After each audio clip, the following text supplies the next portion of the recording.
Good evening and welcome to the August 13, 2014 meeting of the Edina Planning Commission. My name is Kevin Staunton. Jackie, would you please call the roll? Yes. Commissioner Forrest. Here. Commissioner Dean. Here. Commissioner Gilbert. Here. Commissioner Hall.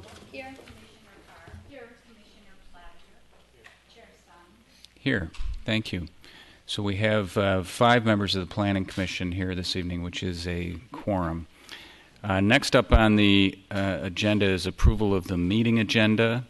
Are there any additions, subtractions, or modifications to the meeting agenda? Seeing none, I would take a motion to approve the meeting agenda. So moved. Is there a second? Second. Further discussion? Hearing none, all in favor say aye. Aye. Opposed say nay. The meeting agenda is approved. Next up is approval of the consent agenda. The only item on the consent agenda this evening is the minutes of the regular meeting of our Planning Commission on July 9th of 2014. Are there any modifications or revisions to those minutes?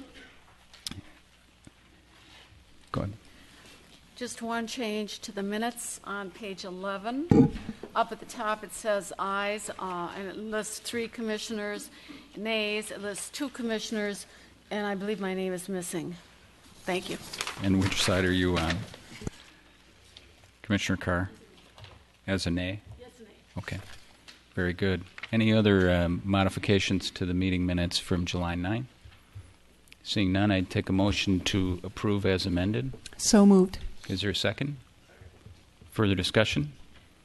Hearing none, all in favor say aye. Aye. Aye. Opposed say nay. And the meeting minutes and the consent agenda is approved. Next up on our agenda is the community comment portion of the agenda. This is the time during a meeting when we invite comment from members of the public on items that are not on this evening's agenda. I'm pleased to see that there are so many people here who want to discuss items not on the agenda this evening.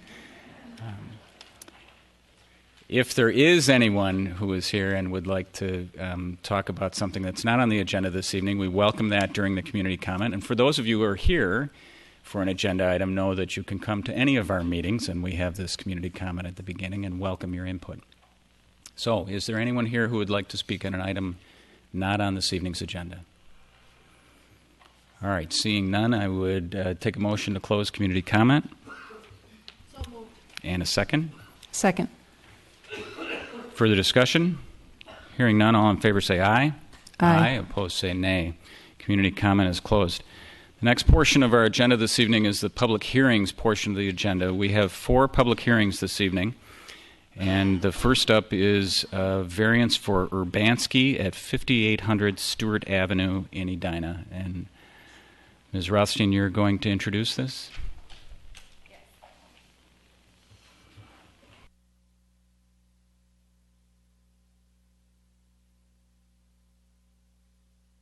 Chair, members of the Commission, tonight before you have an application from Jason and Molly Urbanski to request a variance for a 12.7-foot north street setback variance, a 0.1-foot south side yard setback variance, and a variance to the lot coverage requirements that require a 25% maximum at the property located at 5800 Stewart Avenue. This is an aerial of the existing site. The proposal is to tear down the existing home down to the foundation and reconstruct the home on the same foundation in the same location as the current home. The homeowners currently have an extensive patio and deck area on the rear of their home and an in-ground swimming pool that they would like to have remain on site. Here's a photo of the existing home. It's a 1-story rambler. Here is a rendering of the proposed home, which is a 2-story home. The additional second-story space does meet the setbacks specified in city code. But the roof line is a little bit different than the current rambler, so we thought it made sense to process a variance for this, even though the footprint itself is not expanding. The home currently has excessive mold damage and has been uninhabitable for several years with the owners living off-site. So the plan is to remove the home down to the foundation, keep the existing foundation, abate the mold, and rebuild a new home, again, that conforms to the setbacks. The home was originally built in 1961. The lot is 12,154 square feet, and the existing lot coverage is 32.48%. The curb cut and driveway access is proposed to change. It's kind of hard to see on your exhibit, but if you refer to your packet, this is the existing situation right now with a curb cut off of Grove Street, and they would like to reorient their garage and face Stewart Avenue.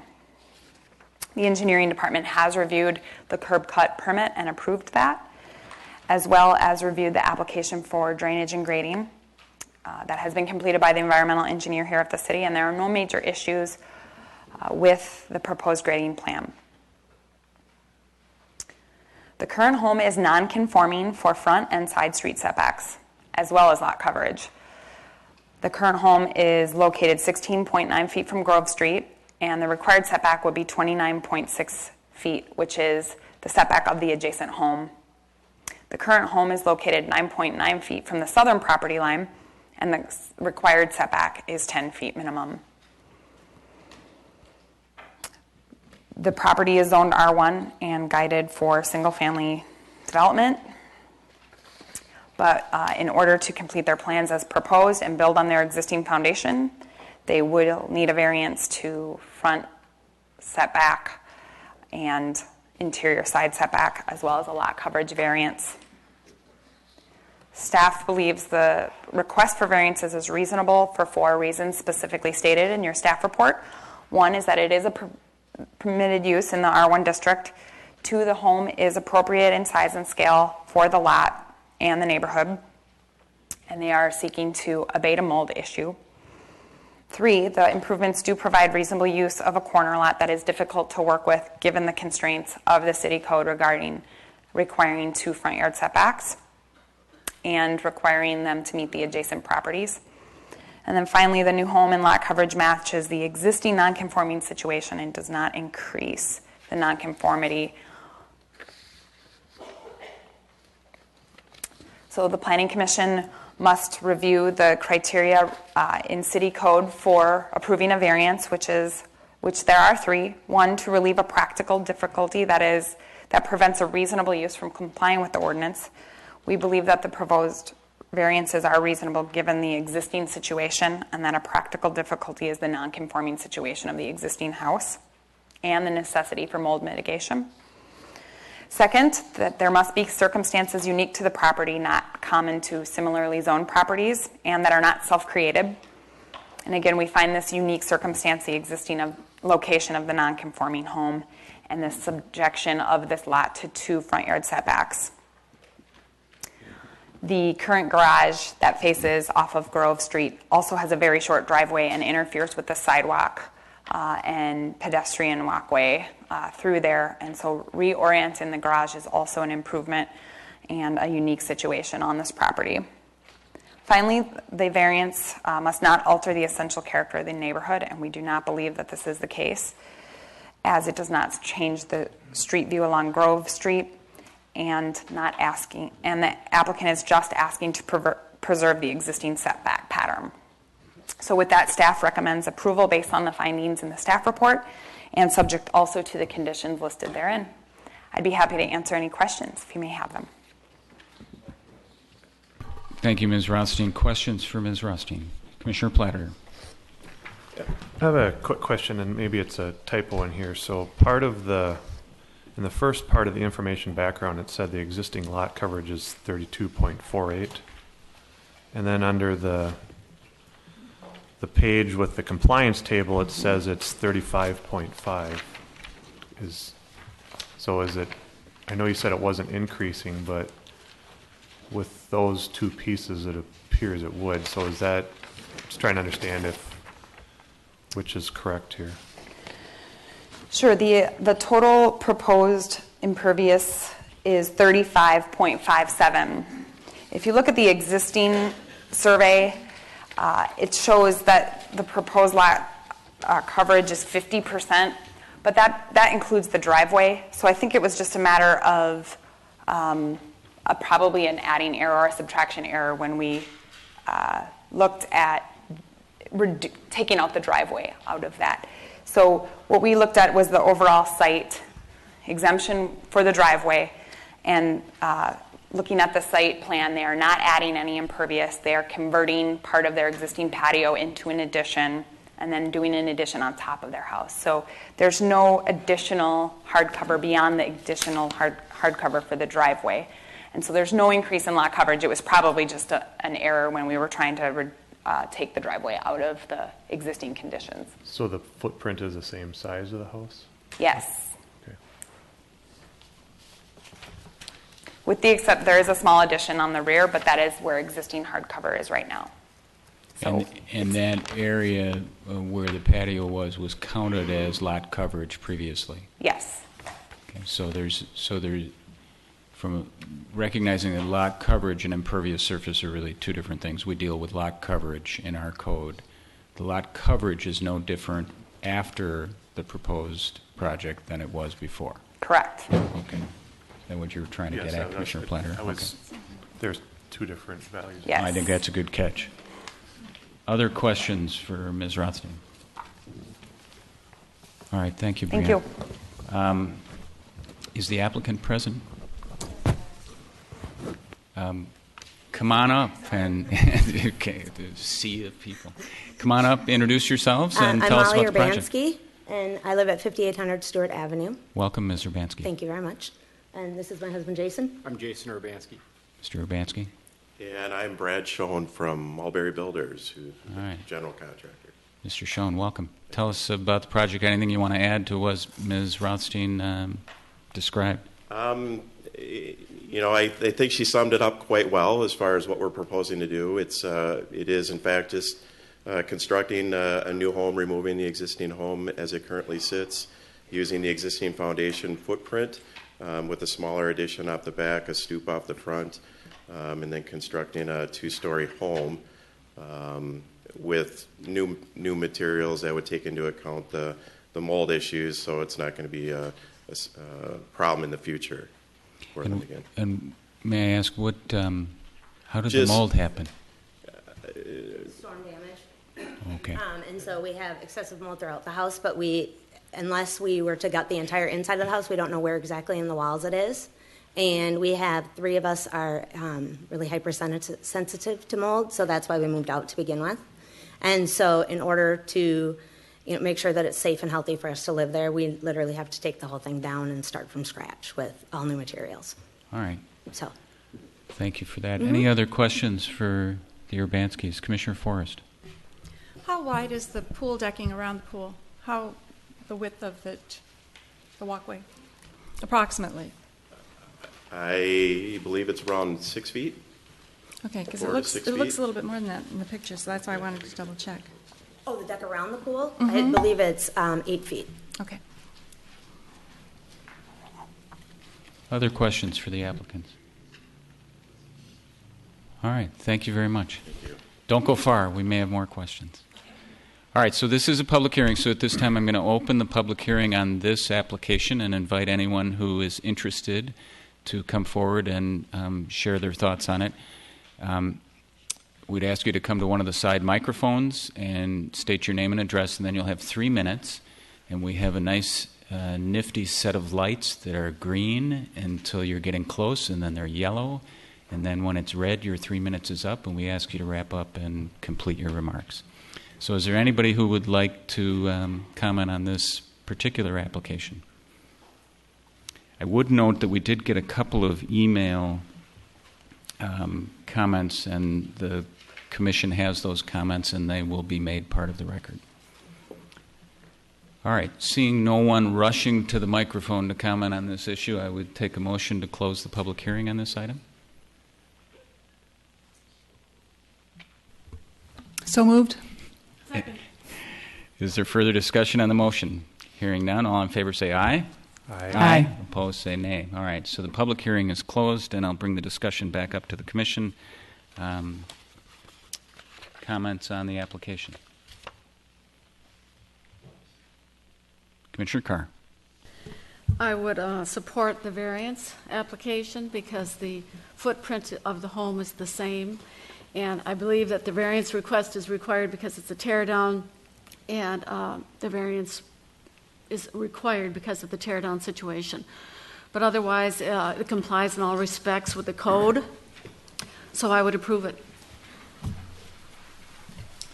Is that a motion? If there's no other discussion, I would move approval of the variance, subject to the conditions outlined in the staff report. Is there a second? I have some comments. Why don't you second and then we can discuss? Okay. Second? All right, very good. All right. I have some concerns about the amount of the lot coverage. And we have talked about this as a commission before. When we get to the point where it is essentially a total tear down, how much bearing are we going to, or weight are we going to put on a pre-existing condition? Now, granted, this foundation is the same foundation of the existing building, but I would say, and I've had this same concern, is that the volume of the building is significantly increasing, in addition to the fact that the lot coverage, as we all know, we're very, very much sensitive now to sort of the drainage issues. The engineering report has stated that the stormwater capacity is already limited for where it drains off of Stewart and Grove. And I think in some ways it's also an opportunity for the homeowner to sort of help make that situation better. When a home typically undergoes this much construction, a lot of the land itself, the site itself, is going to have to be redone as it is. So I would say that would we ever consider, in some cases, correcting, while we're at it, correcting this impermeability issue, or this, how are we calling it? Lot coverage issue. This is the chance to do it. I don't have a site plan, or actually I should call it a landscaping plan, to quite understand what everything is, what the surfaces are currently or existing, if everything's going to stay exactly in place. But it seems to me some amount of it could be considered for re-landscaping back to grasses or plantings as a condition of approving the variance.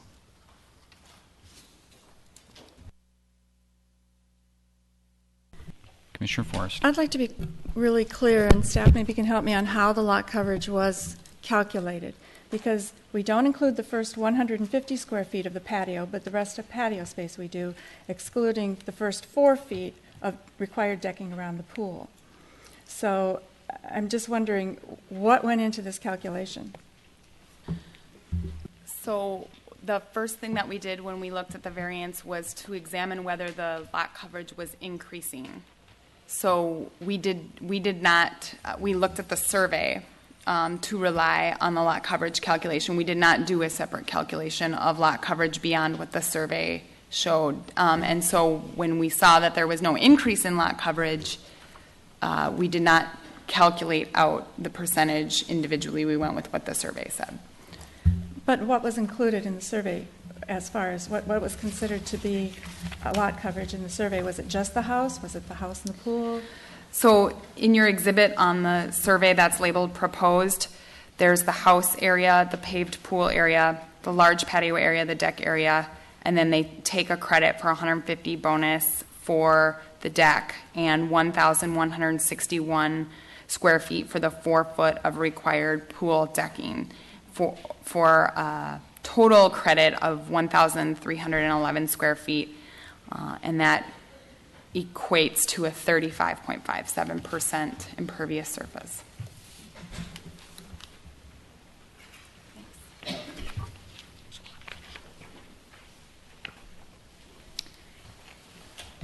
Other discussion or questions?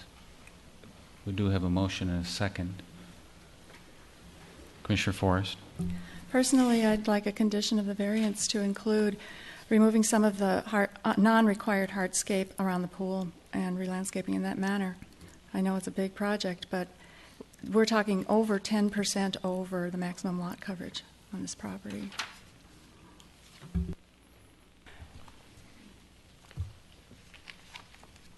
Commissioner Lee.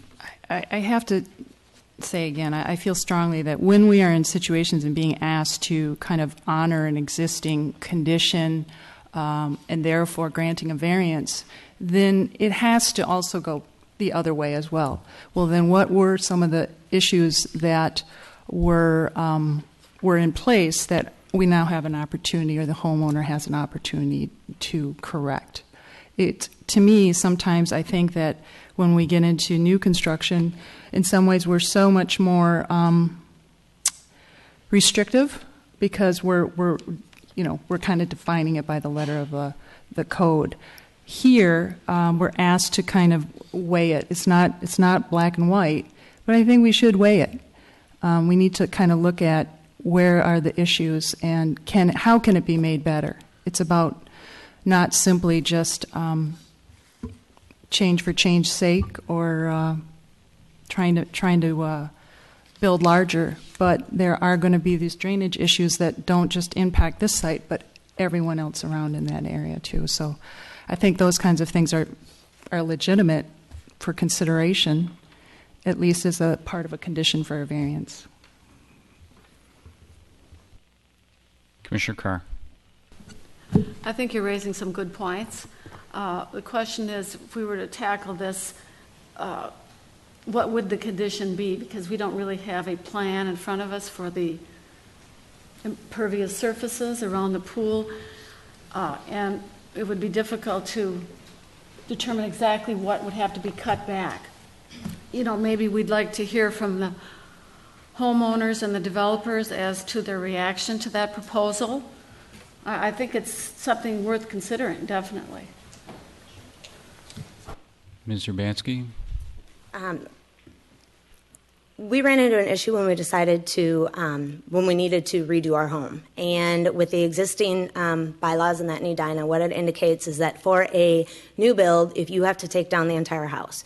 If you're doing a remodel, you can leave up 2 existing walls in regards to that home to do what is called a quote-unquote remodel. We are in a situation where we cannot do that because we do not know what is inside the walls of the house in regards to our health and that. And so we came forward to basically, for the best for us, is to take completely down the house. We've had the pool on our existing lot now for 5 years, I believe it is. How many? 7. Sorry, 7.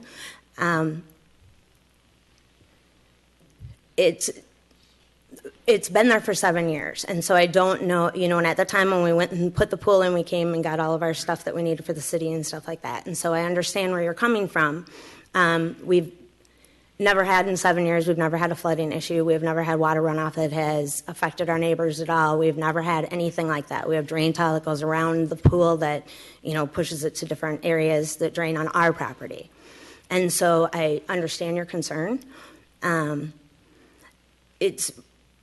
I don't know how we address that, how we fix it when it's been there for 7 years. And so I don't know, like I said, if we could remodel, we would, but we can't. So, would it be possible for you to have a landscaper kind of take a look at that and see if there's any of your currently impervious areas to at least bring it in more in the range of where we're trying to achieve right now? And I think did we say typically it would be in the 25% range? 25% maximum. Right. Yeah. So part of the problem with the concrete around the pool is that we have our whole fence is built into the concrete. We have a retaining wall that is all built into there as well. So in order to cut back the concrete like you're proposing or asking, it would have to completely redesign the whole backyard. And it's, we're talking a lot of money. So everything is kind of incorporated into the pool, right, the way it's built right now. So I think it'd be a very serious reconstruction of the backyard, I guess. And what is the plan to go in the area where the current driveway is going to be removed? That would be grass. Just grass? Yep. Okay.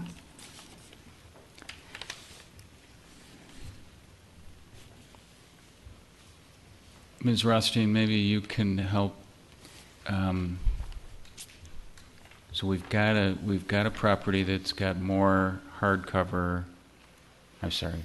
more lot coverage than is permitted, And lot coverage includes the building as well as the patio and the swimming pool? Required decking around the swimming pool are exempt from the lot coverage calculation. So that totals 1,161 square feet, and the driveway is also exempt from Right. the lot coverage So it's only the patio and the house, and the only way they could reduce the lot coverage would be by reducing the footprint of the house and adjacent patio. Correct. Okay.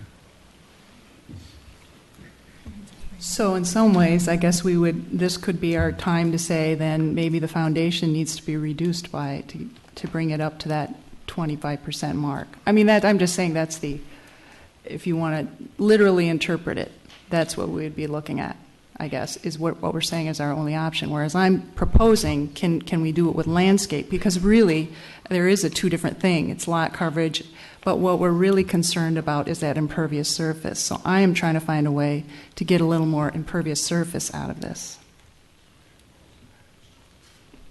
Can you pull up that aerial of that site? I think it's stunning. The amount of the lot that is just, yeah. The aerial.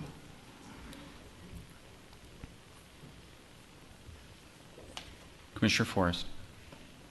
Can staff estimate what the impervious surface coverage is on that lot? It's not considered lot coverage, but I don't think what isn't impervious? So if you don't exempt, well, is a pool impervious or pervious?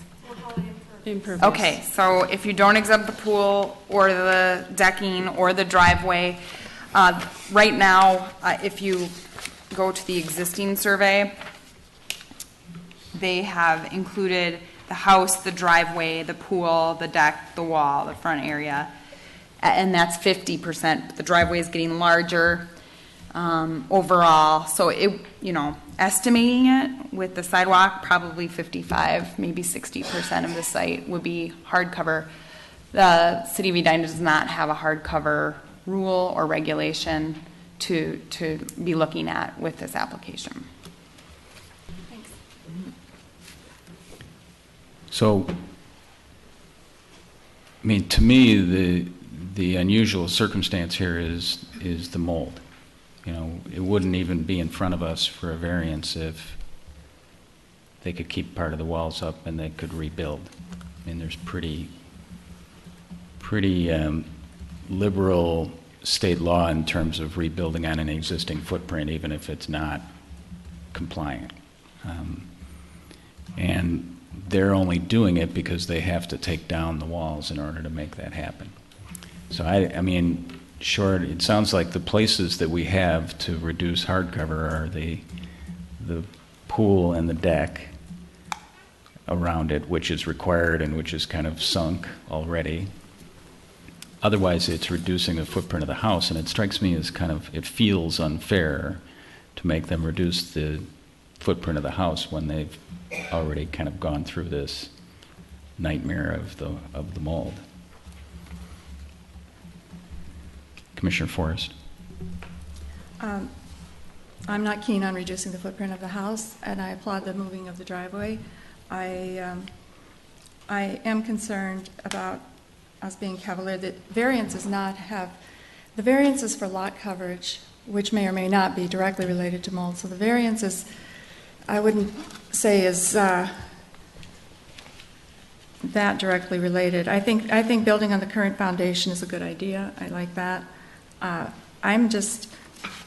would like to see something done to abate the amount of impervious surface on the property, perhaps just taking a channel out of the concrete deck that extends beyond the 4-foot mark and using permeable pavers in there. It would be less expensive than reducing the footprint of the house by far. But that's my big concern, is that I don't think our lot coverage requirements have changed in the last 7 years, so I'm not sure. I guess it was just lumped in as surrounding decking and not the first 4 feet of decking in the past. Well, no, I think the house was built prior to the I'm lot talking about the coverage. house. Well, but that's Yeah, all that's really but they counts. added the decking. They added the pool and decking 7 years ago with twice as much decking width as they needed. But that doesn't count toward the lot coverage. Yes, it does. After the first 4 feet of deck, it does. So what's counting toward which deck, I guess I'm talking about, not the pool deck? Yes, actually, the pool and the 4 feet of required decking per building code, it's required around That's the pool. exempted. That So is the also other exempt. 4 feet of decking is not. Correct, Okay. And that counts toward the lot coverage. yes. So the lot coverage increased 7 years ago when you added the pool and the deck. Correct. So how did the lot coverage increase? How did we permit the lot coverage to increase above the maximum at that time? Perhaps the applicant could speak to that. One thing I could suggest, which I don't know if this is true or not, is that there was additional patio area added. Patios do not require permits, and so we do not verify lot coverage at that time. But I don't know. I realize that you weren't here, so Right, you may and not I have. don't know what the existing lot coverage calculation was at that time, if they were taking out existing patio or existing hardcover lot coverage and replacing it, and there was no net increase, we would have approved the permit, because you don't need a variance for no net increase on a swimming pool or any other type of non-conforming structure. Right. Okay, so Commissioner Carr. Commissioner Lee, do you think that if the driveway, because they're building a new driveway going out to a different street, if that were made of a pervious surface such as blocks of some type, pavers, would that help address your concern? I don't know that that's specified in the application, but. That would help, although I'd have to say even what they call permeable pavers, you still get a significant amount of rain runoff, but that will help. I guess could I ask or propose that you come back with a landscape plan, just to help us understand where the impervious areas are, what you have in there, and if your current patio or pool deck is somehow tied to the structure of your fencing, that would be clear, that would be understandable. Right now, it's difficult to tell. It looks like a lot of surface, and I think there's a little give and take here. So I know you need that variance, and it makes a lot of sense, but it again is a point in time where there are some things, so that we're not forever perpetuating things to the next homeowner and saying, oh, well, that's how you inherited it. If there are points in time, I think as a commission, we have to take the time to kind of consider, is this a good time to look at some of the other requirements that we are trying to enforce, make sure that going forward the housing stock will meet the needs of the community. The idea of the drainage, I believe it is draining properly off your property. It is the stormwater system that can't handle it anymore. And these affect many, many other communities down the road. So that's really what we're looking at. Each parcel adds to that. So if you might be open to returning or submitting a landscaping sketch, that I think would go a long ways for us to just sort of understand and your constraints as well as what's possible. Is that something you might... Oh, we'd be willing to do that. We've also discussed with the building that and looking at more eco-friendly and that there are different things that are available now, like pervious concrete actually is available as well, and pavers and stuff like that. So that would be something we'd be open to for sure. Yeah. Well, that would... So, Brianne, I notice on the staff report it talks about August 28th as a deadline for action by the city. Is that 120 days or is that just 60 days? Or do you know? I have that in the file. I could check. I believe we've extended we sent them a letter of extension already. So this is already, you probably applied back in April? Yeah, it was quite some time ago. We actually had to resubmit a new drawing, then we had to get a new survey done, a topography or something survey done. We've gone back and forth 4 times in order to Sure. even come to today's date. So I think it's a little problematic to, so maybe the city attorney can help us out with this. So if it came back on the, let's say we continued this and it came back on the 27th, I get that we have a meeting on the 27th, which falls before the deadline. But if we were to deny and they were to appeal to the council, does that then exceed our 120-day?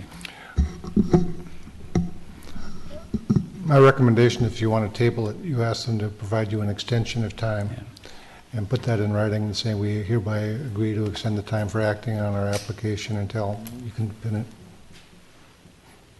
pick a date. So that we don't run into Yes, you don't a have that tangle issue. with that. So how do you feel, Mr. and Mrs. Urbanski, about extending the time further? in all honesty, we have kind of we've jumped through lots of hoops. We have run around crazy to provide everything. We've come back 3-4 times, and I mean, we're willing to do that. I just want to go home. I don't know what else to say. If I could leave the 2 walls up and do a remodel, I would in a heartbeat. We put the pool in. Edina said it was okay to do exactly what we were doing. They had plans on it and everything. So, that's hard to swallow because we did that 7 years ago with your approval. And all of a sudden you're saying, oh, no, you couldn't have done that. So you can't do that. So you need to take this away. And so, it's one of those things. But, I mean, there's lots of hoop. It's been 3 years since I've been home, so I suppose another month or so isn't going to make that big of a deal. But, I mean, Well, so what we have, so here's a place where we've got a motion on the table, and we can proceed with that motion. It is a motion to approve. If that motion fails, then there'll probably be a motion to deny, which would likely pass. Or door number 3 is you giving us more time to come back and try and deal with that. So I can run this however you want to. We could do this motion, see if it passes. If it doesn't, then we can have this conversation again. How would that be? that sounds good. All right. So we have a motion. Commissioner Platter. I would just wonder if I could make a friendly amendment to the motion here that approval would include permeable pavers and the parking or the driveway, and then also submit a landscape plan to the city. Is that? Go ahead. I'm sorry. I didn't want to interrupt. Submit a landscape plan for review by the city, and what that means. I don't know if it would come back to us. I don't think it would, but just so that was out there. Is that acceptable to the mover? Yes, I would ask that the landscape plan include and address impervious surface issues and drainage issues. And who would that go to? Just to staff? To the staff. All right. So, and is that acceptable to the seconder? I guess my question would be, what's the staff going to do with the information? I mean, I don't want to create more work for the staff if essentially that is not something that they're interested in receiving. Brianne? Well, speaking on behalf of the staff of the city of Edina, I would say that we have the same concerns that you do, Commissioner, and if a requirement of the Planning Commission is that permeable pavers or some sort of pervious concrete were used on the driveway, and that a landscaping plan was submitted that showed an attempt to try to capture and pre-treat some of that runoff. I don't think that that's too hard to look at, especially with the help of our environmental engineer, who is here, by the way. I should have pointed that out earlier. He probably doesn't want me to. So I would say that that's perfectly acceptable, and I think we could serve your intent in reviewing that and work with the applicant to come up with a mutually beneficial solution. So with that, Commissioner Lee. Yes. Is the amendment acceptable to you? I would like to hear that again, stated for the record. That was kind of a compilation of Commissioner Carr and Commissioner let me see if I Platter, get this right. Commissioner Carr moved approval and you seconded based on the staff report. And Commissioner Platter is proposing an amendment that requires that the driveway be be constructed of permeable pavers or some other permeable surface, and that a landscape plan that that mitigates some of the drainage issues be submitted to staff. Some of the impervious, water runoff issues. Yes. All right. So Would we support have that. So we have a motion and a second and an amendment. Is there further discussion? Commissioner Forrest. I'd like to know what the criteria, are there any criteria for the staff to evaluate this landscape plan? Because they can submit it, and, it seems like if we were to be realistically trying to address this, we would put a percentage on it or something, or some other type of abatement. You let the cat out of the bag. I ask a question of the engineer, please? See it around? Haha. Welcome, Mr. Bintner. Thank you. I'm wondering, it looks like this lot is fairly level. Do you have any suggestions for methods of abatement of the negative effects of the impervious surfaces? Commissioner Forrest, the standard we've been holding to meet Section 10-110 of the code, no increase of peak rate or volume runoff. A pervious driveway would go well beyond meeting that. So, exceed the amount by 10% that we generally allow the residential homes to have under that size lot. So, is there a way to alleviate things 10% with any other methods? 10 percentage points. How much will the driveway alleviate that? Right. Just like lot coverage does not necessarily equal impervious surface, impervious surface definitely doesn't mean the flow decreases the same. So if you have directly connected impervious surface that drains directly to our storm system, that's almost 100% runoff. In a case where you would essentially be making an island out of all of the impervious surface and making a pervious driveway, then almost the entire impervious surface has a chance to infiltrate. And it varies by storm event and by the size of the rainfall and the moisture of the soil. But we take annual averages when we do the probabilistic design for our system. So. Yeah, it was my error. I was looking at lot coverage numbers instead of the 55% impervious surface on the lot. Is there grass surrounding the pool decking as well? Yes, there is. Okay. At one end on the so on the far end or side of the pool, we have 5 feet actually of grass that runs on the other side of our fence area. On the end of the pool, we actually have landscaping that is, I want to say 6 feet wide, somewhere around there. And then it actually is kind of multi-layered. We have a wall, so steps come down, and up at the top there it is all landscaped as well. Do you have any puddling of water in any areas in the yard? No, we have not. Okay. And where the deck is on the back of the house, there's dirt underneath. There's land underneath it, and the water runs off of the through that onto the dirt. But we've never had any standing water. We've never had any issues with flooding or anything like that. Okay. So, Thanks. Mm-hmm. Anything further, Commissioner Forrest? All right, is there further discussion on the motion as amended? Hearing none. All in favor say aye. Aye. Aye. Opposed say nay. Nay. Motion passes 4-1. Thank you. Thank you. All right.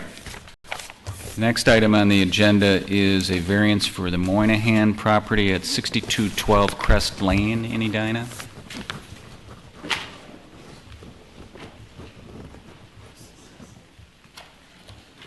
Do I need to change this? That's right.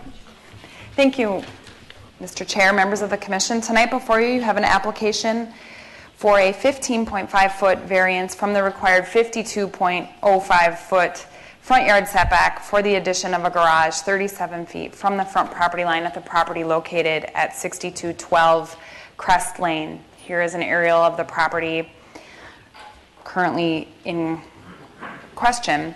The subject property is approximately 180 feet in width and is 1.8 acres in size.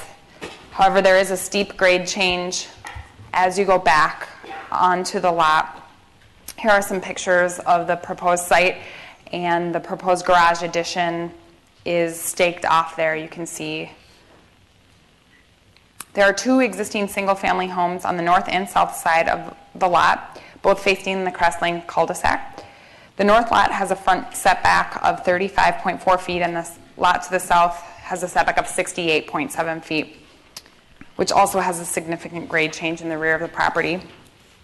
The property owner is requesting to convert existing garage space into livable space and complete an addition on the south side of the home, which meets all the setbacks, as well as build a new 2-car garage on the north side of the home. The proposed garage addition will not meet the front yard setback, and therefore the variance is being requested.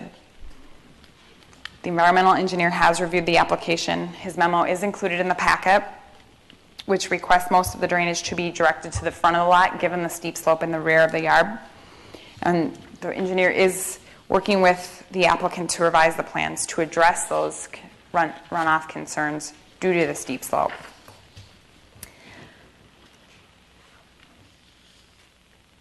The variance request is to have a 37-foot front yard setback when the required is 52.05. And that is based on the average of the 2 adjacent home setbacks. When reviewing the criteria for a variance, statute requires that you find 3 findings listed in your staff report. One is that the variance will relieve practical difficulties that prevent a reasonable use from the property.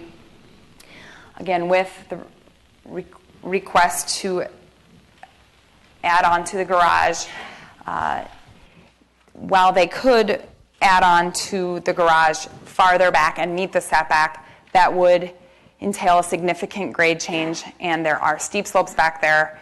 And so in order to keep the addition off that steep slope, the variance is being requested. So we believe it does relieve a practical difficulty with the steep slope in the rear yard.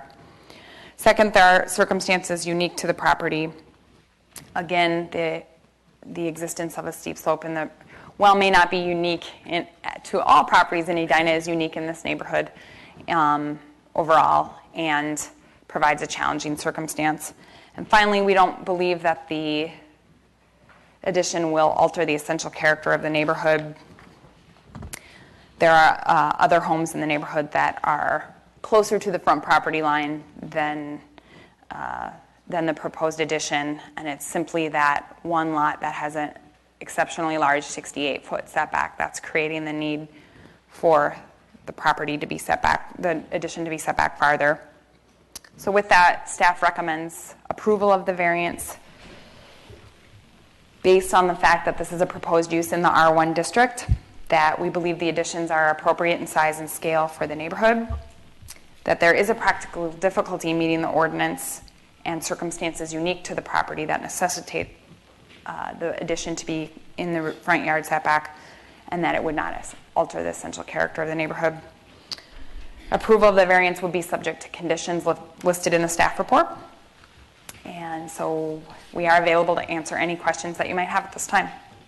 Thank you, Ms. Rothstein. Thank you. Questions for Ms. Rothstein? Thank you. Is the applicant present? There you are. Come on up. Tell us about your project. I'm Kevin Moynihan, the contractor and owner representative for the proposed remodel addition to Crest Lane. The current home is a Rambler walkout built in 1951. It was compliant when built and is in similar age to the other homes on Crest Lane. The lot's 1.8 acres and is sloped to the west or to the rear of the house. My plan is to save the existing house, remodel it, and add additions to the north and south sides. And the house will remain a one-story Rambler walkout. There are 5 homes on Crest Lane. 4 of these are set back anywhere from 32 to 35 feet. The 5th home is set back 68, and currently 621-2 is set back 34 feet. The home to the north is 35, the home to the south is 68, creating the 52-foot setback required by the city. The proposed bedroom addition to the south doesn't need a variance, and the proposed garage addition to the north will be set back 37, requiring the variance. And if the garage were to be moved back, it gets closer to the slope and creates more problems. In terms of building coverage to lot size, the home will be at 6.8%, well below the standard of 25%. And when complete, the house will be a much needed and welcome improvement to the neighborhood. Very good. Thank you, Mr. Moynihan. Questions from Mr. Moynihan? All right. Thank you. We may have more questions, so don't go far. This is a public hearing, so at this time I'll open the public hearing. And for all of you who are here, I'm going to do this again just so you get used to hearing it. That if you want to comment on this issue, I'd ask you to come to one of the side microphones, introduce yourself, tell us your name and address, and then you'll have 3 minutes to make your comments. And as the 3 minutes is beginning to expire, you'll see a yellow light on the podium in front of you, and when it's time to wrap up, you'll see a red light. So I'd welcome anybody who'd like to make a comment on this application at this time. All right, seeing none, I would take a motion to close the public hearing. So moved. Is there a second? Second. Any further discussion? Hearing none, all in favor say aye. Aye. All opposed say nay. The public hearing is closed. I return the discussion to the Planning Commission.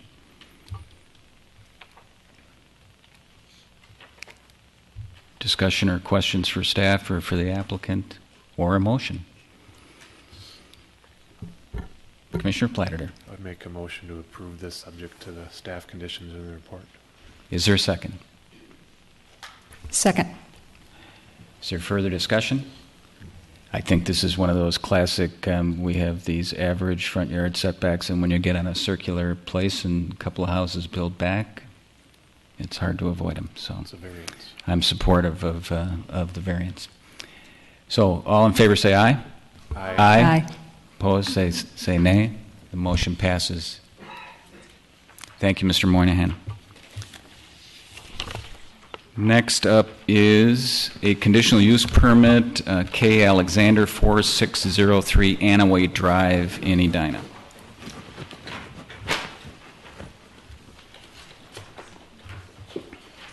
Thank you, Mr. Chair, members of the Commission. Tonight before you, you have an application request for a conditional use permit to allow the construction of a new home at 4603 Annaway Drive that is more than 1 foot above, the first floor elevation is more than 1 foot above the existing first floor elevation.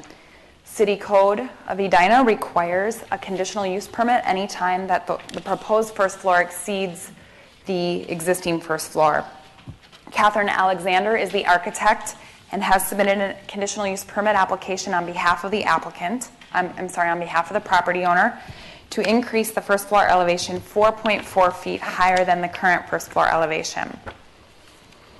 The City Code has several eligibility requirements when reviewing a conditional use permit for this particular issue. There are 3 circumstances, one of which has to be met in order to even consider a conditional use permit for this request. And they are that the applicant seeks to elevate the lowest level of the dwelling to an elevation 2 feet above the 100-year floodplain, or that you're elevating the lowest floor to protect from groundwater intrusion, or that you're elevating the first floor to the extent necessary to meet state building code, city code, or statutory requirements. And in this case, the applicant is eligible to receive a conditional use permit or to apply for one because they are elevating the lowest floor elevation of the dwelling to above the floodplain elevation in this particular instance. Also, they are elevating the first floor elevation to meet building code requirements for ceiling height and truss size for the basement. Furthermore, conditional use permit may only be issued if the proposed project fits the character of the neighborhood in scale, height, and mass. The property is situated at an elevation that is currently just above the floodplain at first floor elevation.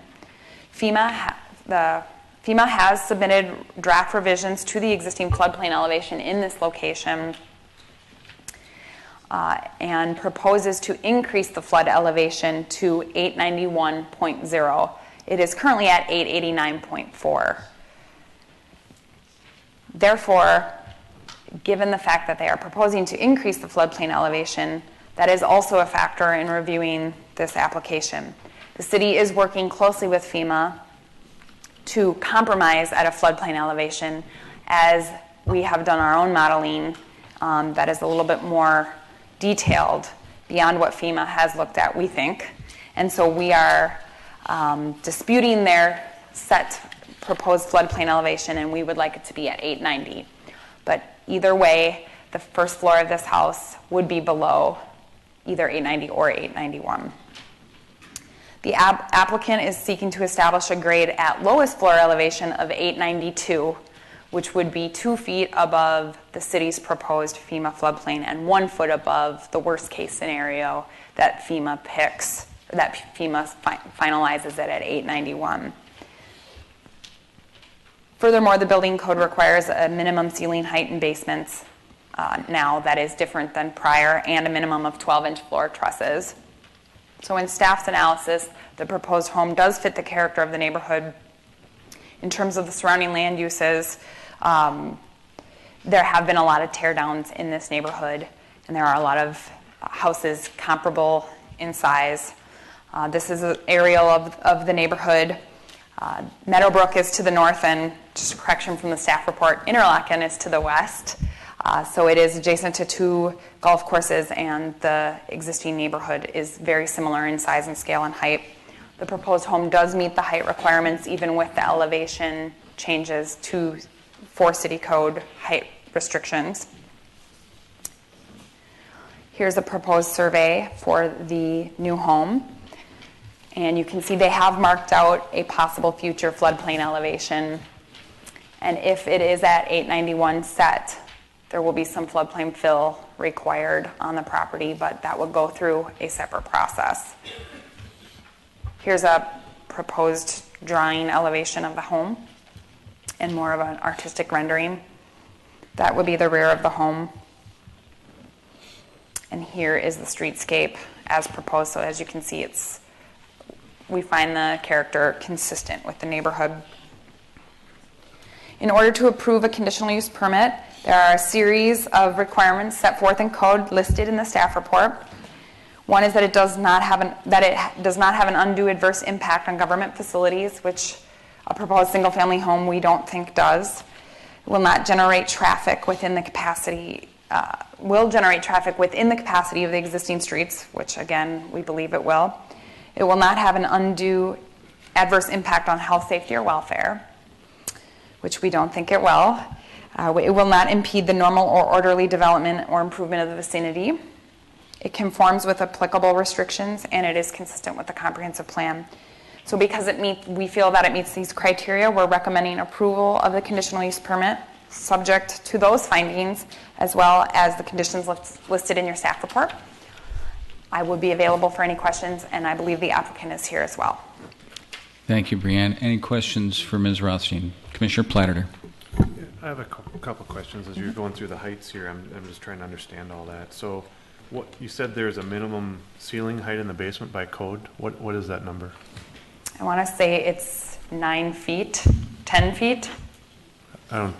I don't know the answer to that. Perhaps the architect can speak to that. Yeah, I wasn't aware there was a minimum height down there, so in the basement. Okay, we'll ask that. Sure. And then what's the finished? So they're proposing the basement at 892, which is actually, well, it'd be in theory 2 feet above what Edina wants to do, right? Right. The existing floodplain elevation, which is what we would have to go off of right now, is 889.4.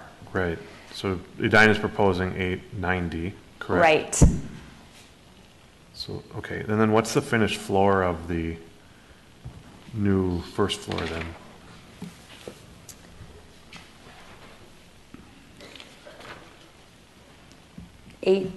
Let's see. I guess it didn't jump out at me. Maybe I missed it, but. I have that somewhere here. It's Just one over second. 9.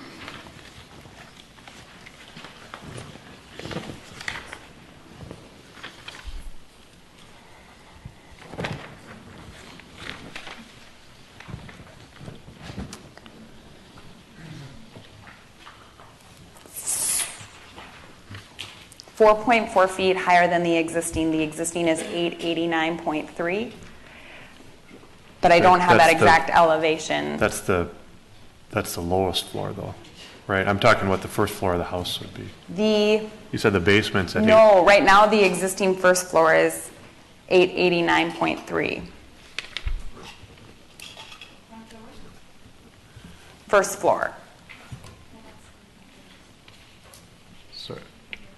So the conditional use permit is to go 4.4 feet above the existing. And so.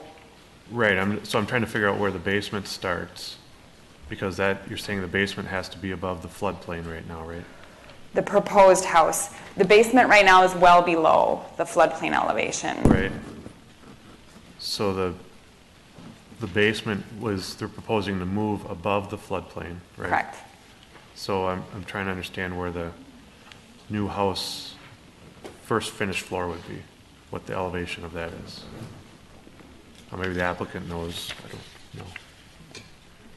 What I'm trying to do is figure out really what height of basement they're proposing here. Oh. Because they're going up 4.5 feet versus really the floodplain, they'd only have to go up in theory a foot. I think the architect could probably speak to that better than I could. In the applicant's narrative, it provides that the current house main floor is at 899.3. And they're proposing to move it to 903.7. Okay, thank you.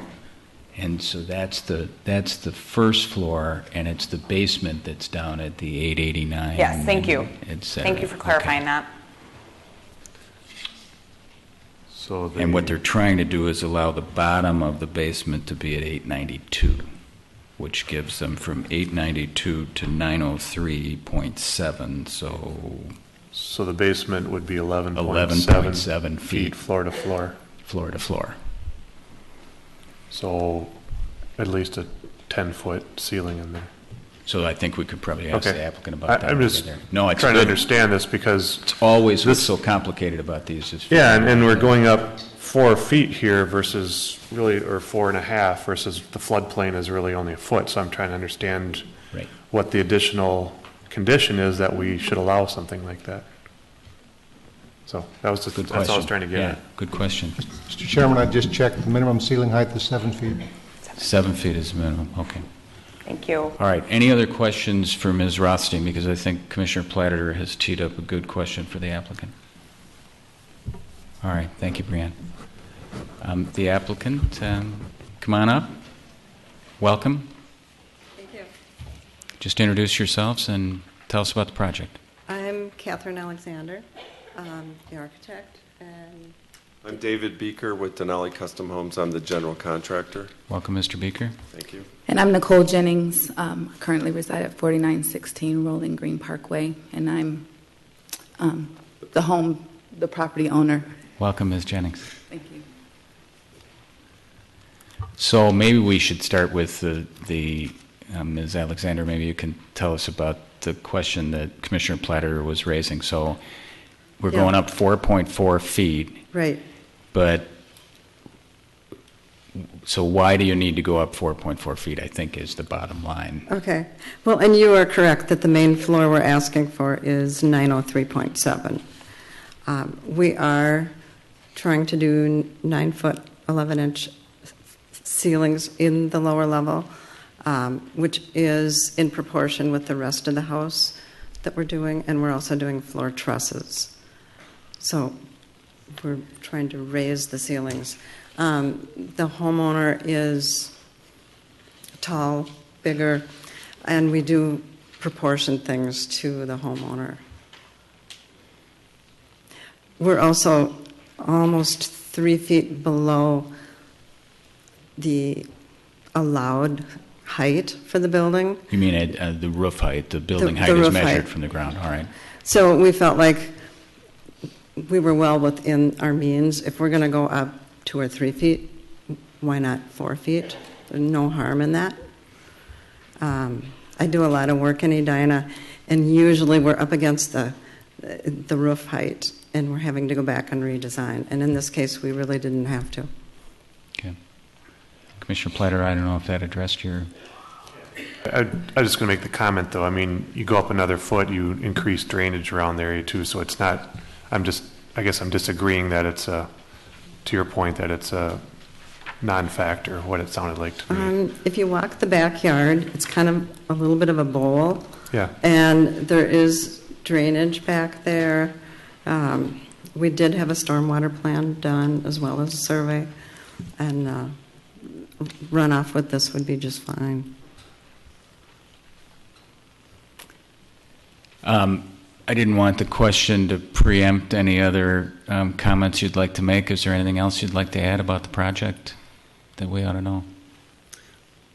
I think it's important to note that we do meet all the setback requirements and exceed them quite substantially in many cases, that we are below the roof height, which I think is very important. I think that's one of the things that is very important in all neighborhoods.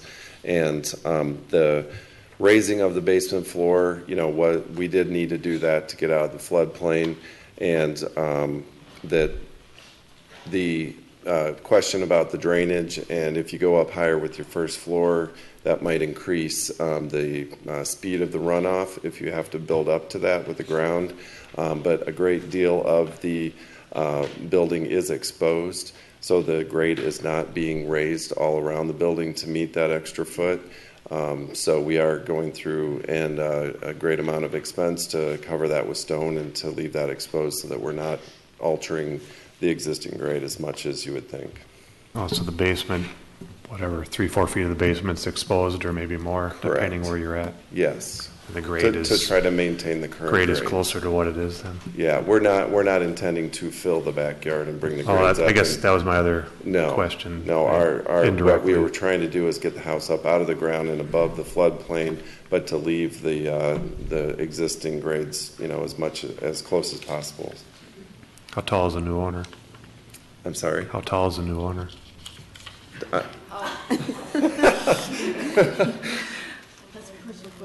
Well, they brought it up. He exceeds 6 feet. Okay, all right, just checking. The other thing is, I was over at the old house yesterday with the owner, and current basement ceiling height is like 7'4", and then a lot of it drops 11 inches for duct work. So everything's really low in the current house.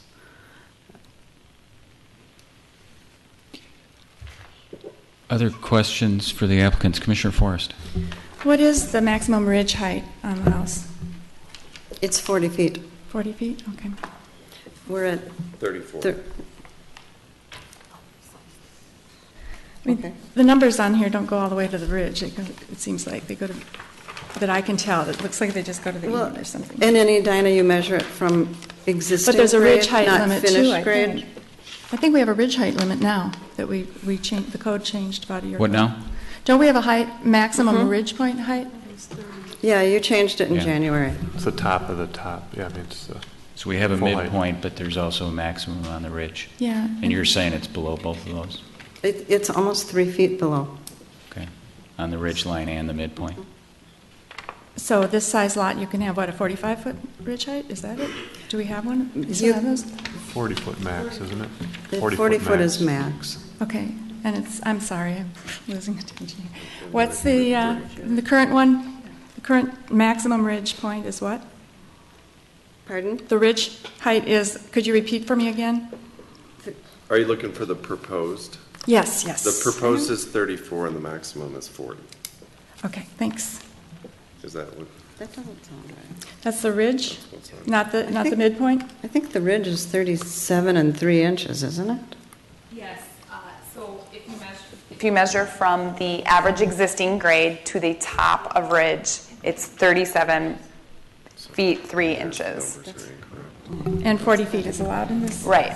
Okay, thanks. All right, other questions for the applicants?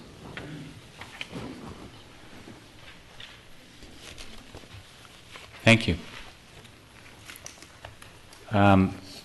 This is a public hearing, so at this time I'll open the public hearing, invite anyone who's interested in commenting on this application to come forward and share their thoughts with us at one of the side podiums. You'll have 3 minutes. The lights light up, and then when you get to yellow and then red, just remember all this because it's coming up. There's going to be a quiz. So if anybody wants to come up and comment, this is the time to do it. Seeing none, I would take a motion to close the public hearing. So moved. Is there a second? Second. Any further discussion? All in favor say aye. Aye. Opposed say nay. The public hearing is closed. Bring the discussion back up to the Planning Commission. Comments?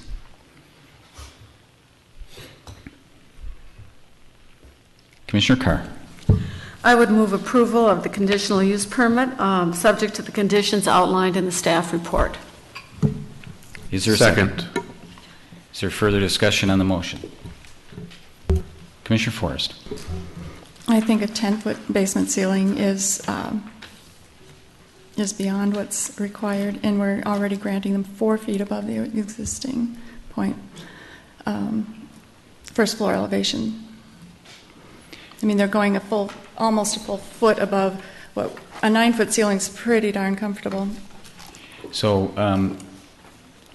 Ms. Rothstein, do we have a maximum on this CUP in terms of how much the first floor can be elevated above its existing? I know that 1 foot is the maximum, and then by conditional use, you can go above 1 foot, but is there a maximum on how far above 1 foot you can go? No, I think the purpose of the conditional use permit is really for situations where it's necessitated, so we don't have a maximum because there may be a situation where you would want to grant a significant change. And so I guess, Commissioner Forrest, what I would say is that there's a couple of things that make me comfortable with that 4.4 feet. One is that they're still remaining below the height, and I recognize that's not the be-all, end-all, because sometimes the streetscape is affected by the front door being up higher. But the second, more compelling reason for me is where it's located in the context. I don't think it's going to dwarf the surrounding properties and create the kind of thing that we were worried about, people elevating their finished first floor, that would create an impression of a greater mass and scale that we really don't want to change the character of neighborhoods. And I feel like this is fitting into that neighborhood, and we should judge it in that context. Yep. I am impressed with the fact that it is on a very large lot in a neighborhood with homes of considerable size, and that it backs up to a wetland as well, so it's a reasonable thing to do. I just want to say I think that coming in with a minimum, it seems like more and more builders are coming in and asking for basement or first floor height variances or CUPs for the change in the height just to accommodate large basements. I don't think that's necessarily the case here. I think it seems to be fitting comfortably on the lot. And again, because they're staying below the 40 feet above the original grade, that's helpful for me. Yeah, and I think this particular code provision is kind of a leftover from an odd circumstance in the law when we couldn't grant variances for a while, and we decided to create them as conditional use permits. And it might be time. I did have a chance to talk with the city attorney before the meeting, and he seconded the notion that we should eliminate this and go back to variances. Yeah, Commissioner Forrest. I'll third that one. I'm wondering, is there any difference in the type of notice we give for conditional use permits versus for variances? Nope, the same distance and public hearing notification is required. Good, thanks. All right. Any further discussion on the motion? All right. Hearing none. All in favor say aye. Aye. Opposed say nay. Motion carries. Congratulations. Now, as a CUP, is this just a recommendation onto the council? That's correct. So you will have to get with staff on when the council. This is our recommendation to the council that the CUP be granted, and staff will advise you as to which council meeting it'll be at. Yeah. So thank you very much. All right, the next item on the agenda is rezoning comprehensive plan amendment for Beacon Interfaith Housing 3330 West 66th Street.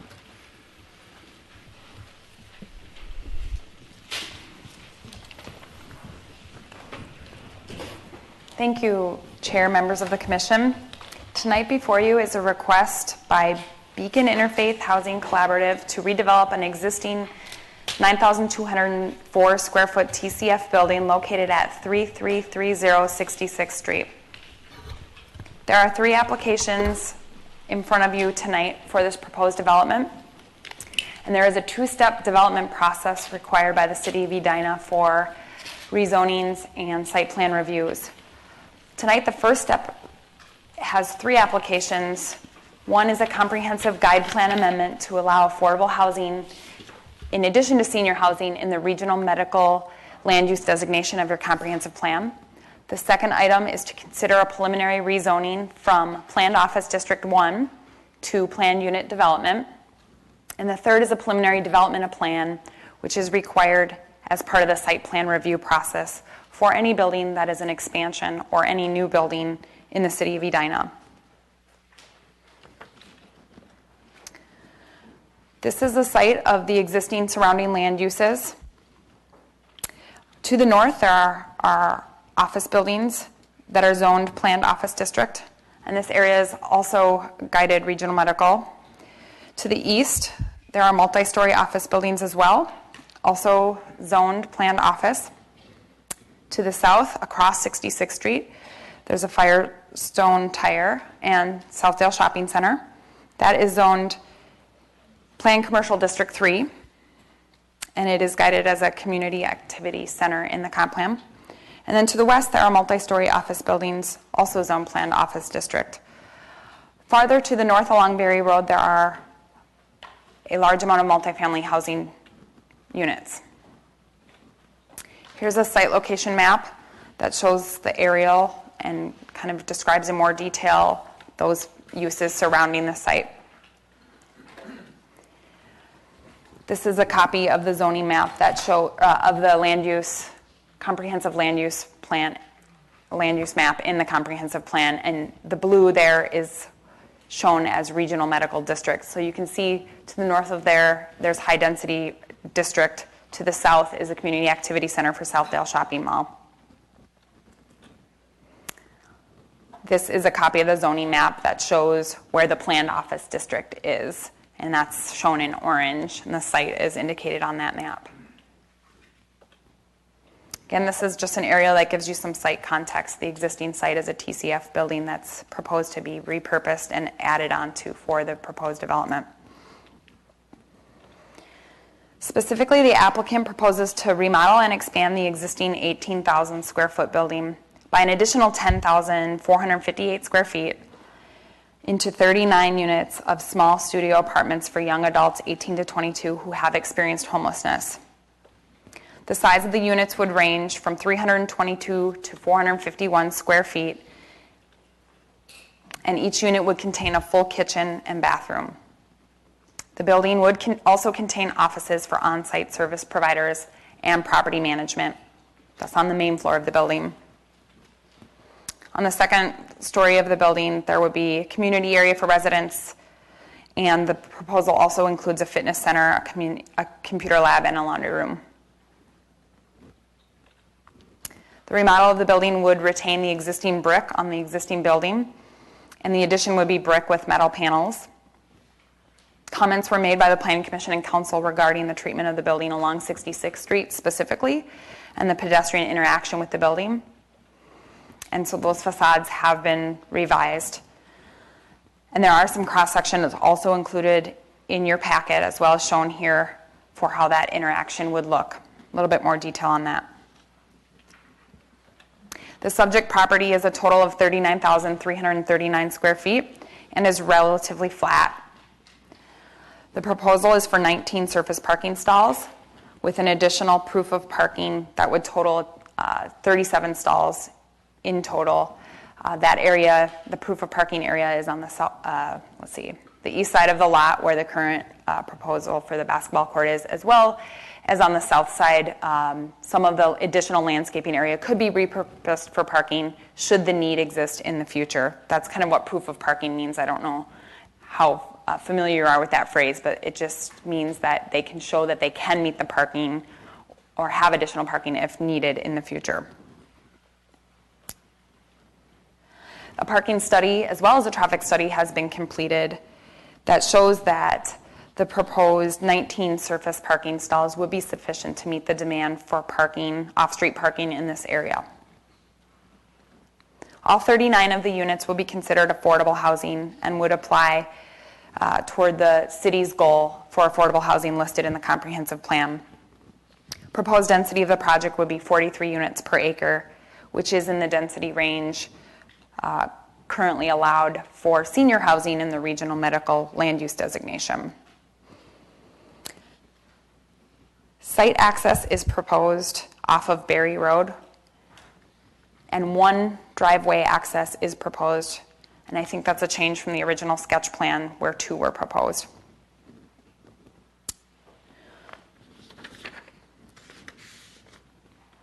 A traffic study, as I referenced, was done by SPAC Engineering and concludes that the existing roadways support the proposed uses. The proposed use is estimated to generate less traffic than the existing bank on the site. The existing use generates 45 trips during AM peak and 889 trips during PM peak, and the proposed use would generate approximately 20 trips during AM peak and 24 trips during PM peak.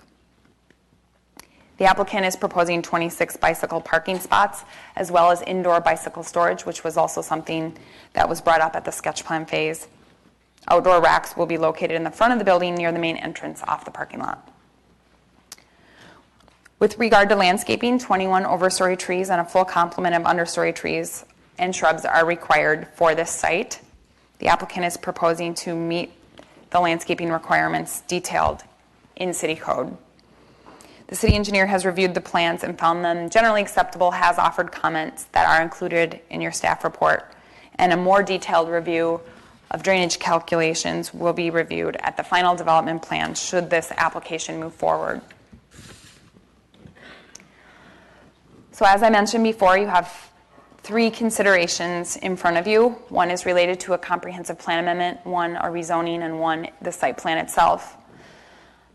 The request that has been made by the applicant for the amendment to the comprehensive plan is not a land use designation change, but a comprehensive plan text amendment to add affordable housing as a permitted use in the regional medical land use designation. Currently, on the screen and in your packet, you will see the permitted uses in regional medical land use designation, which includes hospitals, senior housing, medical and dental offices, clinics, laboratories, diagnostic testing, so things that are related to medical uses. This particular change would expand that district to also allow for affordable housing.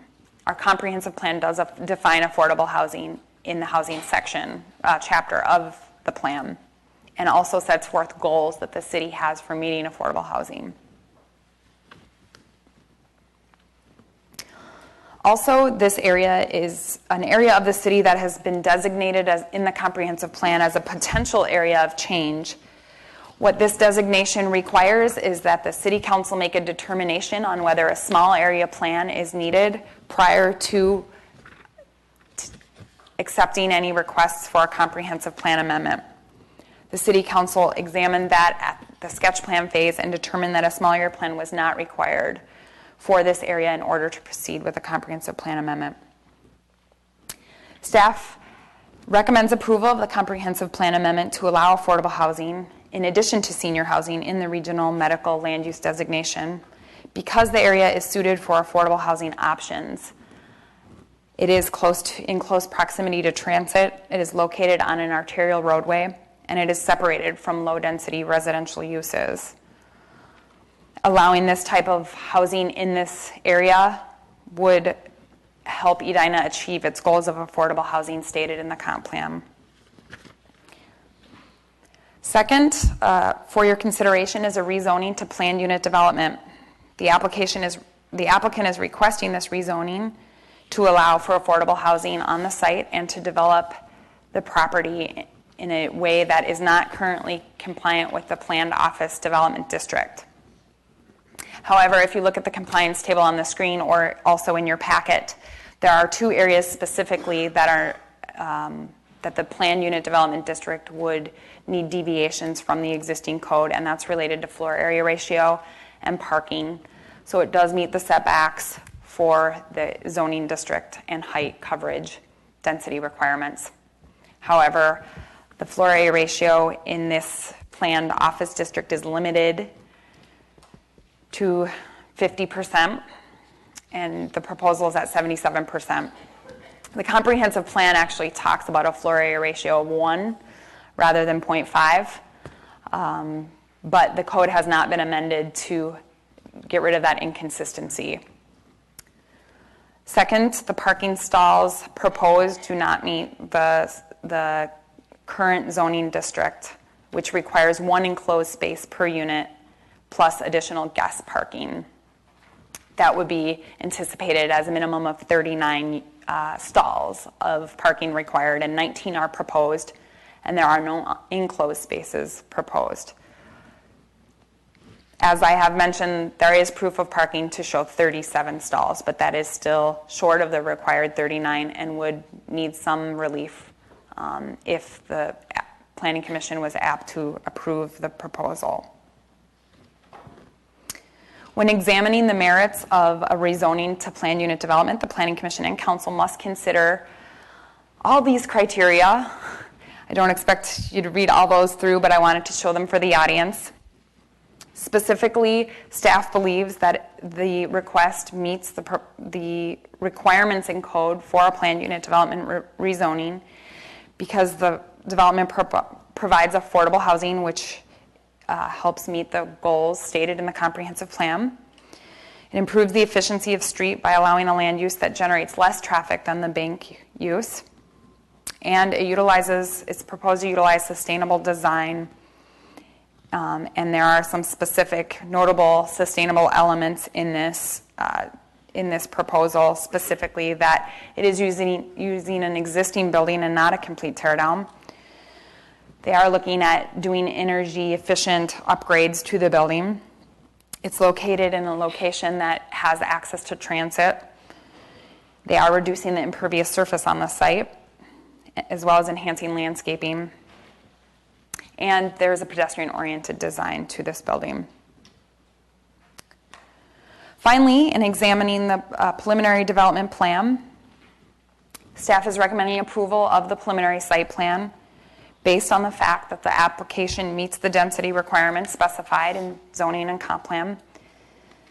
Again, that the development would generate less traffic than what is currently there and use the sustainable principles for building. So with that, staff recommends approval of all 3 applications, subject to the conditions listed in the staff report. And I would be available to answer any questions. The applicant is also here. Thank you. Thank you, Ms. Rosting. Questions for Ms. Rosting? Commissioner Forrest. You said you recommend approval of the site plan, but you didn't say give a recommendation on approval of the change to the comp plan. Is there one from staff? Yes, I kind of took each one separately. So when looking at the comprehensive plan amendment, we are recommending approval of that as well. Okay. And the bicycle parking, is that, I thought I heard something different than what's shown in the picture. Where is that located? There is both outside storage of bicycle parking, so bike racks, as well as in interior for the winter storage in the basement of the building. Yeah, I thought you said that it would be out front, and the picture shows it in the back on the north side. That's why. I believe it's right off the parking lot. Okay, so it is in the back. Great. Mm-hmm. Thanks. Other questions for Ms. Rusting? All right. Thank you, Brianne. The applicant. Come on up and introduce yourself. So if you're going to use that middle one, we'll need to give you a handheld microphone there. But if you want to show things on the overhead, that's the right place.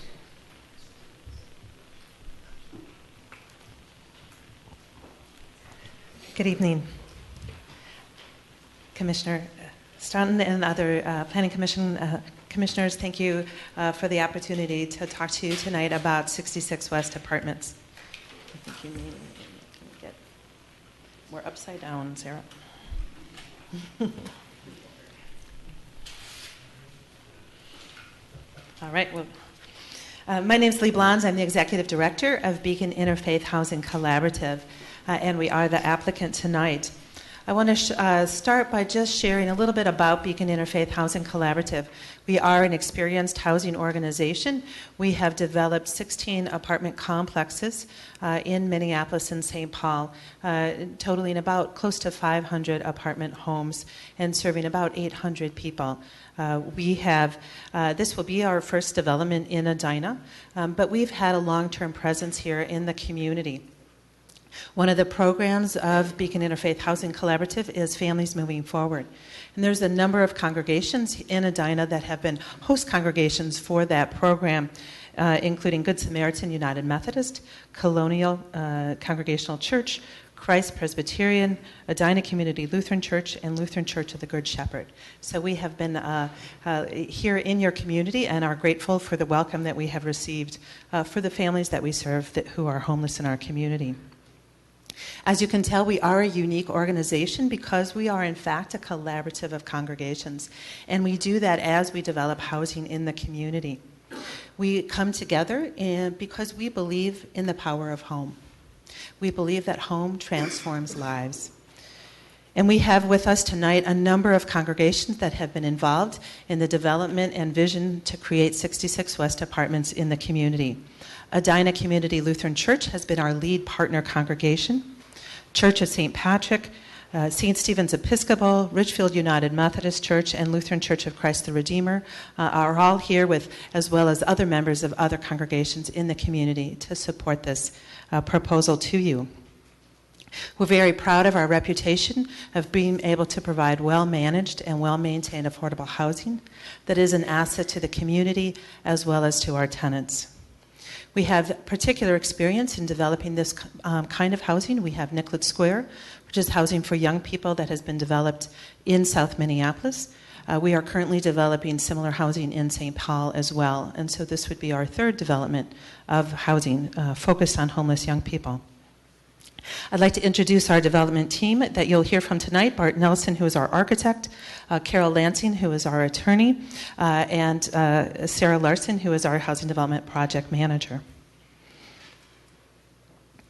The Planning Commission has an opportunity tonight to support a policy that would allow the development of affordable housing in Edina. There's not always such a clear opportunity to vote on a policy change, and that is what is before you tonight. We believe that 66 West Apartments is consistent with Edina's comprehensive plan. As the plan says, the city will seek to increase the supply of affordable housing. 66 West meets a particular need in the community. There are young people in our community that are homeless. Often those same young people might not even think of themselves as homeless because they're not your stereotypical person panhandling on the corner, which is often the image that we have.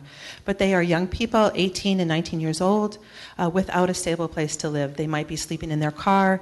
They might be sleeping on your couch because they're the friend of your son or daughter. And so they seek a place for stable housing. And they come from Edina, Hopkins, Bloomington. And this would be the first development in the metropolitan area, in Hennepin County, that would have development for suburban young people who are without stable housing. As the staff mentioned, 66 West will help Edina meet its goal toward 212 affordable housing units in this decade, and 66 West Apartments would propel you significantly forward in meeting that goal. Development in the Southdale area can meet the housing needs of Edina with options that may not fit in other locations within the city, is one of the goals that you've laid out in terms of the Greater Southdale Plan. And so we believe that this is, in fact, a wonderful location for 66 West Apartments. As has been pointed out, it's a wonderful location. It's right across the street from a major transportation hub to be able to catch major bus lines across the Twin Cities. And obviously in suburban areas, access to public transit is an important location component for affordable housing. It's also access to jobs. Our 18 and 19-year-olds are seeking employment, and to be able to be employed at Southdale Mall, close to Fairview Southdale Hospital, are all wonderful opportunities for jobs in the area. It's also within walking distance for retail, grocery stores, banking, medical facilities, and park and recreation, and including the Southdale Y not far away. We also hope that you'll recognize the mixed use that is currently in the area. It is not adjacent to any single-family homes, but is in fact close to other multifamily residential housing that it would mirror. This is not an area that is exclusively currently regional medical. As has been pointed out, this is not currently zoned regional medical. It is in the comprehensive plan for regional medical going forward. And so the only change that would be required is to allow affordable housing within that development. So it's currently zoned for office. It's also at the edge of the regional medical district within the comprehensive plan. And right now would actually not, you couldn't take this parcel and actually rezone it for regional medical. It would not meet those requirements because it's too small a parcel. And lastly, this housing is not dissimilar to the senior housing that has been allowed in the regional medical area currently. I'd like to turn this over to Carol Lansing, our attorney, who will walk through some more of the technicalities around the zoning issues. Good evening, Commissioners. I'm Carol Lansing. I'm an attorney at Faegre Baker Daniels, 90 South 7th Street, Minneapolis. I want to address some specific zoning and comprehensive plan issues before returning the program to Bart Nelson, who will walk through the project plans with you. First, I'd like to address some of the legal arguments that have been made in letters submitted to you. A number of legal claims have been tossed about that really have no merit and are misleading. First, affordable housing is not a vague term. The comprehensive plan references the Met Council's definition of affordable housing, and so there is a cross-reference there to a specific definition. However, if the city did want to be more explicit, you could ask staff to add to the comprehensive plan a specific definition, but it is a recognized term. Second, the Beacon project is not a lodging establishment that requires a city or state license. As interpreted in a letter you received from Larkin Hoffman, any rental apartment buildings in the city or state would require a lodging establishment license. The license requirements for lodging establishments and cited in that letter do not apply to apartment buildings or apartment housing with supportive services. They only apply to rooming houses. Third, except for Minneapolis, cities that have been cited as regulating supportive housing more strictly than other type of housing do not actually, other than Minneapolis, Bloomington, Richfield, and St. Louis, do not define supportive housing as a different type of housing use. Those zoning codes do make references to state-licensed residential facilities. Those are typically group homes. Those require licenses, but the 66 West apartment building is not a state-licensed facility. It does not need a state license. And with respect to the Minneapolis regulations, those that have been cited to you are out of date. Minneapolis has amended its definition of supportive housing, and 66 West Apartments with the supportive services that will be provided does not qualify as supportive housing anymore under the Minneapolis Code. It would be treated as a multiple family housing development. So 66 West will be affordable, it will be supportive, and it will be a multiple family housing development, but none of those three characteristics are inconsistent with what your zoning code allows for housing in the city. It does not require any additional regulation. We are asking you to allow affordable housing in the regional medical area. No other changes are required there. With respect to the process, state statute doesn't allow the city to finally adopt a rezoning before a comprehensive plan amendment that is necessary has been fully processed and approved by the Met Council, but the Met Council and those regulations do not prohibit you from considering the proposed rezoning as we're doing in the two-stage preliminary and final rezoning. And you will notice in your report there is a proposed resolution attached that includes a specific condition that final rezoning is contingent upon Met Council approval of the comprehensive plan. With respect to spot zoning, rezoning a parcel to PUD in and of itself is not spot zoning, or every PUD you've approved will have violated that principle. Under the definition that the Minnesota Supreme Court has established for spot zoning, it needs to be a zoning that is unsupported by any rational basis related to promoting the public welfare. It needs to establish a use classification that is inconsistent with surrounding uses and creates an island of nonconforming use. And all of these need to be met, and it has to dramatically reduce the value of uses specified in the zoning ordinance of either the rezoned plot or abutting property. The extensive PUD criteria that Brianne showed you earlier, compliance with those is targeted at ensuring that this use, among other things, is consistent and compatible with surrounding uses. And so the staff report, which finds that it is, I believe, addresses that concern, as well as the rational basis that you would take in adopting this rezoning or recommending it. And with respect to value, there's no basis to assume that conversion of this bank building into housing is going to have any negative impact on surrounding property values, and certainly no basis that it will dramatically or substantially diminish property values. Lee talked to you about why the project will be consistent with comprehensive plan policies related to affordable housing specifically. I wanted to address that it is also compatible with the regional medical district. Although there is little specific guidance in the plan about the purpose of the regional medical district, I will point out that it has already been determined to be compatible with some types of housing. You recently amended the code to allow senior housing that is connected with medical uses.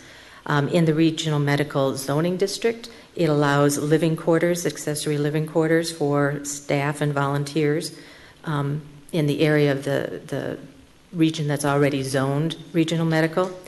And this regional medical area is adjacent to multiple family housing. Multiple family housing is just a block away from this site. So in terms of its proximity and what surrounds it, we believe that allowing affordable housing, which just expands housing opportunities in a very limited way because they would have to comply with the affordable housing definition, is consistent with that district, as well as supporting the city's affordable housing plans. So we believe these policies provide the rational basis for both amending the comprehensive plan and rezoning the property through a PUD. There's also always concerns about precedent, but the proposed comp plan amendment is not going to open the doors to a flood of affordable housing projects. You should perhaps be so lucky, we would argue, but it won't. And in particular, because it would still require any affordable housing project, just as 66 West requires a PUD rezoning, which is a legislative and highly discretionary decision of the city that is made on a case-by-case basis based on the particular project and the particular location. So in conclusion, we see this as an opportunity to either leave this parcel in its current form. It's not eligible for rezoning to regional medical use because it's not large enough and it's not adjacent to the existing regional medical zoning district. So it can be left as zoned for POD office, or you can take this opportunity to allow it to be repurposed for affordable housing. Thank you. Thank you, Ms. Lansing.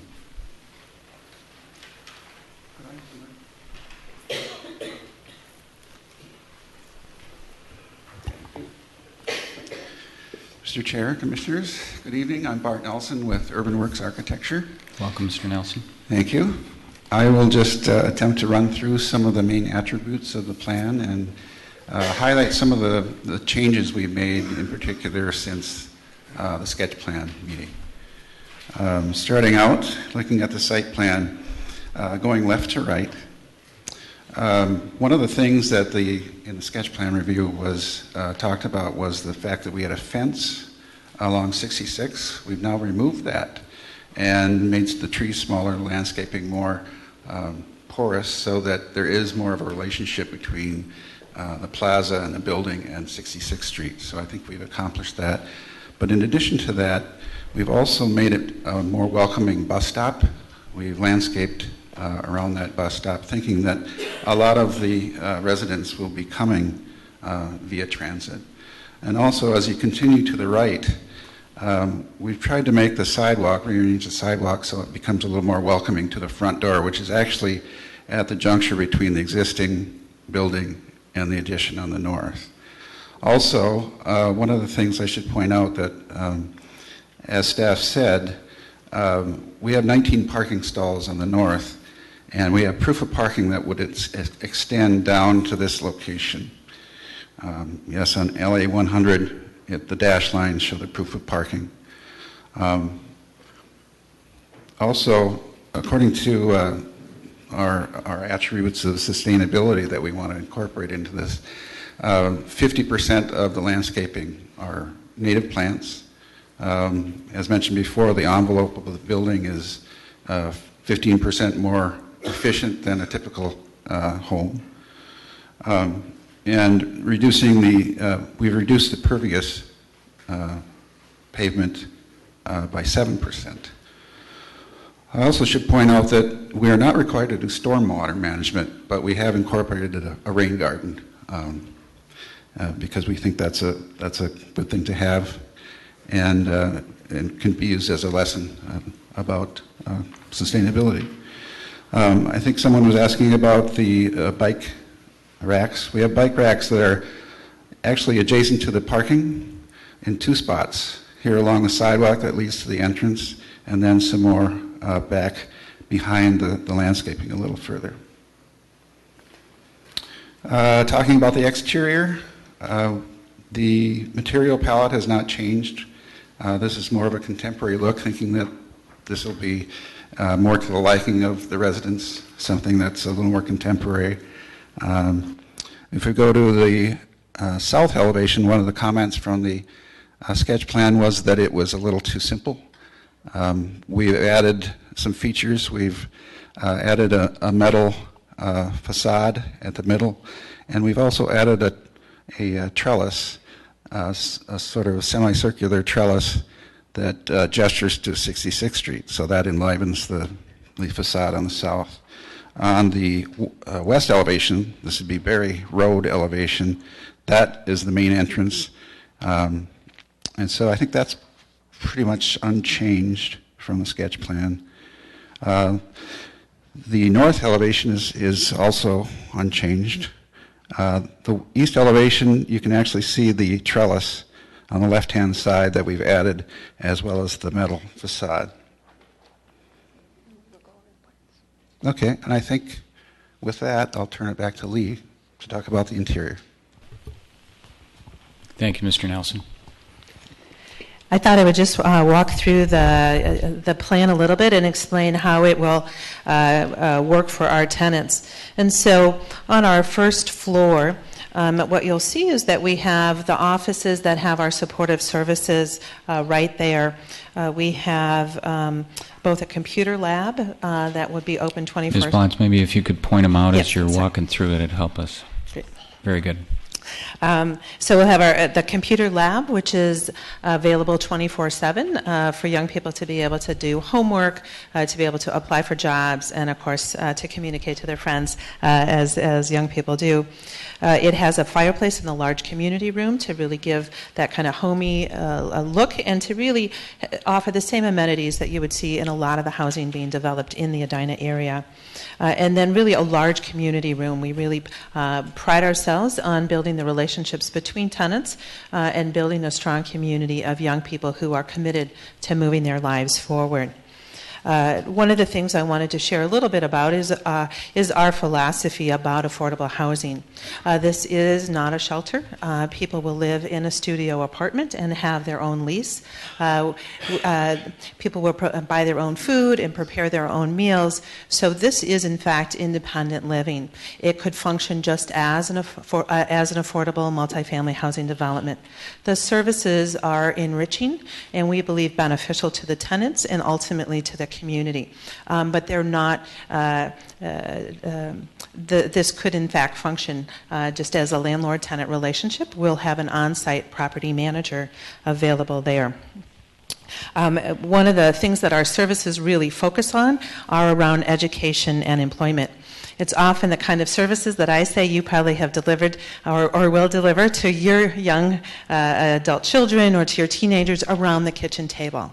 It's the lessons of how to open up a bank account, how to pay your bills on time, how to apply for a job, how to keep that job, how to finish high school, how to go on to college and think about a career. And so those are the kinds of services that are integrated into the housing that we're proposing, so that it really helps young people transition from being children to being adults in our community. These are young people who are really committed to moving forward in their own lives and want to be part of that positive community. As you can see, we have a lot of support in the broader community, and we welcome volunteers into our work. So we believe that we will continue to have that relationship with our congregations that will be a part of this community. We have a plan we'll have at least 3 full-time staff in addition to the property manager. So that's a ratio of 1 to 13 in terms of staff ratio. We are not a licensed facility because this is, in fact, an apartment building. We will have overnight staffing, and so that is both positive for the tenants themselves as well as our immediate neighbors.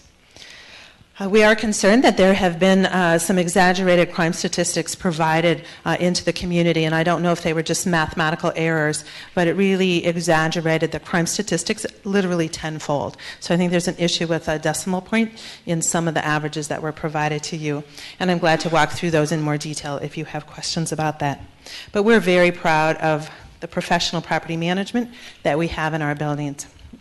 One of the things that we can attest to, our Nicollet Square property in Minneapolis, we have a wonderful relationship with the Kingfield Neighborhood Association. Not only have they welcomed Nicollet Square into the community, and there we are adjacent to single-family homes.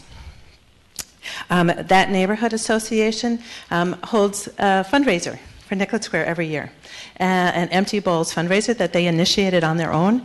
And this past year, 900 neighbors came to the fundraiser to support Nicollet Square in their community. So I think that speaks to the relationship and the fact that we've been a good neighbor in the community. This housing, 66 West, will serve predominantly 18 and 19 years old.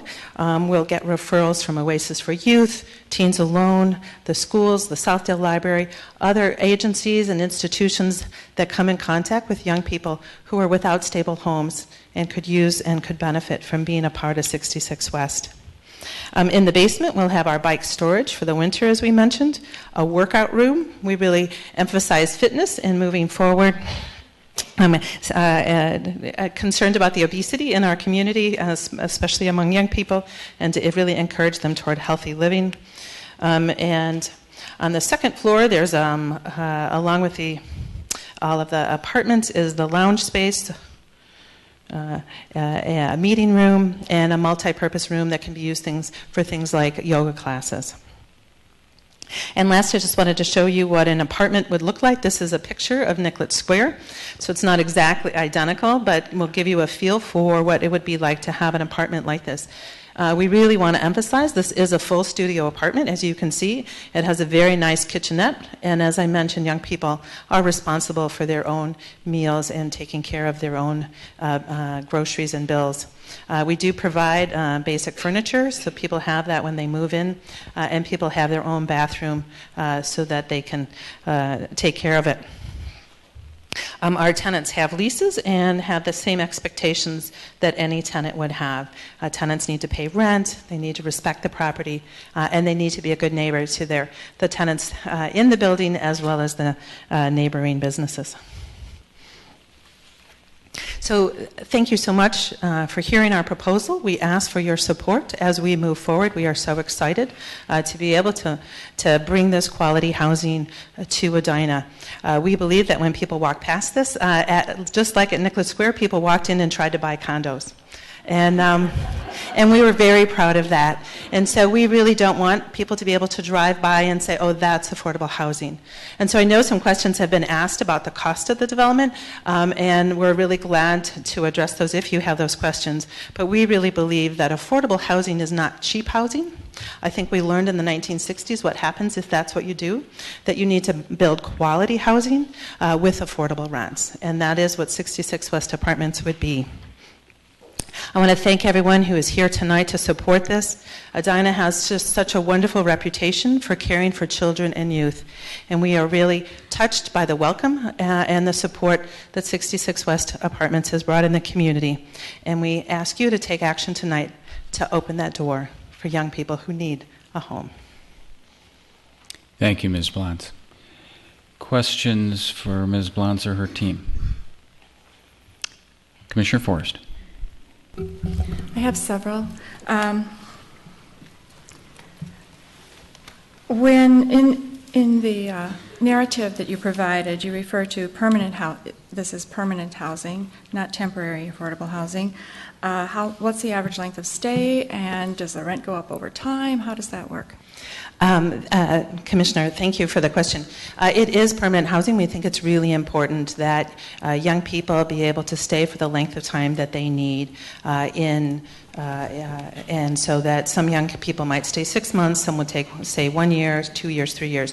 Nicollet Square has been open 3.5 years, and we have a handful of tenants who've been there since it first opened.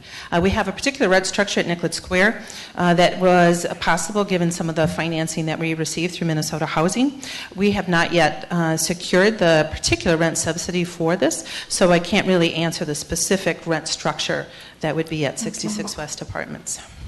That was one of my other questions, was how do you ensure sustainability over time as far as the funding, any supplementary funding that's needed, and versus the construction aspect? Commissioner, this is a long-term process. I'm not sure if I had shared this before. We really have to do things different than a for-profit developer would do, which is that the process to apply for public investment in affordable housing works backwards, where we have to secure a site and seek city approval and then seek the funding. So we're not, no other developer would come without the financing already in place, and so we don't have all of that yet secured, and it will take probably at least 2 years to secure the capital dollars. As a part of that process is securing the rental subsidy as well. Minnesota Housing Finance Agency makes sure before they give the capital dollars that we have the sustainability to sustain it for that long term. The supportive services funding come from a variety of sources. The Homeless Youth Act has been recently funded by the state legislature to provide some of that sustainable funding. At Nicollet Square, we've received a very competitive federal grant for those services. The county is a source of those fundings, as well as the amount of public I'm going to say public, but from the public, private contributions from congregations and individuals that make it possible to do our work. We're humbled by the support that we get in the community, and Beacon raises $2.1 million in private contributions every year to support the work that we do. And that was you addressed my concern, is that when it's largely supported by public money, then I worry about the sustainability of it. So, Commissioner, we have a very diverse, just as an organization in general, we have a very diversified funding, so both public dollars, variety of different sources of public dollars, and then a variety of private. So we're never dependent on one single source that would impede our ability to live up to our obligations. That's a good way to do it. I'm wondering, is this the same tenant mix and same requirements for... Well, first of all, what are the requirements, or the eligibility requirements to become a tenant there? And is this the same population as you have it at your Nicollet facility? And no, those two go together. Sure. Commissioner, in general, it's very similar to the young people that we serve at Nicollet Square. Once again, sometimes funding can drive some things. Some of the Homeless Youth Act funding requires that we would only serve 18 to 21-year-olds. So there are some differentiations depending on the actual funding that we would receive. But it would be very similar. Our target population are young people who are homeless in the suburban area. So it's drawing, obviously, from a different geographic area than the young people that we serve at Nicollet Square. But that's also homeless youth that you're serving there? Correct. At Nicollet Square, we also have an agreement with Hennepin County where we're serving some young people who are aging out of foster care, and that might occur at 66 West as well. And how do you determine if somebody's eligible to live there? So we have gone through, we work with our referring agencies. So as I mentioned, whether it's Teens Alone or Oasis for Youth or the schools to get those referrals. And we work with those young people to make sure that they can pay the rent and be good tenants in our building. And then we help them move forward with their goals in life. And what's the turnover rate typically? Or vacancy or anything like that? I'm sorry, this is a little bit off the top of my head because we have 16 different apartment buildings. So at Nicollet Square, I would say we probably have maybe 7 tenants that move out in a given year, 7 to 10. And it fills up right away? Then Say that again. It fills up right away after that? Yes, then? absolutely. So we have a long waiting list. You mentioned the supportive services, the job applications and money management and things like that. Who delivers that and how? At Nicollet Square, YouthLink is our supportive services partner that's on site. And so in any given location in our 16 apartment buildings, we'll have a variety of different service providers. So we have not yet selected the service provider that would be on site for 66 West Apartments. I guess I was wondering, are there classes, meetings, or is it just somebody available to consult with? It's a very intensive engagement model. So one of the things that we look for in a service provider is an agency that has that experience working with young people. For those of you, I have a 14-year-old son, and so he's just moving into teenagehood, but I'm getting the grunts now instead of a long narrative at the end of the day. And so one of the things that we've learned working with young people is that you have to reach out to them and you have to engage them. So we're very proud of our ability to engage young people in that process. We serve at Nicollet Square, about half of our tenants are young men and about half are young women. And one of the things I talk about is the young men that we've engaged successfully, and because they really come for jobs and housing, but then we work with them to really to touch some of the other issues that have caused them to be homeless and to help them heal from that and move forward. Then one more for you and one for the attorney. On our packet number 8, page A18, which is the cost and financing information, you refer to construction costs and development costs. What's the difference between those two? What's included in each of those? Sure. So the construction is the actual renovation and hard costs with a general contractor. So in total development costs, it would include the acquisition of the land and the soft costs of financing and architectural fees, attorneys, all of that goes into the development of a property. And the development cost is what? It's approximately about 10 million. About 10 million.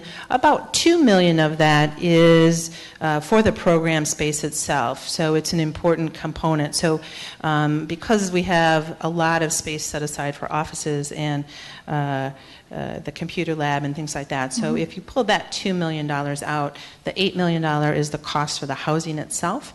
And so if you divide that by the number of units, the cost is around $205,000 per unit. Yeah, I guess I didn't know what development cost included. That's what I was wondering. I'm still not clear on that. But so it's everything for the program, excluding the actual building, or what? Sorry. So construction costs are the actual general contractor. Right. So total development is the architectural fees, which can run into hundreds of thousands of dollars, the legal fees for low-income housing tax credits, and some of the interest and the holding costs for 3 years before we would close, and all of those things. And the land acquisition, the buying the building. Okay, I thought those were getting lumped together there. So total includes the construction plus additional costs.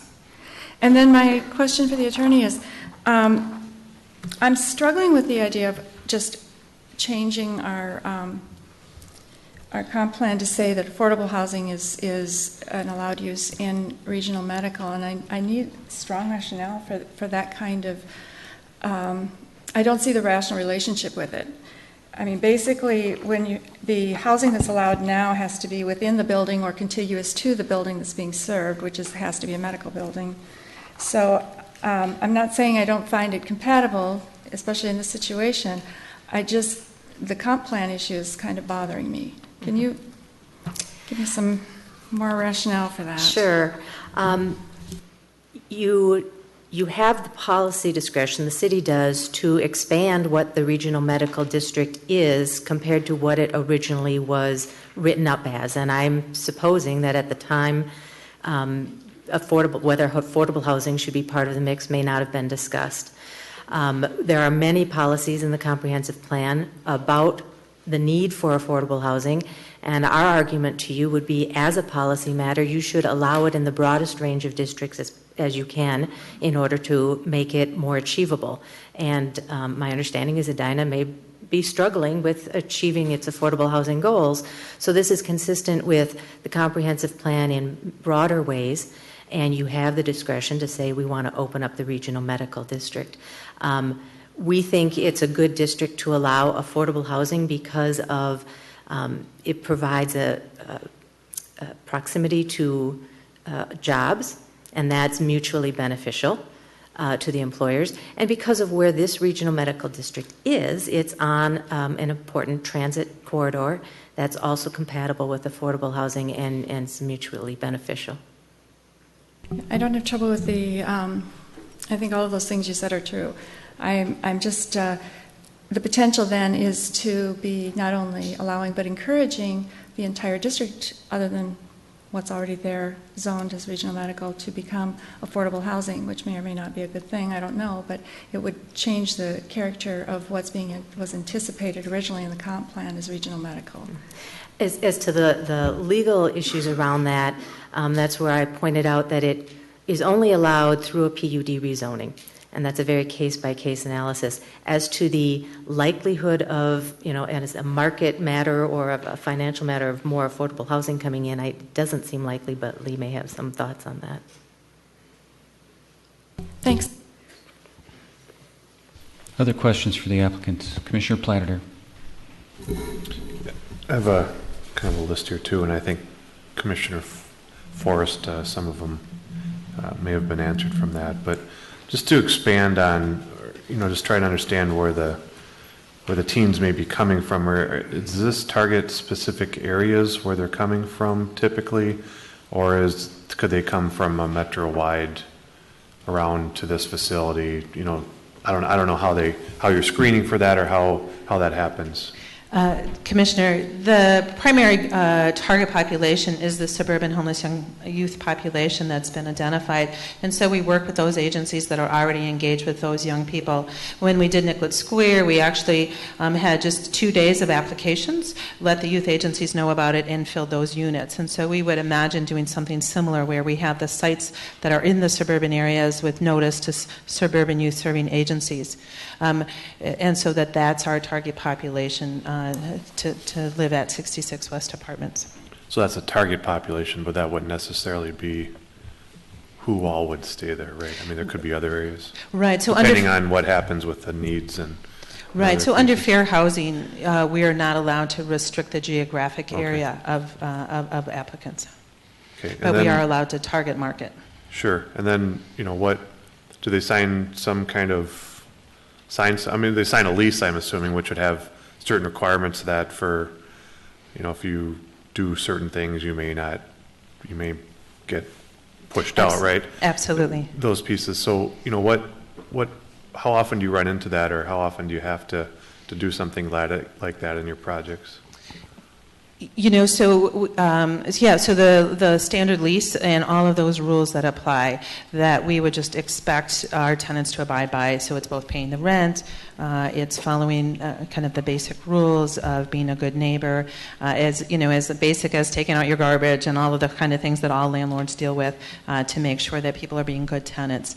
And so if someone were not following through, our first goal is, of course, is to engage young people and to make sure that they're educated and understand their rights, their responsibilities as tenants. And from there, we will move to terminate their lease if they're not able to come into compliance. And so we've not had an eviction at Nicollet Square, but we have come to mutual agreement that Nicollet Square was not the right housing for someone and helped them find someplace else to live. So we've been able to both move people that were not someone who we wanted to stay as a tenant, but be able to do it in a way that was positive for them as well as for the apartment building itself. Okay. And then when folks come here, I'm assuming it's a secure access, but how are they, is there any screening come in? Is there a person there? Is there someone to say, do you live here? Or how does that work? And maybe walk us through it on the plan, what that is, and who has access here besides the tenants, or how that may work, and just to understand, obviously it's an apartment building, but how does security all work in this building? Right. Commissioner, we have an entrance, and part of what we have, just like most apartment buildings, are security cameras. So that is really an important part of knowing who's walking in the building, who's around in the area.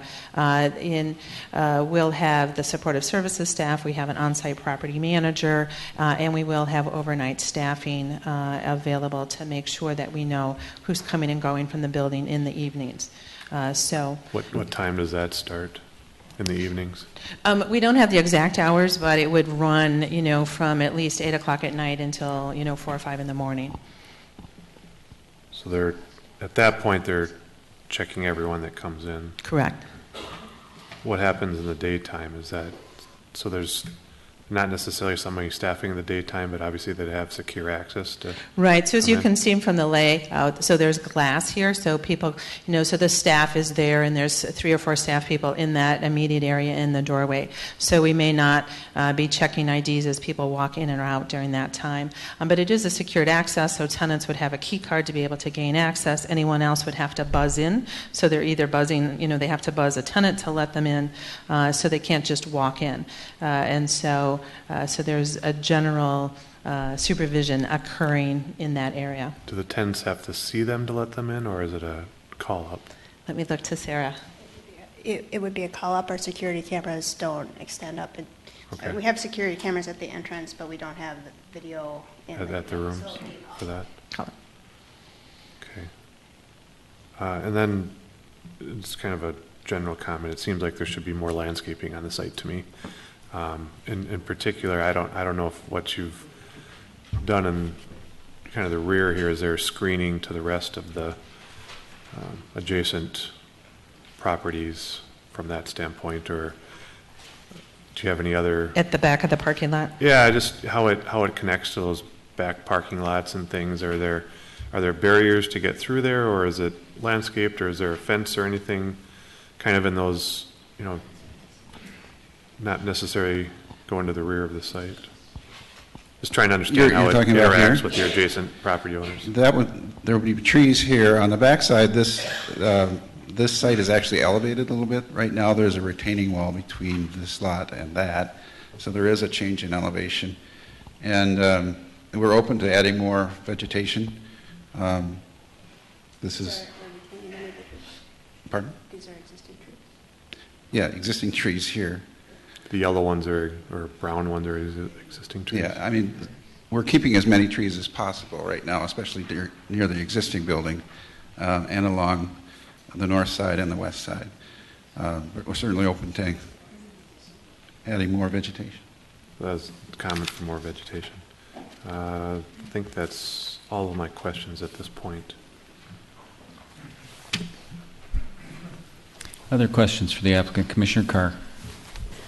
I just had a quick question. You mentioned that there was going to be, I think, 1 full-time manager there and then like 4 support staff. Could you describe what the duties are of those support staff people? So there'll be, at least 3 support staff people plus the on-site property manager. So there's a program manager and 2, we call them transition coaches. They're helping young people transition out of the instability that they've been in into stable living. And so that's where they're engaging young people in that life planning, so to help set goals, to be able to make those connections for jobs and education and other services that they might meet. So they work individually with young people. They put on independent living skills classes. They work with the volunteers to come in and help do resume writing and job applications and things like that.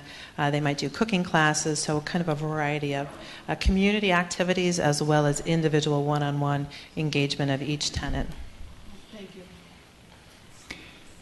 Just following up on that notion, you mentioned earlier what you called intensive engagement model.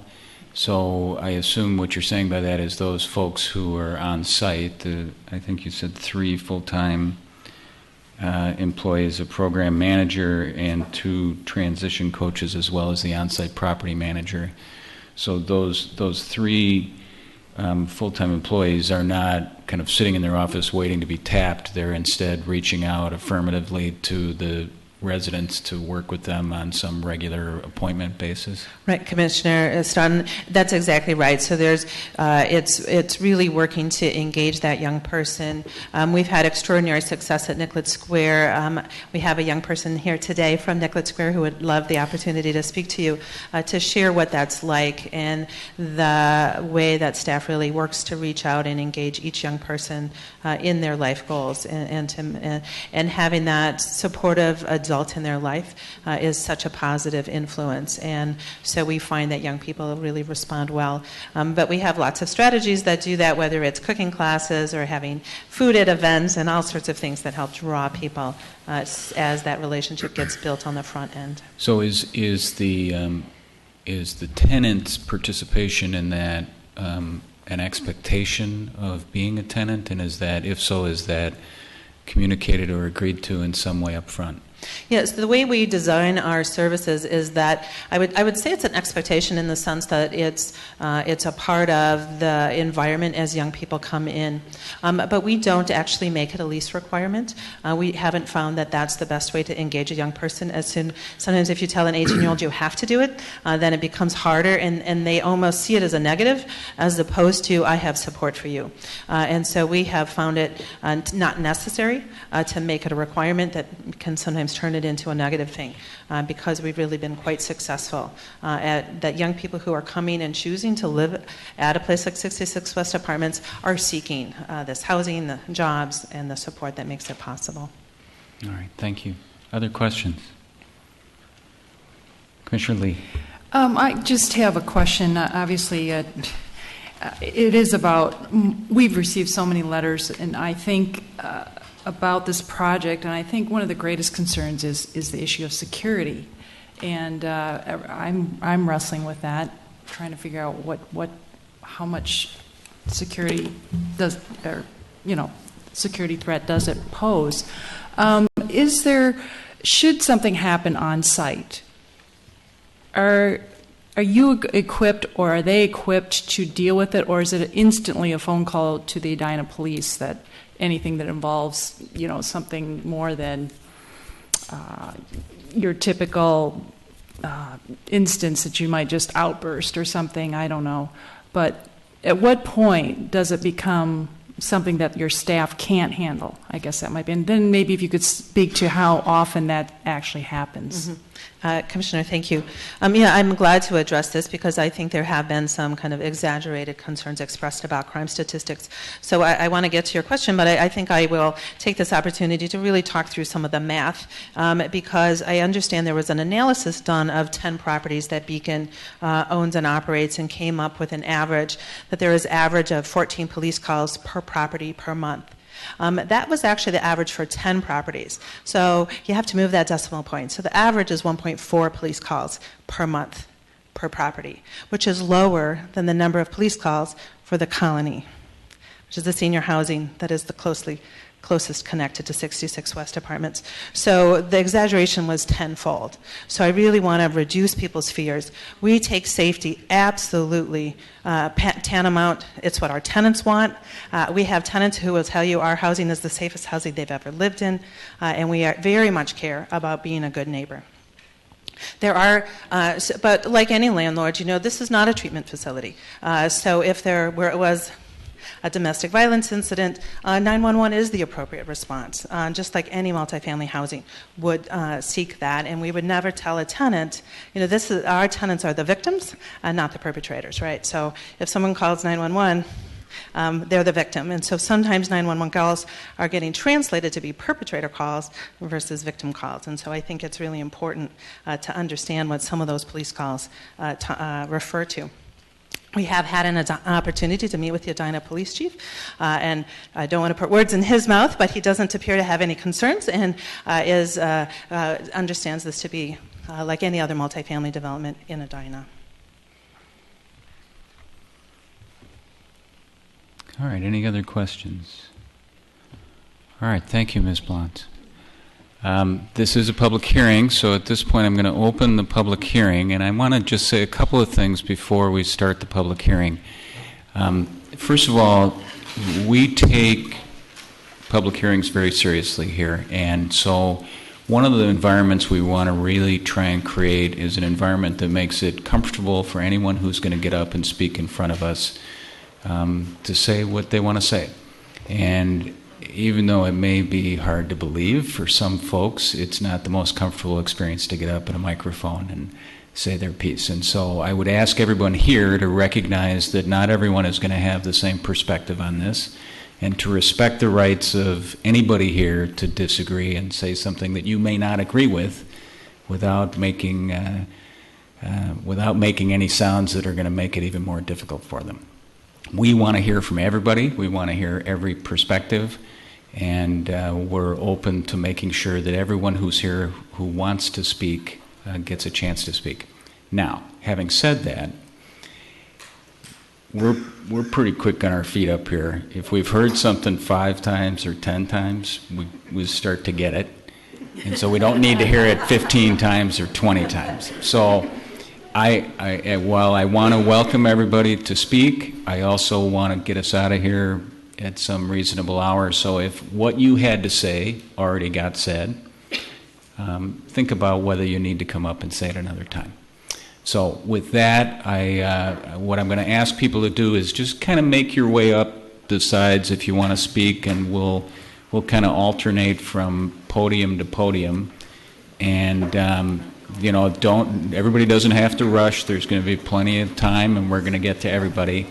And I'd ask you to, again, as I said for the last 3 public hearings, state your name and address, and we'll give you 3 minutes, and the light will go to yellow when you're coming to the end, and to red when it's time to wrap up. And in the interest of allowing us to get through all of this, I hope you'll all try to respect the red light and minimize the amount of times that I have to intrude to cut you off. So with that, let's get started. Why don't we start right here? Hi, Sheila Respecki, 6617 Normandale Road, Edina, resident of Edina. I'm going to give my age away, 58 years. And my concern is mostly, I just read about this on Sunday, along with several other people in our neighborhood in the Star Tribune. And obviously they have a very oiled machine working for them. I don't think Edina residents know about this. And I think me as a taxpayer, has a right to know a lot more before any decisions are made. I hate speaking from and I don't think it's fair. So all right, we started right away on the wrong foot here. Oh, someone clapped. I know I may have suggested that I don't want people making outbursts about disagreeing, but we can't have outbursts about agreeing either.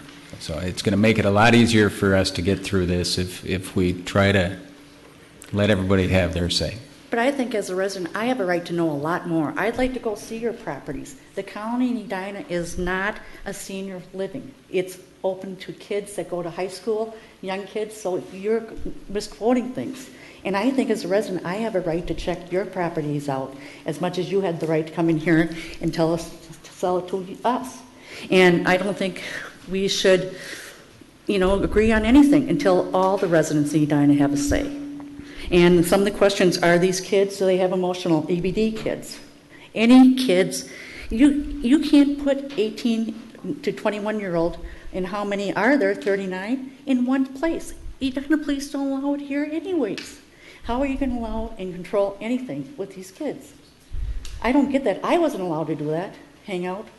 And I wish I could have a $205,000 unit. That'd be great. So that's some of my concerns. I think residents have a right to know a lot more about this project. That's it. Thank you, Ms. Respecki.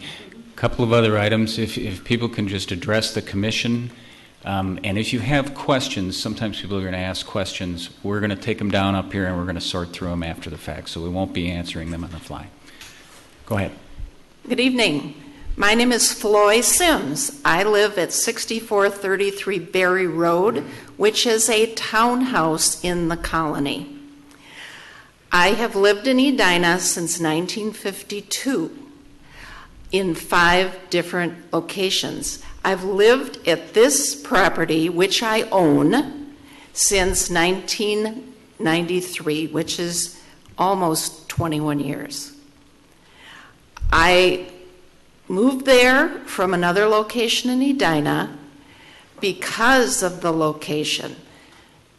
As I age, and I am now almost 70, I'm 69 years old, I like the idea of public transportation, access to medical and shopping, and I have always felt secure at the colony. The colony is not made up of secure units. We have 2 buildings that are called gallery buildings that do have secure entrance. However, all the other units, and there are over 300 units in the colony, the only security we have is our front door and our back door in the townhouses. And most of the other units are also open to the public in coming in and out. So we have had security issues. We've had dumpster diving in the gallery parking lots, parking facilities in the garages. I am concerned about the security factor in having people going in and out of the 66 West, having guests coming in, and then also coming onto our property, which again is not secure. Thank you. Thank you very much, Ms. Sims. Good evening. My name is Jackie Prince. I live at 7200 York Avenue South in the York Plaza condominiums, number 602. I've lived in Edina also for about 40 years now. We raised our children here. I think Edinas have always believed in the philosophy that it takes a village to nurture our children and launch them into successful lives. The Edina community has exemplified this in their youth sports, in Edina Give and Go, in recruiting young people for city committees and boards. And I think we all embrace the school district's motto of all for all, the faith that working together, we can all make life better for all of us. I think the Edina Community Lutheran Church and Beacon Interfaith Housing Collaborative has given us a unique opportunity to put this philosophy into practice for our homeless youth. These young people have either lost their home because they've aged out of foster care, or they've had the courage to leave an unsafe home, either because of physical abuse or mental abuse. And these are survivors. They're good young people who want to live good lives. They need help at this age, as all our children do, to make that transition. Beacon can help them. You've heard about their programs. They do a wonderful job, and their success rate is wonderful. I have been to Nicollet Square. I've met some of the young people there. I have heard their young people speak at Beacon functions. They are a very impressive group of young people. They are not delinquents. They are not criminals. They are not drug abusers. They are children, young people who are ambitious, they are dedicated, and they want to live a good life. I think this is a unique opportunity. This building is available. Beacon can afford it. As I look at the development in this community and this area, I don't see another possibility that this kind of a project would fall within the range of a nonprofit. I think this network of 50 or more religious congregations is the best collateral I can think of. We're not going to abandon a program we believe in, and we believe in home, and we believe in these young people. Beacon has an excellent track record, which you've heard about. They're the best organization to do this kind of a project. There's no better place than the TCF building. It's near jobs, it's near transportation, and it's near these young people. They do live in our community. Any given day, 200 or 300 people, young people in this area are without a home. Thank you very much. Thank you, Ms. Prince.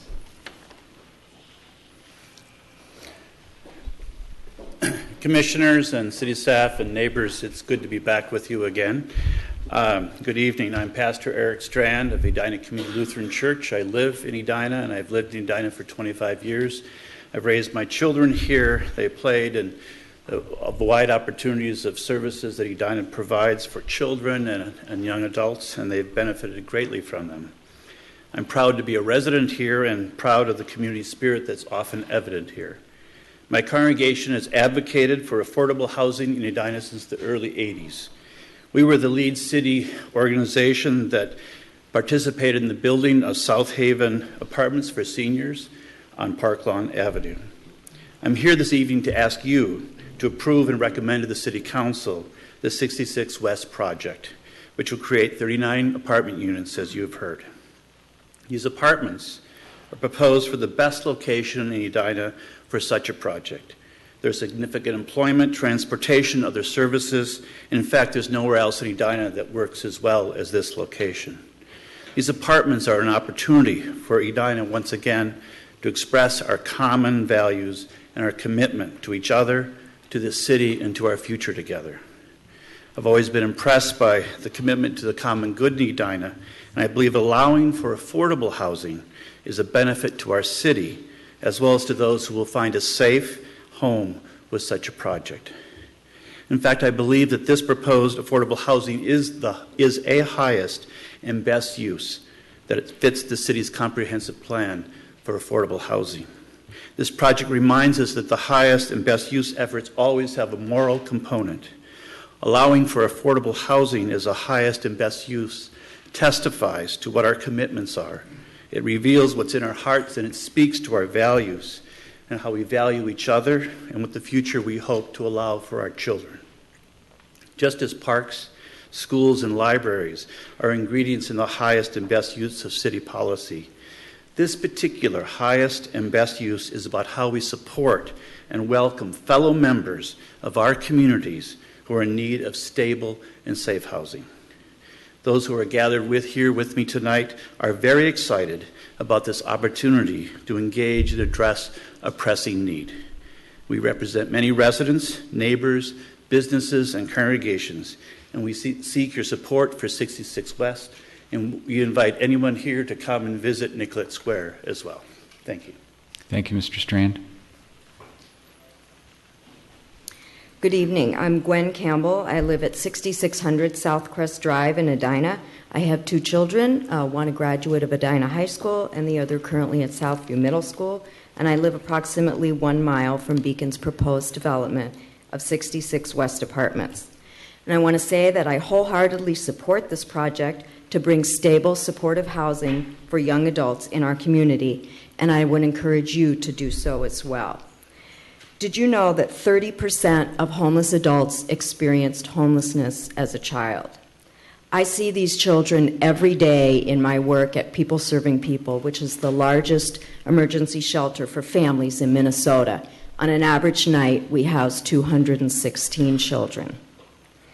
With the 66 West Apartments, we have an opportunity close to home to break the cycle of homelessness and poverty for young adults right here in our own community. These young adults do not choose to be homeless. Those who were homeless as children may lack the supportive family environment that most of us take for granted. These young adults may not have seen self-sufficient behaviors such as employment and stable housing modeled by the adults in their lives. Their basic K through 12 education may have been disrupted frequently due to unstable housing, leaving them less equipped to support themselves. Over 24% of Hennepin County's homeless population lacks even a high school diploma.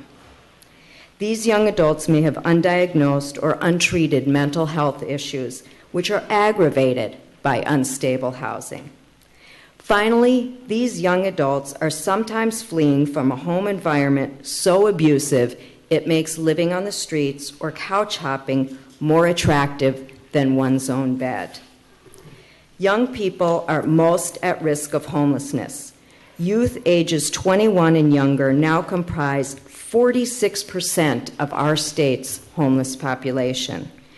And some of these young youth are here in Edina. We can help break that cycle of homelessness for young adults right here in our own community, in our own backyard. 66 West Apartments gives young adults in our community an opportunity to build stable, self-sufficient future for themselves and their future children, which is an invaluable opportunity that I'm supposing most of us had as children. So I hope you will support our community by supporting this important project and voting yes to 66 West. Thank you. Thank you, Ms. Campbell. Hello. Hello. My name is Marilyn Peters. I live at 6429 Berry Road. This is my neighborhood that we're talking about.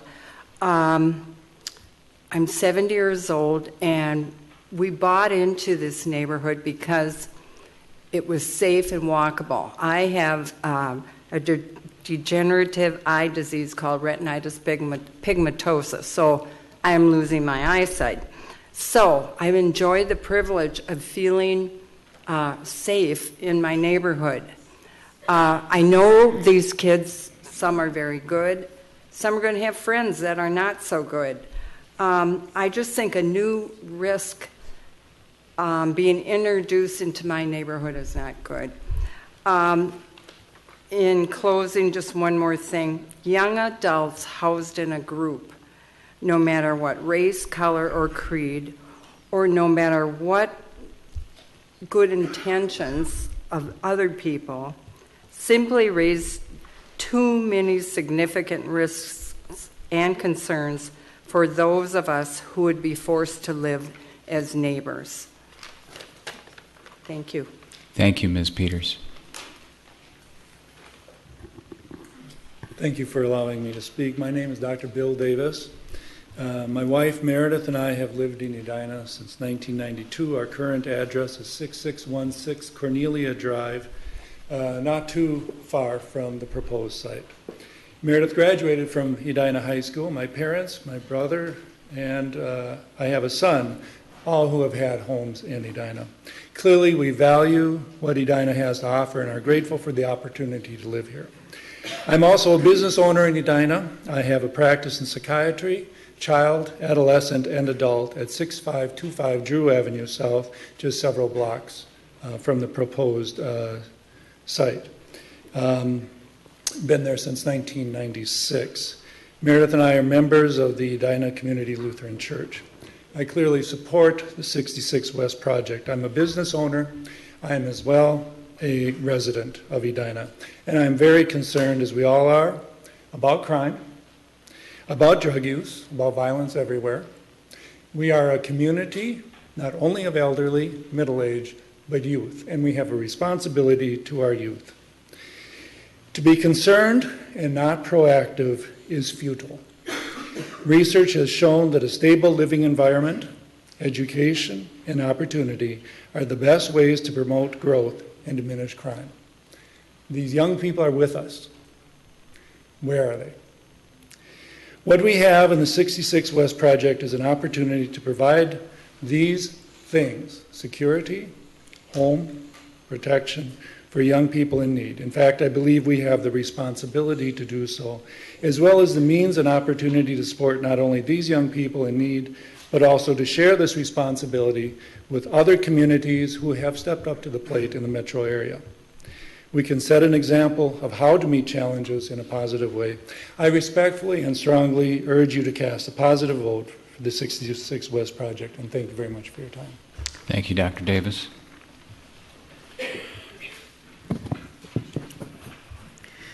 Good evening, Commissioners. My name is Helen Wood. My business address is 6525 Drew Avenue South in Edina. It's right around the corner from the proposed site we're talking about. I'm a member of Edina Community Lutheran Church, a resident of Edina, and also a former step-by-step Montessori parent, as my child now attends our local Edina neighborhood school. As an Edina resident, I would like to reassure the Planning Commission that the 66 West apartment project is congruent with the values of the community of Edina, which include providing a strong foundation for youth to achieve their goals. As a former step-by-step Montessori parent, I would also like to reassure the Planning Commission that the 66 West apartment project is congruent with the values and mission of Montessori schools, which include providing a solid foundation for young people, cultivating independent thought, empathy for others, social ease, and confidence. Please support the 66 West Apartments project. It will restore housing and hope for homeless young adults. Edina is a great community and has a lot of resources for children and their families, including early childhood education programs, before and after school programs, wonderful public schools, and communities of faith, neighbors, libraries, and parks. Unfortunately, there are still young adults in our community who do not have stable housing. By adding this resource to our community, we will increase the vitality and health of our community and decrease crime as more basic needs are met. Many who grow up in Edina return here to share it with their children. It is my hope that these young adults who benefit from these apartments will consider doing this as well. Thank you. Thank you, Ms. Wood. Good evening, Commissioners. My name is MJ Bauer. I'm a lifetime Edina resident. My husband and I live at 7609 Gleason Road. That's where we raised our two children who went to Our Lady of Grace. I went to Our Lady of Grace, and I am a frequent attendee at Father Rudolphi's 8 a.m. Mass at St. Patrick's. A couple of weeks ago, when I read about the Beacon Project, I didn't know anything about it. And I was intrigued, and so I reached out to a couple of my like-minded friends that I do volunteer work with, and I said, let's go take a look at the Beacon Project on Nicollet. So we went to South Minneapolis, we called ahead, they scheduled a tour for us, and away we went. And I just wanted to kind of tell you what I saw. I saw a beautiful, bright, well-designed building. And inside, we were greeted by a very enthusiastic staff member who brought us through the building. And in that building, we saw 69 efficiency apartments. And in addition to that, we saw public spaces that were amazingly well-kept and tidy. And I commented on that to the staff person, and she said, the kids that come here have been homeless, for the most part, for at least a year, or they have aged out of the foster care system. They are so grateful. They are so respectful of the property. We've been here 3.5 years. We've never had to paint a wall. We've never had to replace a carpet. I saw rooms that were tidier than my kids' college dorm rooms ever were, because the kids were so happy to be there. And when I looked at the residents or the kids that live there, they were 17 and 18 and 19-year-olds with backpacks and blue jeans, laughing and talking and coming and going from jobs and work. They look just like our kids. And these kids are in a circumstance that they didn't create. They are highly motivated to get educated. They are highly motivated to be employed. They're paying rent. They want to stay there. They want stability in their lives. So this is one Edina resident that asks you for a positive vote on 66th Street West. I don't see this as a risk. I see this as a huge opportunity, not only for these kids, but for us to meet what we have set out in our charter which I believe was 200 plus affordable housing units. And year to date, I think we have less than 10. So I think this is a great opportunity for us, and I think the risk is very manageable. So thank you. Thank you, Ms. Bauer. Hello, my name is Thomas Stone. I'm a resident at Nicollet Square, 3710 Nicollet Avenue South, apartment 204. Nicollet Square has changed my life dramatically. I'm going on my second year of college, which I wasn't expected to even graduate high school without some supportive staff in my life. I just got my second job at the age of 19, and I have an apartment. That right there speaks volume, that I am still a teenager and I'm taking care of my business. It's me paying rent is a huge responsibility because I'm used to taking money and just going buying clothes or having fun with my friends. But instead, I'm taking $200 and paying rent. That way I can make sure I have a roof over my head. That right there will ensure my future. Okay, he has responsibilities right now, but it will be greater in the future. The staff there are lovely. There was times when the staff there reached out to me, but I was hard-headed, and I came back home, and one of the staff was chasing me around the building, like, I'm going to kick you, because I never reached back out to him. That's what I love to see, is staff being involved in my life. I aged out of foster care. I didn't have nowhere to go, and I needed support. I needed people in my life saying, I'm going to be here for you regardless. If you mess up, if you do good, I'm still going to be here. And out of the 8 months I've been at Nicollet Square, I have, like I said, I got 2 jobs. This is my second year of college. I'm building a foundation that will benefit me in the future. I'm building great relationships with people that would benefit me in the future. Nicollet Square is placed around a lot of small businesses, which some of the kids there have went to. Butter, which I helped make some of the soup for the fundraiser. It was hard because it was a lot of stuff to do, but it taught me how to cook. Well, regardless, I know how to cook, but it taught me the more skills to be patient and cook stuff properly. So there's a lot of skills that these properties can teach kids and that can ensure their future, and it would be better for them to do. Thank you. Thank you, Mr. Stone. My name is Pacey Irk, and I live at the Colony at Edina, 6315 Colony Way. I've grown up in Edina all my life. I've lived here 65 years. I went through the Edina school system, graduated from the high school, and had the joy of teaching 35 years at Edina High School. In that process, I had students that came up and asked me, would you put a roof over my head? And I opened my doors. So it does not surprise me that we now have 250 to 300 youths that are 18, 19, and 20 when I saw this while I was teaching. It bothers me that we're judging people that we've never met, that we have no idea what their circumstances are.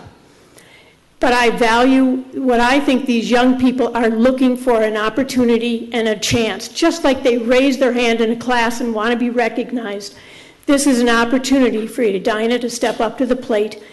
Give them a home, give them a chance to work in a job. And the amazing thing that I see that happens is that when people come out of misfortune, they turn their careers into helping those people that were as unfortunate as they were. I think the Colony at Edina is a perfect location, as why everyone that lives there at the Colony. 66 West is a perfect location for these young people. And I would hope that you would support these young people and give them the opportunity that they deserve. Thank you very much. Thank you, Ms. Erkin. Good evening, Commissioners. Thank you for your service, by the way. My name is Mikkel Beckman. I am the Director of the Office to End Homelessness for Hennepin County. Our office is at 318 East 38th Street. I personally reside at 5332 Fremont Avenue South in Southwest Minneapolis. And I was just here, came here tonight to let you know that in the view of our office and the 10-year plan to end homelessness called Heading Home Hennepin, which our office is instructed to carry out and which was created and launched back in 2007, that this project is in perfect synchronization with our goals related to Heading Home Hennepin. Our 10-year plan to end homelessness in Hennepin County includes 6 major strategies, 30 recommendations, and 50 concrete action steps. And we have a lot of goals around housing, and we have a lot of goals around helping homeless youth with housing. Our 10-year plan called for the creation of 370 supportive housing units for young people throughout Hennepin County. 7 years into the plan, I have to tell you we are very far behind in the development of that, due in large part to the recession and the collapse of the low-income housing tax credit market. And so we are very excited about this proposed plan. I have to tell you that supportive housing is a nationally recognized best practice in ending youth homelessness, and that this project in particular meets all the right criteria as a best practice, excellent building. It's in the right location. It's connected to the right opportunities. It's on major transit. It links support services that young people need to launch into life with an affordable place to live, which is what all young people need. Thankfully, we live in a community where most young people launch and leave home with a plan, whether that's joining the military, entering college, entering the workforce, or entering into some sort of labor union trade program. Unfortunately, we have on any given night in our community, in our county, between 500 and 600 young people who have, for the most part, either exited out-of-home placement care and ended up on the streets due to poor government planning, for the most part, or have had to flee terrifying situations in their own home and they have no support. So what happens if we don't provide an opportunity for these young people who are not criminals and who are not a danger to anybody?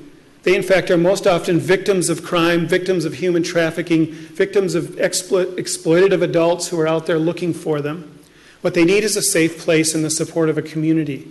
And when we see, as we've seen all over the United States and all over Minnesota, in Duluth, in Rochester, in St. Cloud, on the White Earth Reservation, in Minneapolis, and in other suburban areas around the metro area, when we've developed supportive housing for young people who have experienced homelessness thrive and launch into life and become part of the main flow of our community. There is nothing to fear from these projects. I've been involved in homeless work since 1990. I have been to multitudes of community meetings throughout the state of Minnesota in many communities, and I have heard many of the same concerns expressed over and over 2.5 decades.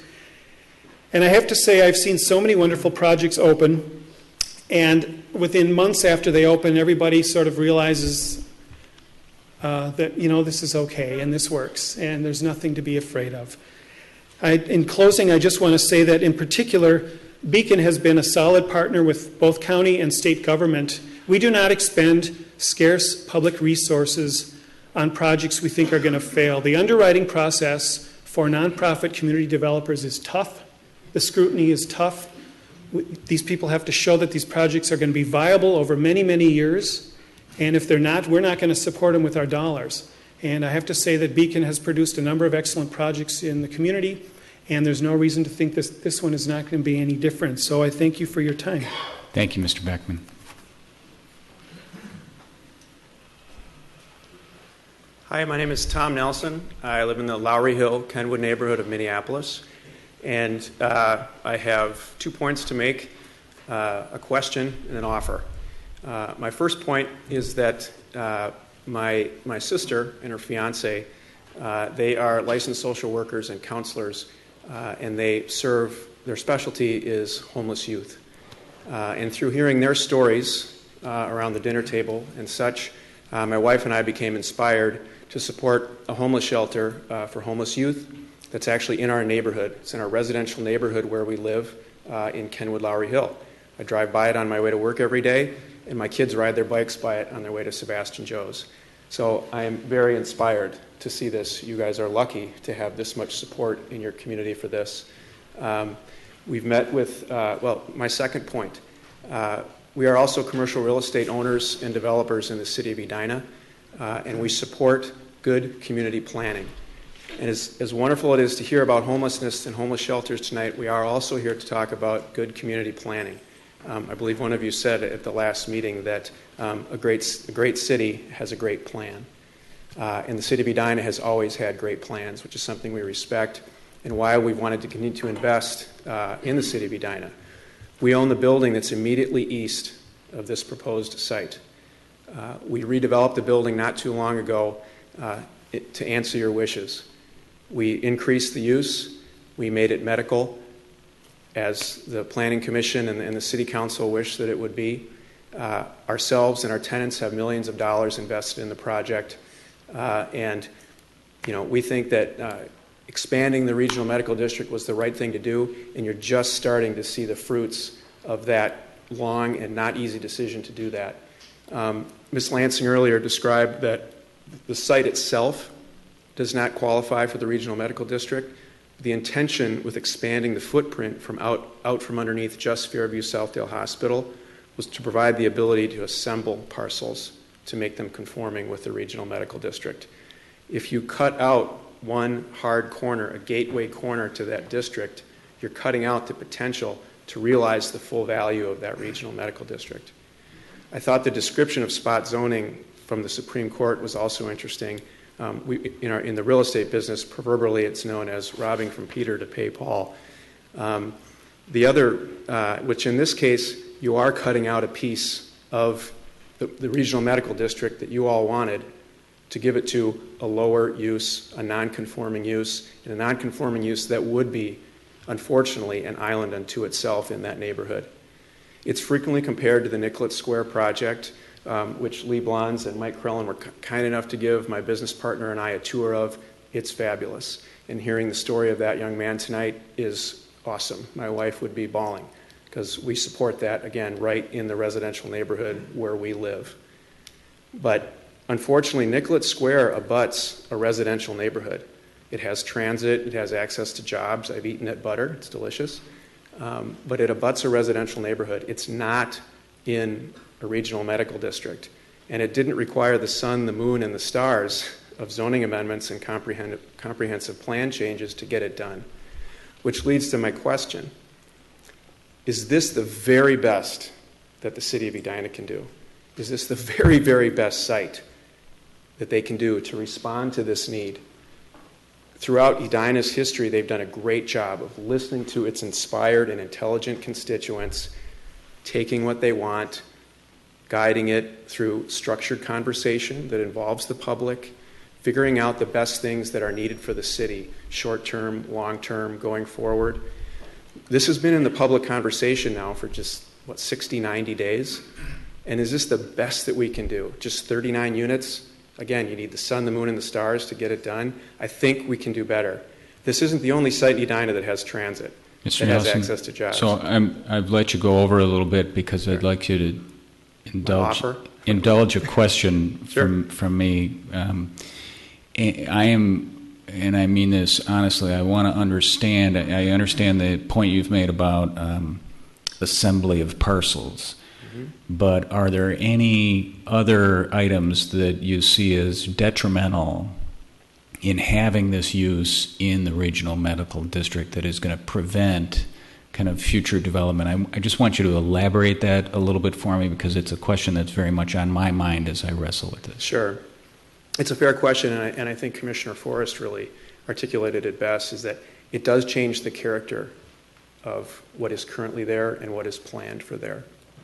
It does have a use that is a wonderful use and should be in the city of Edina somewhere, but it changes the character of the neighborhood or of the district and the neighborhood that the planning folks spent a lot of time trying to create and establish. And in my opinion, it would change the character. Does that answer your question? Sure. Okay, so you're really out of time. You said there was an offer. Thanks. Why don't you make that quickly? And yeah, then and I we'll move to the appreciate it. next. My offer is that I think the city of Edina can do better. I think there are better places to put this, and that it deserves some structured conversation that involves the public. I would love to volunteer my time to try to find a better place. We know they exist elsewhere in the city, that you don't have to pay twice the going market rate for housing sites, which is what the applicant is paying here for this site. $59,000 a unit. You know, Lennar's paying $25,000 a unit. 7200 France, which does include an affordable component, is paying $28,000 a unit. That's a lot of money for an affordable housing site, and I worry that that may jeopardize their financing as well. So I would love to volunteer to be part of some commission, some committee, and I know owners in the area and other real estate professionals have also offered this, to volunteer our time. Let's find a better place. Let's make it a little easier for Beacon and all the people here to realize their vision of having affordable supportive housing for youth in Edina. All right. Thank you, Mr. Nelson.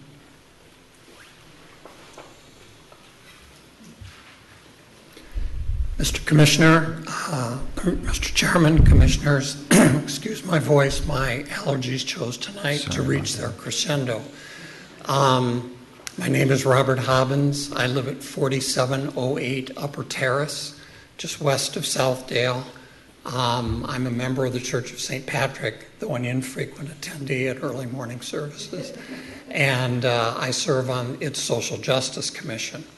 It's been the good fortune of my wife and myself to live in Edina for over 30 years, and we have become very familiar with all of the wonderful reasons there are to be proud to live in Edina, from our schools to our parks to our public services to institutions like the one on which you serve. But there is one issue upon which we cannot have any justifiable pride, and that is a rather dismal record in terms of providing affordable housing in this community. And I say we because I think we as a community have to own this. It's not you, it's we. We have been extremely creative in finding ways to create fear around projects, to find ways to stigmatize whatever the target market was for that affordable housing. We have constantly been persuaded there must be a better place. We can do better than this. And of course, that doesn't happen. Tonight, we have the happy opportunity to regain some justifiable pride on this issue as well. And that's presented by the fortuitous combination of a very established developer with an established track record, a location that is adjacent not only to public transportation but to entry-level jobs, including entry-level jobs at places like Fairview Southdale Hospital and the Fairview Office Medical Buildings. And finally, a pressing need, a dire need. At the end of the day, we don't have any choice as to whether there will be homeless young people in our community. They're there today, they will be there tomorrow. They will be in the Southdale Food Court. They will be at the YMCA. They will be in waiting rooms at Fairview Southdale Hospital, or they'll be at the library. We do have a choice as to whether we're going to leave them to fend for themselves with all of the attendant risks involved in that policy approach, or whether we are going to, as a community, provide them with affordable housing and the support services that will enable them to succeed. And I hope tonight you'll make a decision that will give us all yet another reason to be proud to live in Edina. Thank you. Thank you, Mr. Hobbins. Good luck with the allergies. Hello, and thank you very much for your good listening. It's hard work. My name is Carol Trussell, and I live at 9 Woodland Road in Edina. I've been there for 46 years. My husband and I have raised 3 daughters in this home. All 3 of them and 6 of our grandchildren have attended Edina schools, and 2 of our daughters and their families live in Edina. I was a founding member of the precursor of Beacon Interfaith Housing Collaborative, which is the developer, of course, of 66 West. And I've served on the board of Beacon for 10 years and chaired it for 2 years. Currently, I am the co-chair of what is called the Westminster Plymouth Affordable Housing Task Force. And these 2 downtown churches work together with Beacon to actually be developers of Nicollet Square that you've heard so much about, which is on 37th Street and Nicollet Avenue, to provide that affordable, supportive housing for 42 youth and homeless youth and youth aging out of foster care. During this process, we learned a lot about what it takes to end homelessness wherever it occurs. Here's what we learned. we learned that you need a housing developer who has a strong record of high-quality management and a good relationship with both neighborhoods and tenants. And Beacon does this well with both constituencies. 2, you need to work with vulnerable populations by giving them housing first. 3rd, you need to provide supportive services on site. 4th, you need to select a site that provides tenants with access, as we've talked, to jobs, to education, to transit, and to services.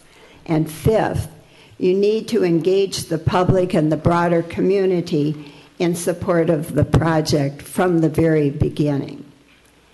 In many respects, Nicollet Square, as we've been talking today, is the conceptual model for 66 West. And 4 years ago, several Kingfield neighbors had some of the same anxieties and fears that Edina residents have mentioned today, but also in Sunday's Star Tribune article.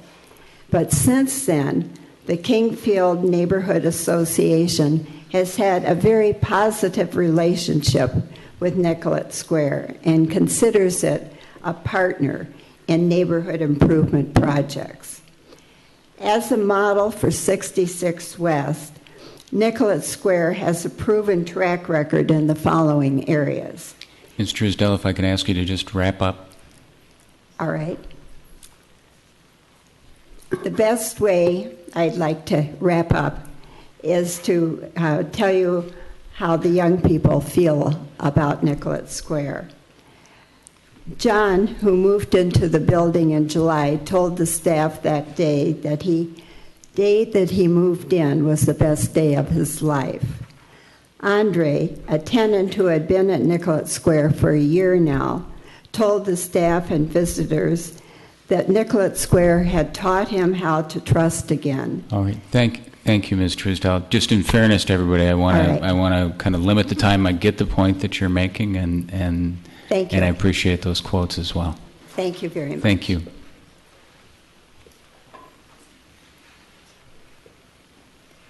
I'm Mary Albing, pastor at Lutheran Church of Christ the Redeemer on 5440 Penn Avenue South. Our congregation has been involved with affordable housing for a very long time, and I've had the opportunity to meet lots of folks who've suffered from homelessness. As many have said, when it's a child, it's not their fault. We were in the midst of planning for this. I just want to tell you a quick personal story, which is December, in the midst of making plans about this, my daughter came home in tears to tell me her boyfriend was in trouble.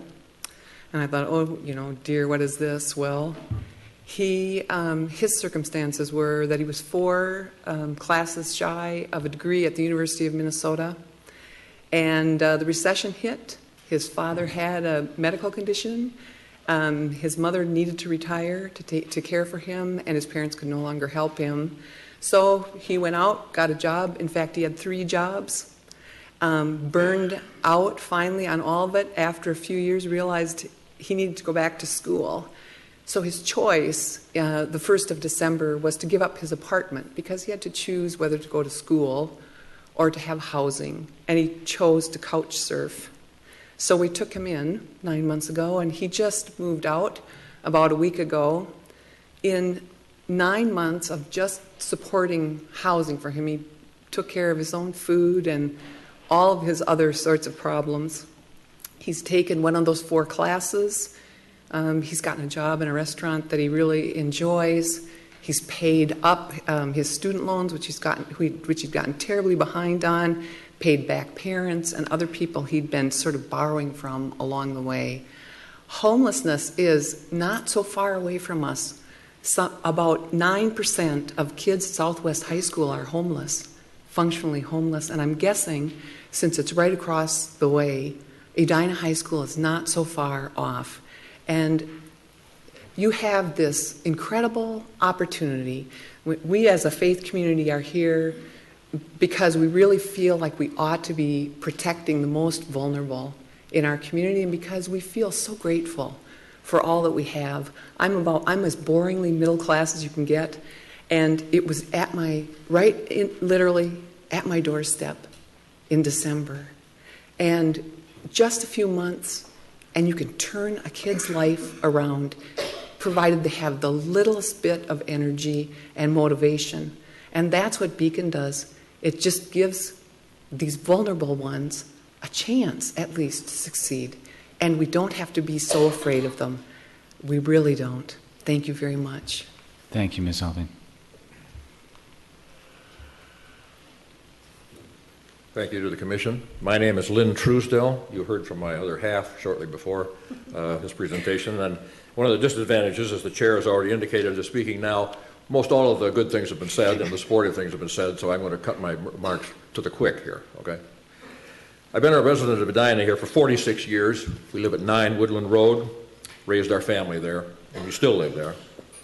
My wife and I have submitted a letter to you all detailing more particularly our support for this project at 66 West.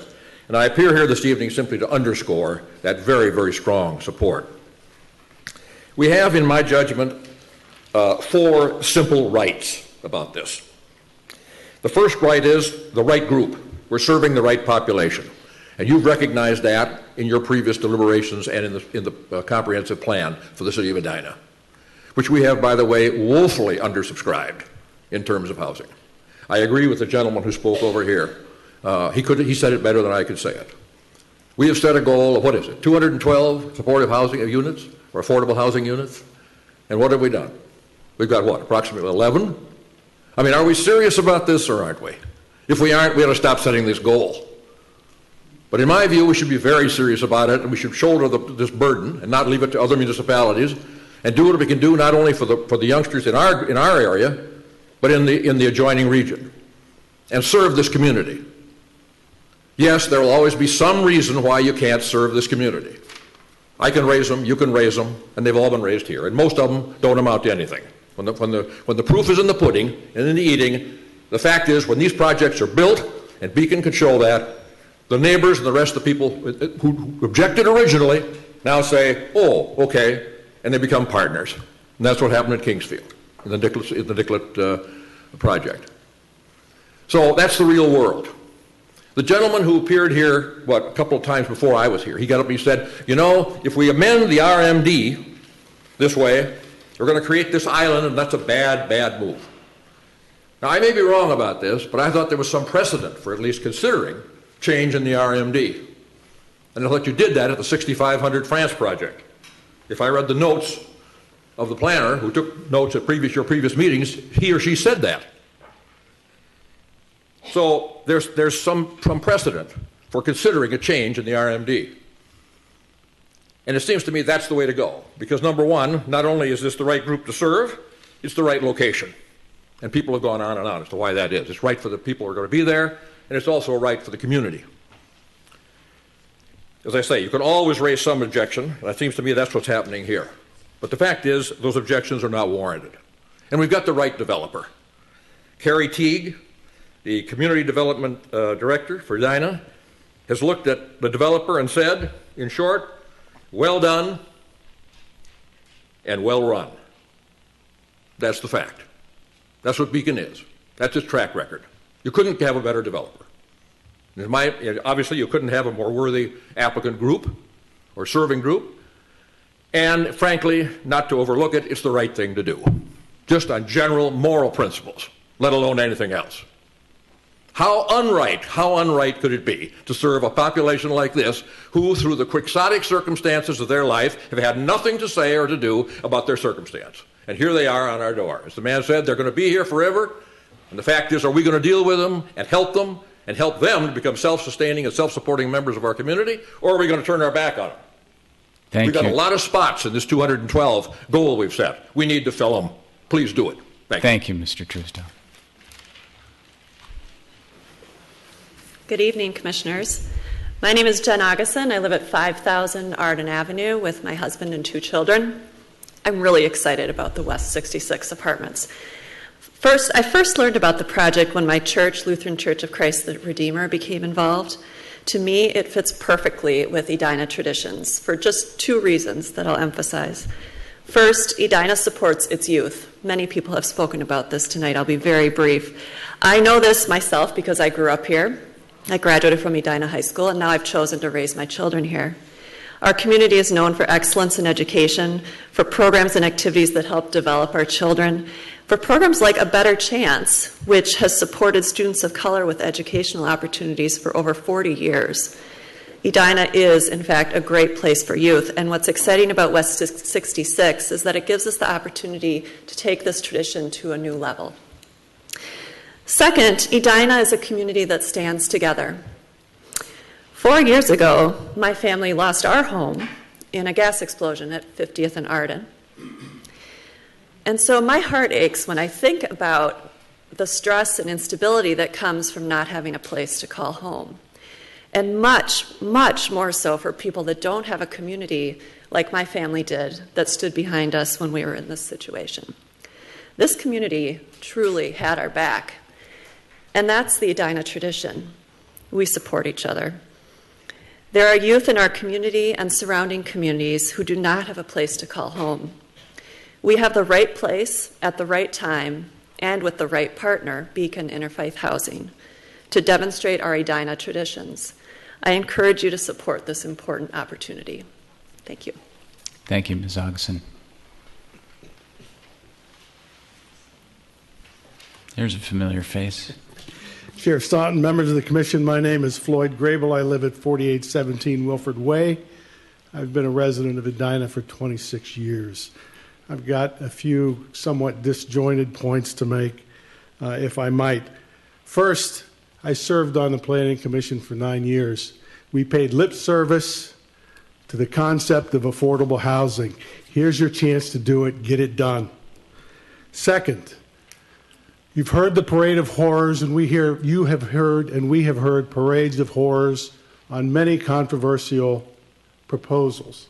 Those parades of horrors never come to fruition. They don't happen. What does happen, good proposals produce good results. This is a good proposal. Now, the one argument that seems to me to make some sense on this thing is, well, you've got this medical office zoning, and are we going to have this thing in the middle of it? Well, the fact of the matter is, I'm sure that that building didn't go up for sale in a stealth manner. And those other developers could have come in and bought that building and built a medical office building if they wanted. But that doesn't happen all the time. You are faced all the time with proposals that are specific to a parcel and say, boy, wouldn't it have been nice if so-and-so would have bought that and then he could have done that. Well, that didn't happen here, and that just doesn't happen. We don't have that opportunity. Centennial Lakes was the last one we have. Maybe there's an opportunity at Pentagon Park where you got a lot of parcels that you can develop in one consistent way. But that didn't happen here because somebody else came in, took the property, and now has come forward with a proposal. And it's a good proposal, and I support it, and we should support it. These youth are not homeless because they're bad people. They are homeless because they have been subject to some bad situations. And I have become personally aware of some of those situations, and I will guarantee that your student members know some people that they go to school with who are on the edge or over the edge on a homeless problem, because it happens. And it's not their fault, and it's not what they want, but it happens. Here's an opportunity to provide an investment, a long-term investment in youth who are motivated, who want to do well, who need a hand up, and this is an opportunity to give them a hand up. Finally, just let me say, and I don't want to be preachy here, but one of the things that we're all called to do, we're called to feed the hungry, we're called to clothe the naked, and we're called to shelter the homeless. And here's your opportunity to shelter the homeless, and I sincerely hope you'll give this your positive vote. Thank you. Thank you, Mr. Grable. Good to have you back, even if it's just for 3 minutes. I'm a bad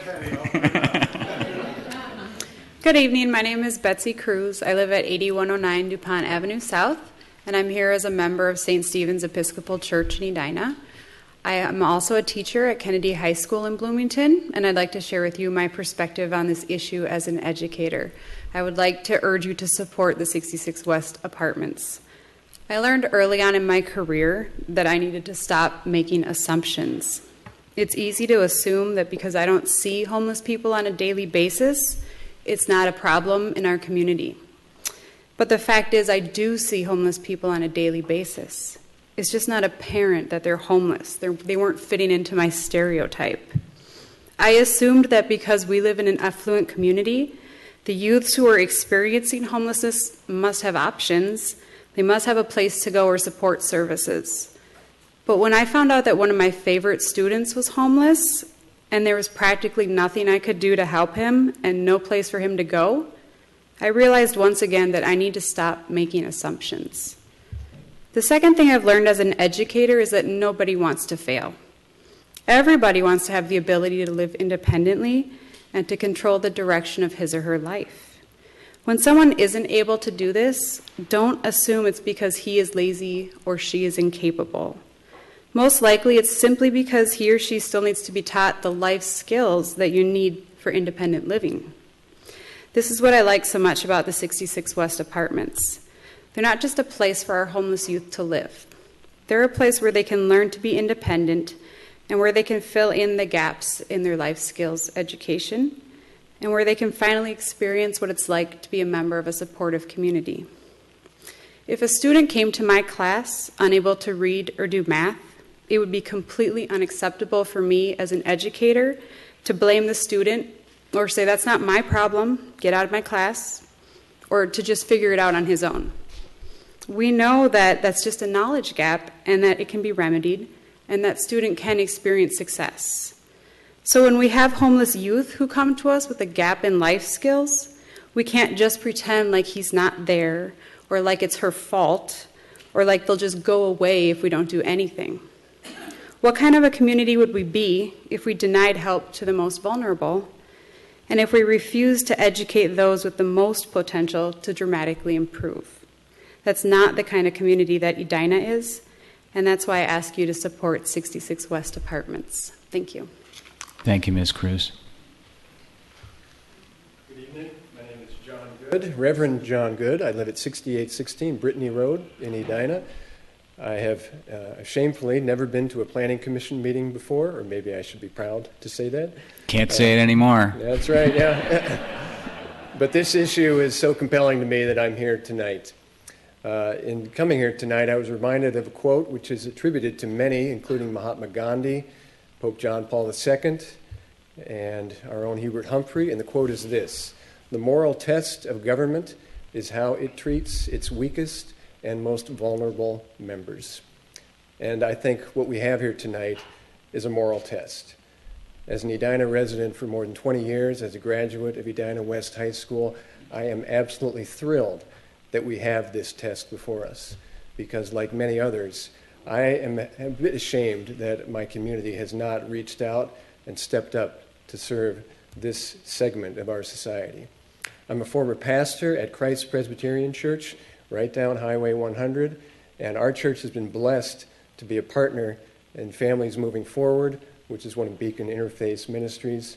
We have been thrilled to be a part of that ministry. It's blessed our church. And any organization like Beacon that is involved with an opportunity like this, I'm very excited to be able to support it. I also volunteer as the Edina Fire and Police Chaplain. I know our first responders very well. I'm very, very confident that we have the best trained first responders in the state, and they will be able to accommodate and to meet the needs of this new segment of our community should they move there. 39 units, I think we can handle whatever load comes up, whatever calls are made by those units. And lastly, I'm a full-time employee of Habitat for Humanity International. You may know our work. We are in the affordable housing business. We're in all 50 states. We're in 80-plus countries. And we have heard the arguments against affordable housing. We hear it all the time, that it will raise crime, that it will introduce an unwanted element into a community, and NIMBYism is what we call it. Not in my backyard is the acronym. And I stand here before you to say, as you've already heard, those arguments most often, almost always, do not come true. The residents who are fearful once they meet their new neighbors fall in love with them, support them, and are thrilled to have them. And so I stand before you and ask, will we as a community be compelled by arguments that are based on fear, or will we be compelled by arguments that are based on very real need? It's a need that I think we are equipped to meet. Thank you. Thank you, Reverend Good. Good evening, Commission members. My name is Lisa Netzer, and I live at 6024 Timberglade Circle in the city of Bloomington. Yes, you have a foreigner here. But I'm also a member of St. Stephen's Episcopal Church here in Edina, and I happen to have a little unique experience as a former associate city attorney for the city of Bloomington for 13 years. First, let me say this. Cities don't run without volunteers. Thank you for your time, and thank you for your consideration. I know you've read really big packets for this particular hearing, but I'm here to congratulate you for two reasons.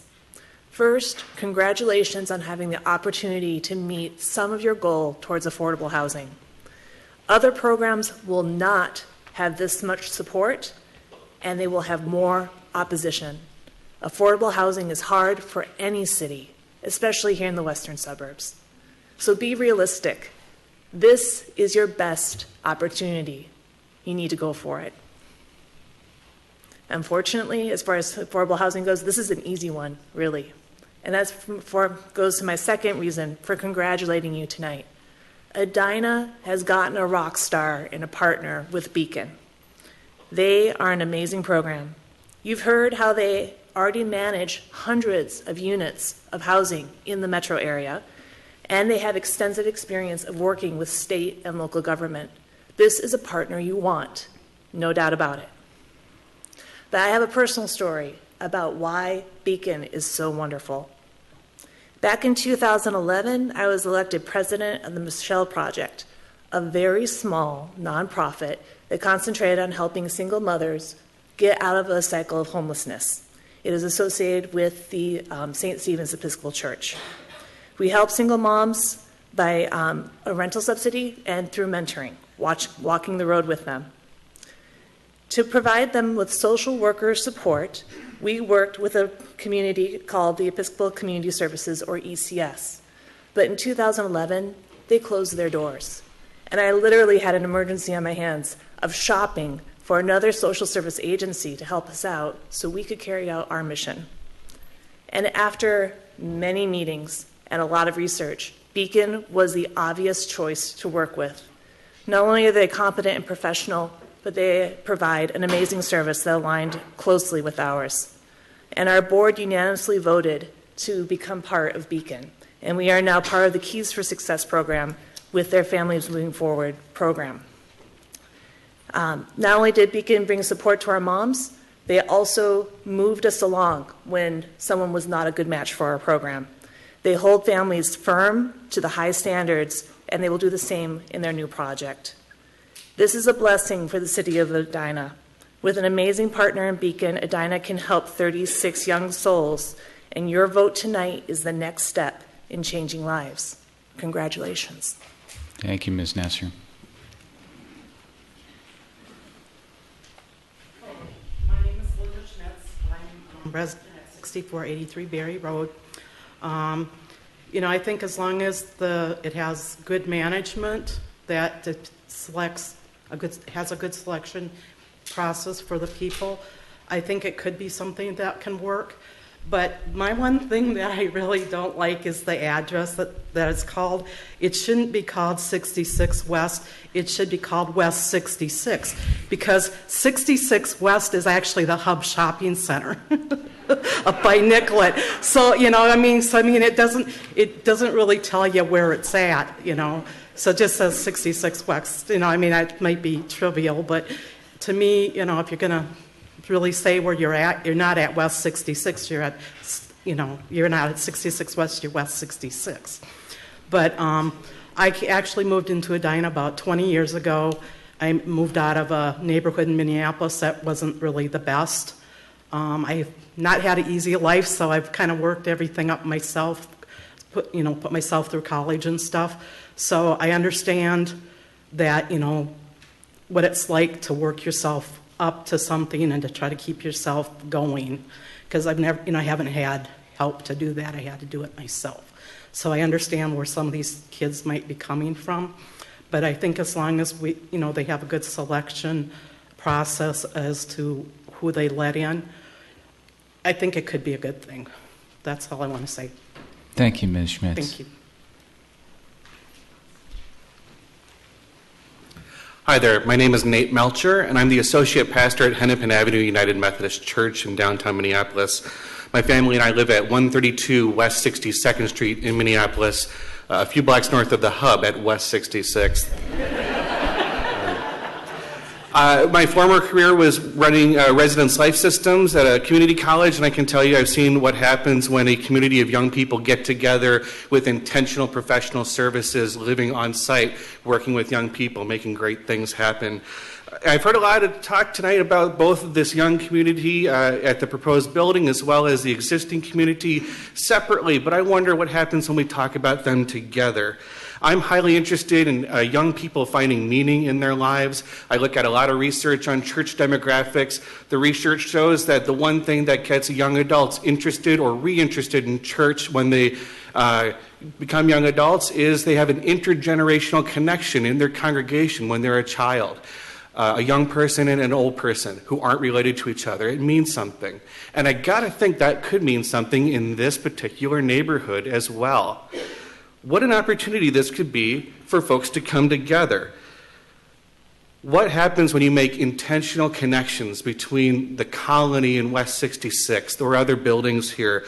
What would the Colony and West 66th block party look like on National Night Out next summer or whatever? What hope could neighbors offer each other when they truly know each other? There's stereotypes of young adults, there's stereotypes of old adults. These start to fade away when people dwell as neighbors. And right now there's fear, and fear is very real. That's an emotion. Emotions are valid. And fear is what can squelch the very real need for empathy. And these young people, in this particular relationship, they're at a disadvantage because we know that they've got stuff, baggage. And here's the thing though, they don't know ours yet. We've all got stuff. And really, we don't know their stuff. We have stereotypes about their stuff, and we've heard some of the testimony about their stuff, but the only way we'll know about their stuff is if we actually ask them and ask their life story, not to grill them or interrogate them or make sure they're proper for our neighborhood, but because we want to know who they are as our neighbors, and they in return to us. And this will change the neighborhood. I've heard that phrase a few times. This is an opportunity. When we talk about change, the two phrases I hear a lot are change is inevitable or change is hard. Those are both very difficult, challenging phrases to hear. I recently heard somewhere someone said or wrote another phrase. They said change is possible. And I love the positive connotations of that this will change the neighborhood and change is possible. What a beautiful change for this shared neighborhood's backyard. We've been given the keys to the kingdom. Let's not slam the gate shut. Let's open it and say, welcome, neighbor. Thank you. Thank you, Mr. Melcher. Good evening, Commissioners. My name is Maura Schnorbach, and I'm with the Office of Social Justice at St. Patrick's Catholic Church in Edina. I'm also a resident of Edina. I've lived here over 20 years. I live at 6221 Balder Lane. We have 3 children. They have all attended the Edina Public Schools. Our oldest has just graduated from college. I have a daughter in college, and we're launching our youngest. And I am very well aware of all of the issues surrounding teens and young adults because we have had them at our house and in our carpool and on our teams, and we've coached and been involved for years. So we understand what those issues are. But we also are fortunate because we have kids that have been supported, they have been loved, they have been surrounded by people who have created opportunities for them. What we are talking about here tonight is a game changer for Edina. People have spoken about this is a new proposal. As my oldest son would say, we have been to the rodeo before. We just haven't gotten on the horse. Because the proposals for affordable housing have been to Edina at least 4 or 5 times, and they have always failed. And the reason that St. Patrick's Church and our Social Justice Commission have supported this project is because we believe it's a strong team. Strong players with a long track record that are getting the job done. And I will assure you, as I have shared with some of you through emails, through letters, and phone calls on behalf of our church, that this is a unique opportunity for us to do the right thing. And it's not just for these kids, but it's for the community at large. I've been to Nicollet Square, and we have asked the tough questions. And I've said, we probably have asked some of the hardest questions that have been fielded because we want to assure our parish that we were really doing our homework. And so we did. We went there, we went to Butters, we had a fabulous lunch, I'd recommend it. And we talked to some kids that are living there and hearing about their life story. And that's where it changes. It's when you get to know people and you talk to them. And I have taught and I have volunteered and I've taught religious ed. And there isn't anything scary about a teenager that is loved, that is engaged, that is connected, that has champions. And that is what I am here to do tonight, is to ask you to be champions for these young people who need people behind them. And as you can see, we have lots of people who believe in that. And we are standing side by side with every faith community that has showed up here tonight because we believe that every single child and young adult deserves a home. This is not something that can be put off to another day, to another chance, to another year. We are asking you to do it now. We're asking you to do it tonight and to move it forward. Thank you, Ms. Sherman. All right. Thank you. Good evening. My name is Marcia Henningsen, and I live with my family at 232 Morgan Avenue South in Minneapolis. But I'm here today because I work at Richfield United Methodist Church, and I work there with our social justice team, who is very much in support of Beacon and all that they do, as well as working with the youth, which is challenging and rewarding. I'm sure many of you know who have youth or work with young people. And one of the things I've heard a lot about is the fear that we have around who will these young people be coming into the community. And what I want to talk about is maybe a little bit different than what we've heard, in the fact that I've worked at Richfield United Methodist Church with 3 young people who have experienced homelessness. And there are limitations that I know that I have in my work and in my life, and there's nothing more heartbreaking than telling them, I can't help you with this, or these are the only resources I have and they're not here. Because how can a 16-year-old, a 17-year-old make that decision? Do I go somewhere else without my friends, without my family, without the support system that I have, because that's the safest place for me? How do you make that decision? How do you walk alongside a young person making that decision? And so one of those 3 young people wanted to be here tonight, could not, and gave me their story to share. So this young woman that I work with is 17 years old, and she went to Richfield High School. She had a conflict in the family that escalated and continued to escalate over time to a point where it felt unsafe. She was kicked out of her home about 7 months ago. She had to move into a temporary residence for homeless youth in uptown Minneapolis. That may not sound too far, but that's a new environment, that's new friends, and it meant getting a new job to support herself. When I met with her last, I told her about the possibility of this new building. And she talked about how much closer that would be for herself and for students in her situation, where they'd be closer to their home schools, closer to their jobs, and have transportation. Currently, she takes the bus for several hours a day to get to and from school, to get to and from work, and then gets home after that and has homework to do. While these kids are a lot like other kids, in the potential that they have, in the gifts that they have, in the talents, and the ways that they can be molded and do amazing things, they have things a little bit differently as well. She's someone who's not driving a car. She has to manage bus routes from here to there, had to look into signing up for a different school, is so excited for minimum wage to be changed, and hopefully that will help with her bus route, she says. She's an amazing young woman and wants this group of folks to know that if you have the power, she wants to come back home. And I want to tell her that she can do that and there's a place for her. Thank you. Thank you, Ms. Headington. Hello, my name is Jennifer Rolfus, and I have lived in Edina since 1992 when I was born at Fairview Southdale. I live at 7675 Woodview Court. The first thing I want to bring up tonight is just another example of homeless youth in our community. Over the last 2 years, we've had 4 boys live at my house for an average of 5 months each, some of whom went to Edina, some of whom went to Richfield and a couple other schools. And they weren't, perfect kids. Some of them partially contributed to their problems, but I can definitely say that 66 West would have been a really great place for them to go. And as a private family, we couldn't provide the supportive environment of helping them find a job or navigate bank accounts or, be a permanent place with solid rules. Second, I was the volunteer director at a homeless shelter out in Boston the last 3 years.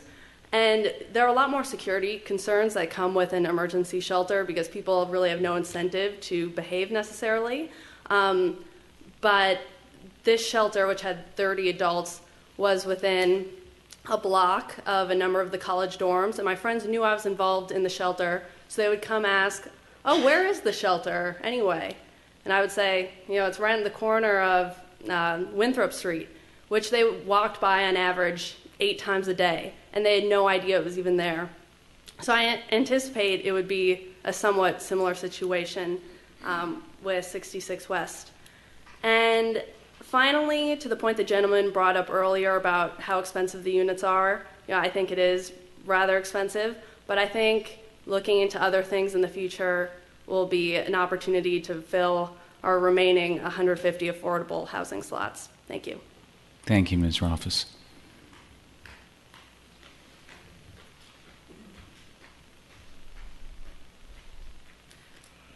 Hi, my name is Lisa Thompson. I live at 5500 Benton Avenue. It's kind of virtually every young person, homeless or not, wants to seem like everyone else when they are at school. Since Edina is such an affluent community, there's a stigma for being homeless in Edina and the other southwest suburbs that there might not be for youth in less wealthy communities, so many youth in these areas never let anyone know that they are homeless. These youth don't necessarily stand out as being homeless. As they go through their school day, they often dress the same, look the same, and blend in with everyone else. When the last bell rings and it's time to go home is when these youth go from blending in to being on survival mode. Whether sleeping on a friend's couch, in their car, riding a city bus all night, or in the streets, the school day is often the only place where they feel safe and have a sense of stability. Currently, with no affordable housing for homeless youth in the southwest suburbs, many are forced to leave the community connections that they have made. With 87% of homeless youth attending school of some type, the youth dropout rate is much lower than what one would expect. Unfortunately, once these youth lose the stability of school, The likelihood of them getting into legal trouble, going on welfare, and staying homeless as adults is much greater. The cost of a youth not getting the intervention that they need now will have a much higher impact on the city and nation as a whole if we don't work on solving youth homelessness now. I understand that there is opposition to the West 66 housing project from some of nearby businesses and residents. While the concerns of the business owners may seem legitimate from their points of view, I believe that their concerns are based on stereotypes, fears, and misinformation. While the police reports speak for themselves, I would encourage any of the business owners or residents who object to this project to take a tour of Nicollet Square. When visiting, the stereotypes of homelessness are absent. The residents are paying their own rent and learning money management. They are going to school or work or both. Some are even attending college. They are receiving case management and getting their health care needs met. There is even a community garden. With Edina being such an affluent community, it might be hard to imagine that on any given night, 200 to 300 youth in the southwest suburbs are homeless, or that currently there are no emergency shelters for youth anywhere in the western suburbs. The reality of these statistics doesn't come from a lack of compassion on the part of our community or the state. It comes from not knowing that the problem of homelessness in the southwest suburbs existed. But now that we know that the problem does exist, it's time to bring the elephant out of the closet. While headlines often focus on the barriers to homeless, it is time for the focus to change to the solutions of homelessness. The West 66 apartments would be a monumental step in the right direction. The old saying that it takes a village is so true, especially in the case of homeless youth, because the village might be the only hope that a young person might have. Edina has always been a community dedicated to supporting its youth. As a community, if we can give these motivated youth a real home through the building of 66 West apartments, the likelihood of them becoming productive members of this community will skyrocket. It's time to let homeless Edina, Bloomington, and Richfield youth step onto their own welcome mat when they get home. Thank you, Ms. Thompson. Mm-hmm.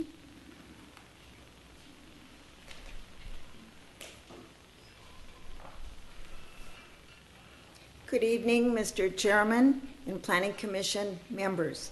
Thank you for giving me the opportunity to speak. I'm Rose Miner. I'm president of Step by Step Montessori Schools. We're located at 6519 Berry Road, approximately 150 feet from the proposed beacon site.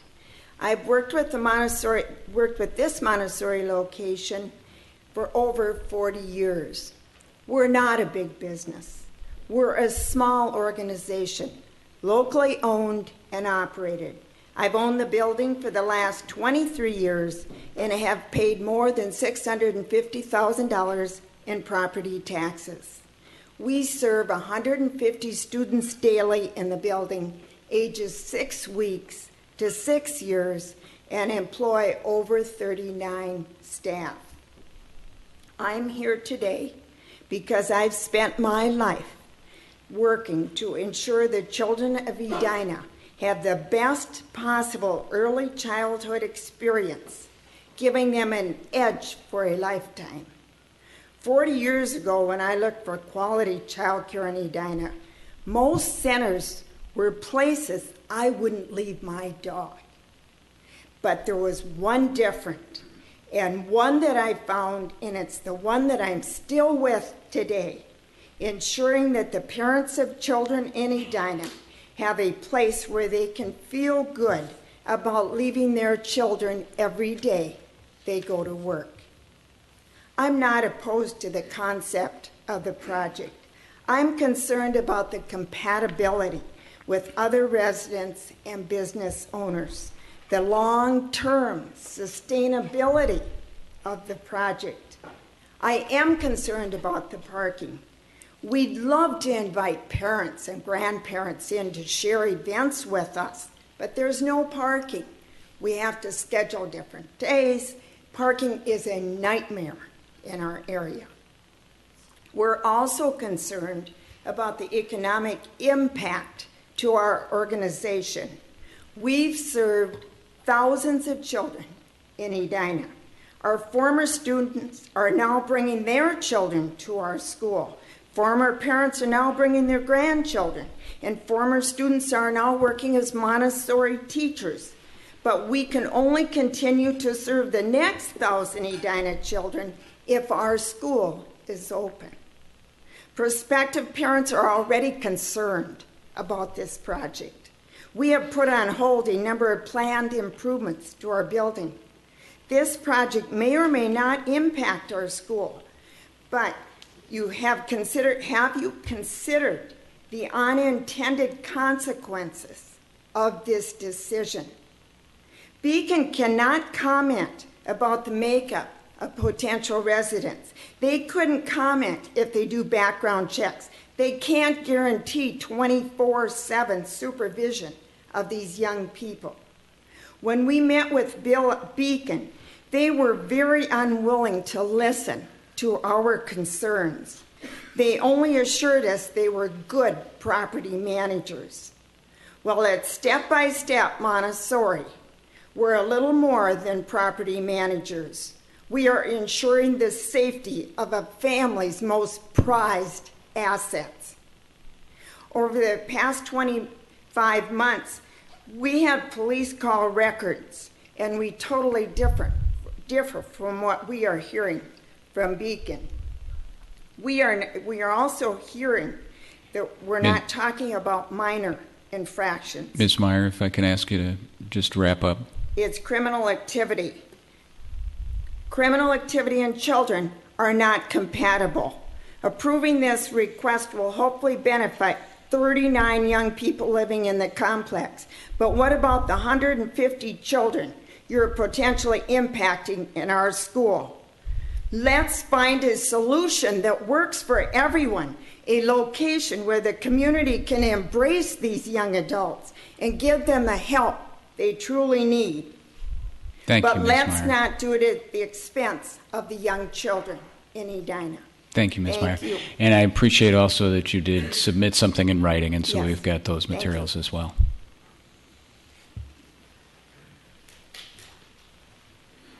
Hi, I'm Denise Barnhart. I'm a resident of Prior Lake, and I'm an employee of Advanced Dermatology and Cosmetic Institute, which is the building directly north of the proposed site at Beacon. And I have two concerns. One follows what she just mentioned about the criminal report discrepancy. We have a lot of female employees at our site that come early in the morning and leave late at night. And I know earlier a Beacon representative mentioned that a lot of times their residents are victims of some of the crimes that are being reported. But I am assuming that the assailants or whomever is performing the crime must be invited in by the residents, since it is a secured site. And so I am concerned, regardless of who is doing the activities such as burglary and assaults that are being done at some of their facilities, that it could directly affect our employees that come to work on a daily basis. We also have a parking lot where our employees park, which abuts the northeast aspect of the Beacon site. And I just worry there could be incidences that might occur with the parking as well. The other concern that we have is not only about increased car traffic, but also increased foot traffic. Our building has large windows on all four sides of the building, and we perform full body skin exams all the time where patients are disrobed.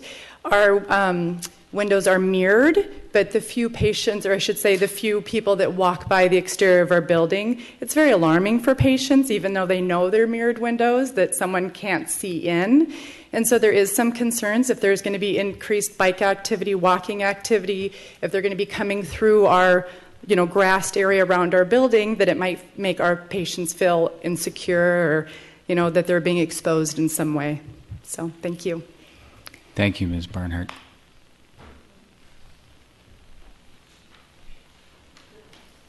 Good evening. My name is Sandy Brzezinski, and I'm the Human Resources Director at Step by Step Montessori, 6519 Berry Road in Edina. I'm also the mom of an adopted young man who is homeless, and I can tell you firsthand why my son is homeless, and I can tell you that a lot of other young people like him are homeless for these same reasons. He would not have to be homeless. He certainly could live in our home like our other young adult children have done. And I'm sure some of you have young adult children who return to your home also. But my son cannot follow rules or chooses not to follow rules. He's never adhered to a curfew. He steals from his siblings and us as parents. He brings unacceptable friends into our home without our knowledge, almost all with a criminal past. He does these things and puts the rest of the family in jeopardy. He cannot be trusted to live in our home. My son has lived in many different types of shelters, treatment facilities, and semi-independent facilities. None of them have been successful with him because they don't address all of the aspects and issues that he needs help with. I'll be the first to agree that there is a need for help for homeless youth, but I will also be the first to say that housing alone is not the answer, and they need 24-hour, very direct supervision of every person that enters and exits the building. My son and those like him are prone to be taken advantage of by others. He was even befriended and set up by a middle-aged couple who had a ring of stealing credit cards and then having my son shop with those cards. And my son paid the price for that activity. People like this couple seem to be able to pick out someone like my son because he is vulnerable and needs money and will do many things to get it. In today's economy, where a business can hire a college graduate to make coffee or work the cash register at a gas station, there are not many jobs for people like my son. And of course, when he does get a job, here comes that rule thing again. If you can't follow the rules and show up for work, you don't have a job for very long, which leads back to the cycle of needing money to live and doing unacceptable things to get it. I have visited my son at every place he has lived for 13 years. There has never been a place that I thought was desirable, and the reason is that these young people don't know how to take care of a place so that it keeps its value. Everywhere I've been has been filled with smoking young people, often unsupervised, who can walk away at any time and invite anyone into the residence. Oftentimes, people who are not supposed to be around are around because no one is stopping them, and there are lots of unseemly people hanging around, making it even uncomfortable for someone like me to walk through them to get to a door. I can tell you that if my son lived in a place that I'm envisioning here, I hate to tell you what it would look like in a matter of months.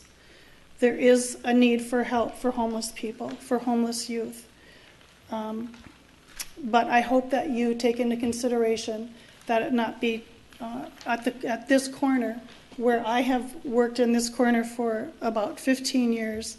It has young children and families getting into and out of our school and playing on our playgrounds. It has people, many elderly, walking from their cars to medical appointments. This corner in Edina has been and should remain a peaceful and safe environment for those who have used it for decades, and as I have seen it be used for 15 years. Thank you. Thank you, Ms. Brzezinski.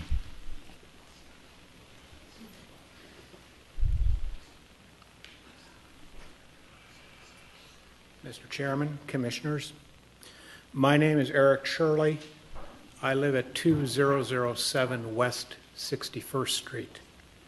I'm a member of Edina Community Lutheran Church, and I've invested scores of hours over the last 3.5 years learning about homelessness, what it is, who it is, and what we choose to do about it.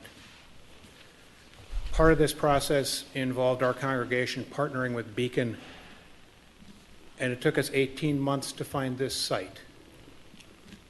We think it's a wonderful site for an apartment building. I stand in support of 66 West because it will help our children and our community. It's an apartment building, and the tenants here will be Edina kids. They played football at Edina.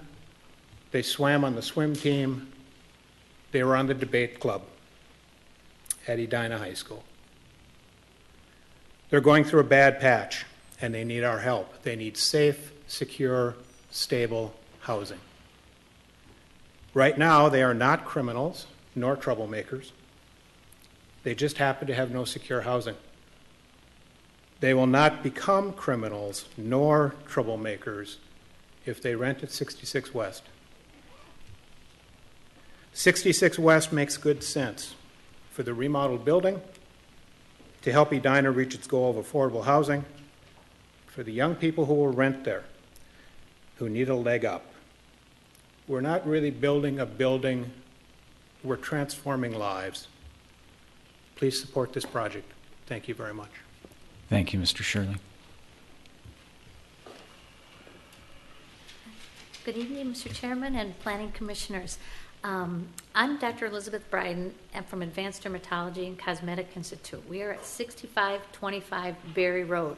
We share the north property line with the proposed development and the TCF building.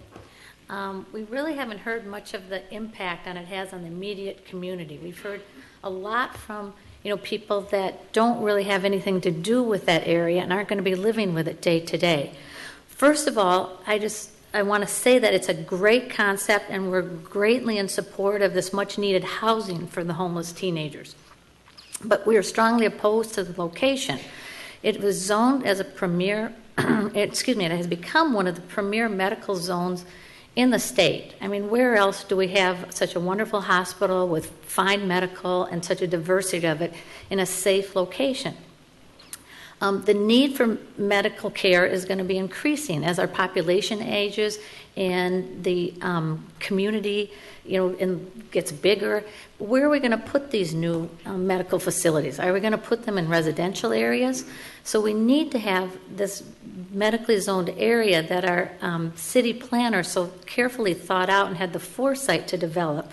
And putting an apartment building or supportive housing in the middle of it really is going to help disrupt what we would have to enlarge the footprint of it. Ours is just a small building. We are one of the few private medical clinics that remain. We have 24 skilled employees, and as their owner, I feel it's my job to ensure their safety and then safety of our patients. We've had over 200 patients sign a petition because they had heard something about this, that they're concerned enough about it. Currently, we don't have a lot of, foot traffic or loitering in our parking lots, but I'm concerned that if there's a basketball court and there's no real security to get to the outside of the perimeter, I've heard about security getting into the building, that not necessarily these, tenants of the building, but their friends and family members that will, come and be in the exterior can spill into our parking lot. And we have a very high population of older Medicare patients. We have young children that come in, from the parking lot. And I just don't want them to feel like they're threatened or in any way. Many of them have disabilities and have trouble. And if there's a group of kids, whether they belong to the building or not, that could be kind of intimidating or threatening to them.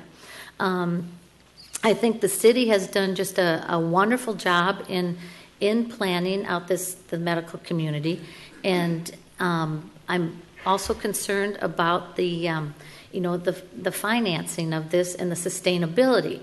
They have not received any of the finances yet. They're going to be getting state, city, federal funding for this.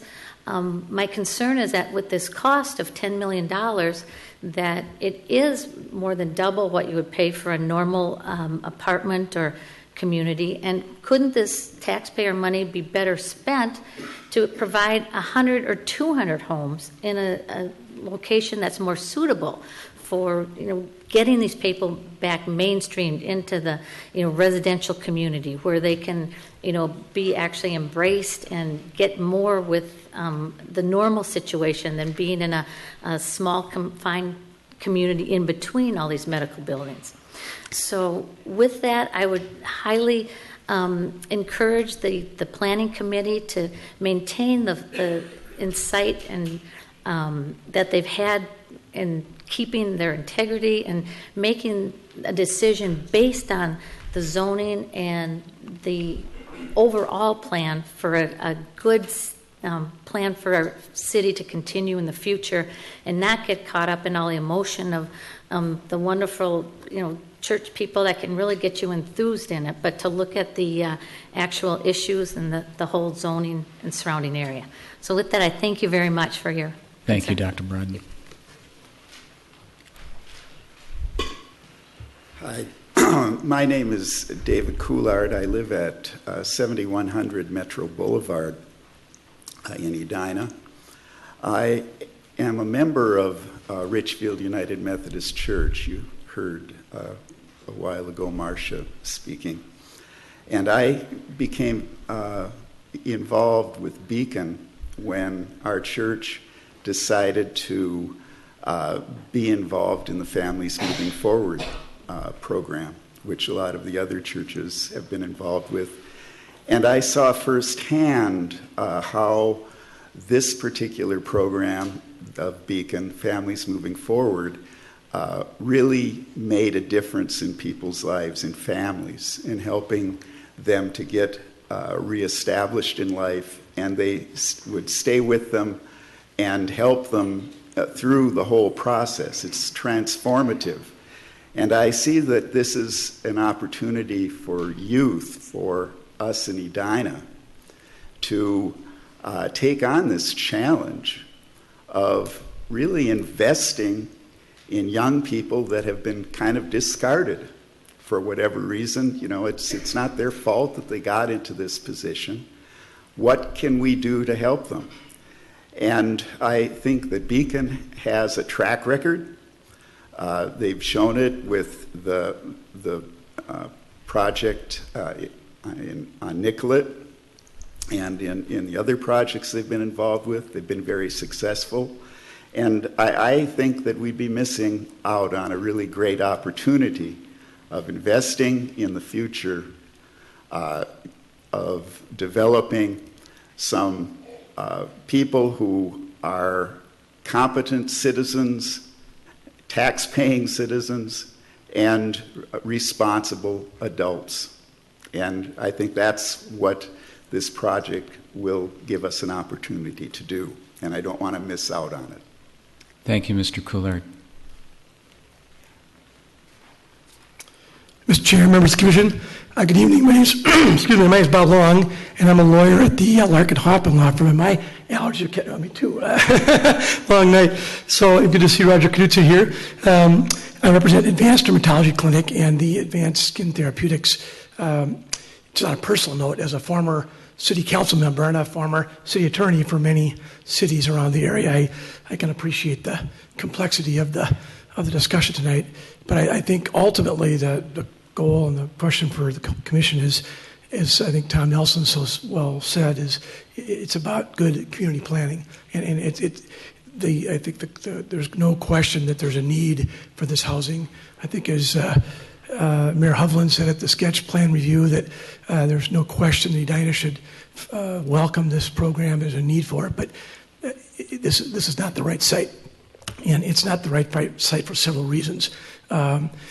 We're going to run out of time real quickly with 3 minutes. I know my good colleague, Ms. Lansing, had 7 minutes to speak to the legal issues. I'm just going to submit that we had a letter that got in yesterday, August 12th. I hope you had a chance to see it. It raised a number of very, very, I think, compelling, serious legal zoning issues. And I'm not going to go through them all right now because I think we'll run out of time, and you'll cut me off, Mr. Chair, and we've been good friends for many years. But let me just highlight a couple.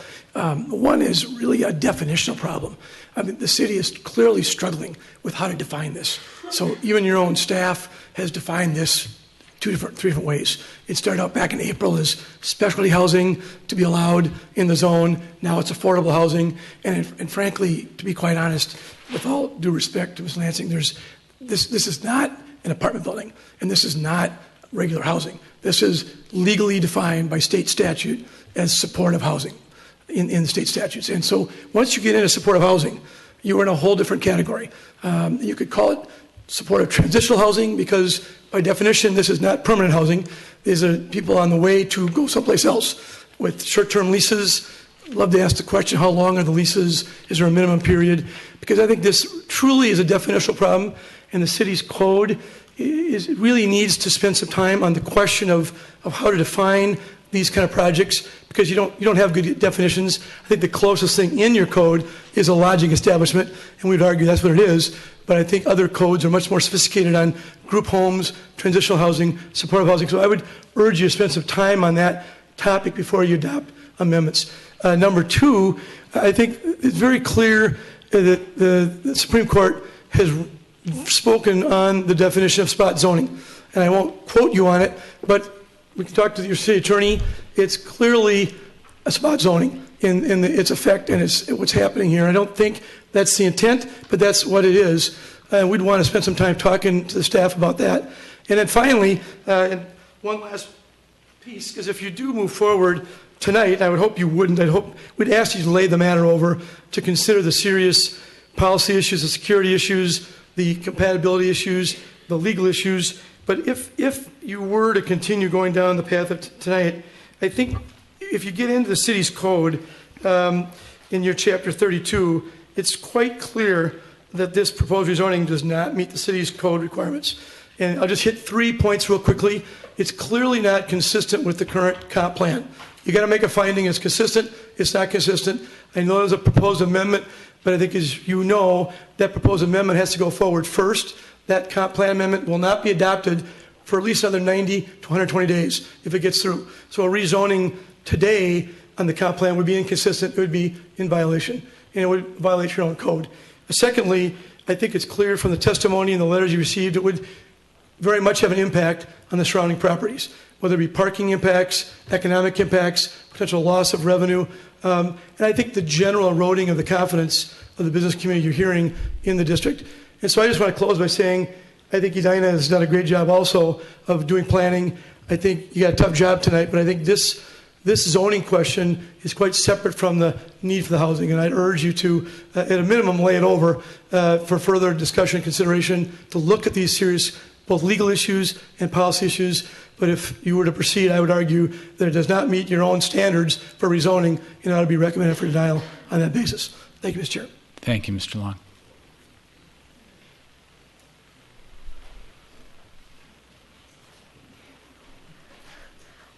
Hello, my name is Mara Steffen, and I live in Edina at 5100 Danans Drive. And I'm a member of Edina Community Lutheran Church, and I go to Edina High School. So I'll be pretty brief because we've heard a lot already tonight. But I mainly just wanted to say that as a youth in our community, I understand how hard it is to be in school and thinking about the future, and there's just a lot of pressure and stress at this point in life, and I can't imagine doing it without my family behind me, without a stable home that I know I can go back to every day. And I just really see the importance of a project like this, where everyone deserves a place where they can have the opportunity to thrive with people behind them supporting them and helping them get through any tough situations that might come up. And one other thing, just really quick, is that I have visited Nicollet Square, and personally, I just wanted to say that I would be proud to live in a place like that. It was really nice, and I just wanted to say, as a youth, I would be proud to live there. Thank you. Thank you, Ms. Steffen.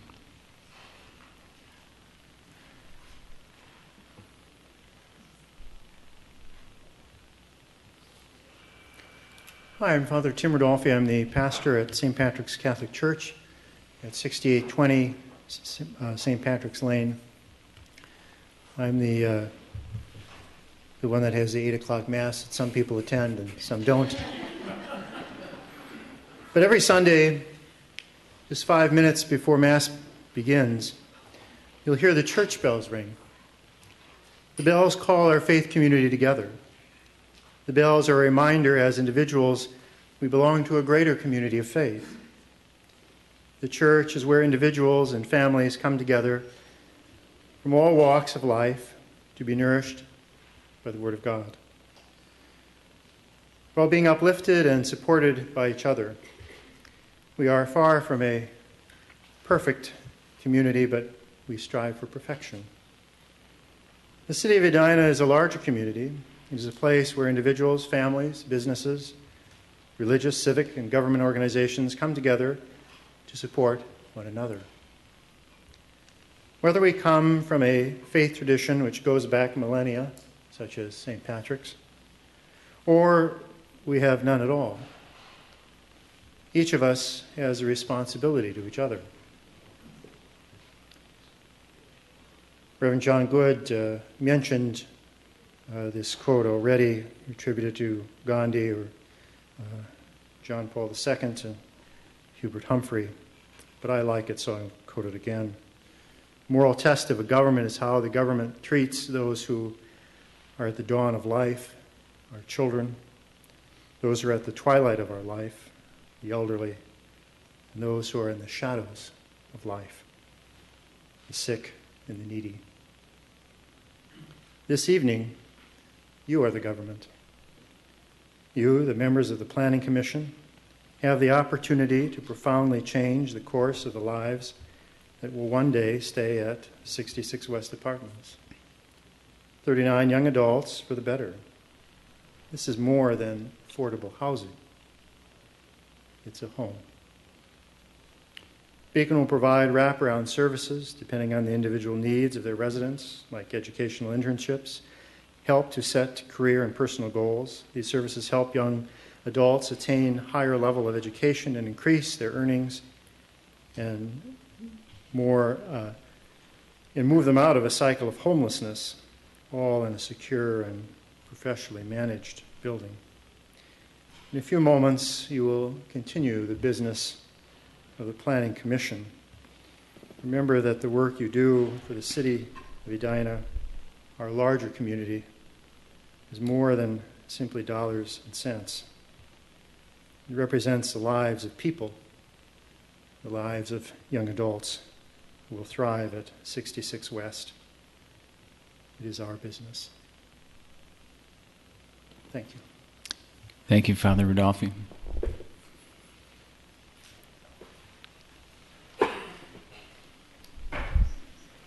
Good evening, good, very, very late evening.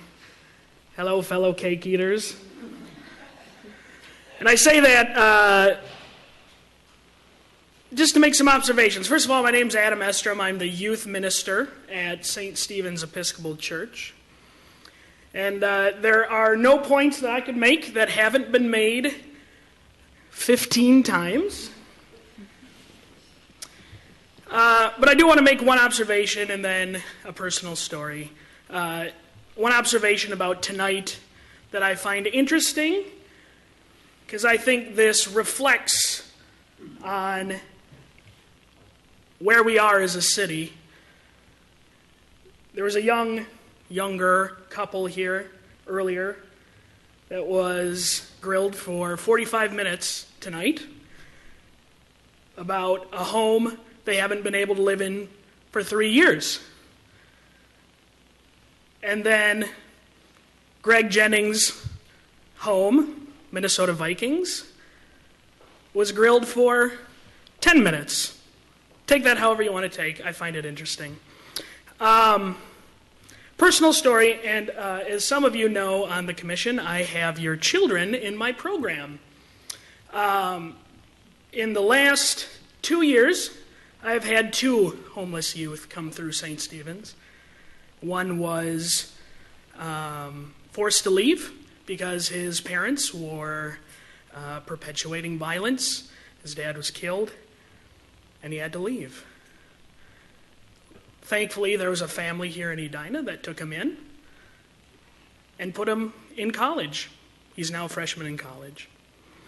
The second one is a young person who was forced out of their home because he came out to his parents and told him he was gay, and the parents asked him to leave.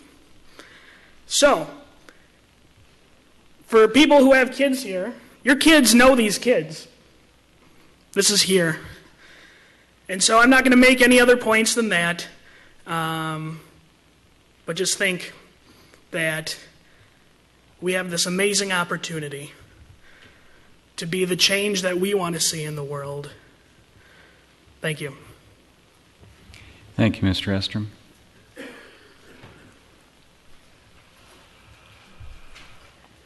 Hi, my name is Rhonda Olson. I live at 5109 Beard Avenue South. If you read my junk mail, it's Edina, but it actually is Minneapolis, according to my taxes.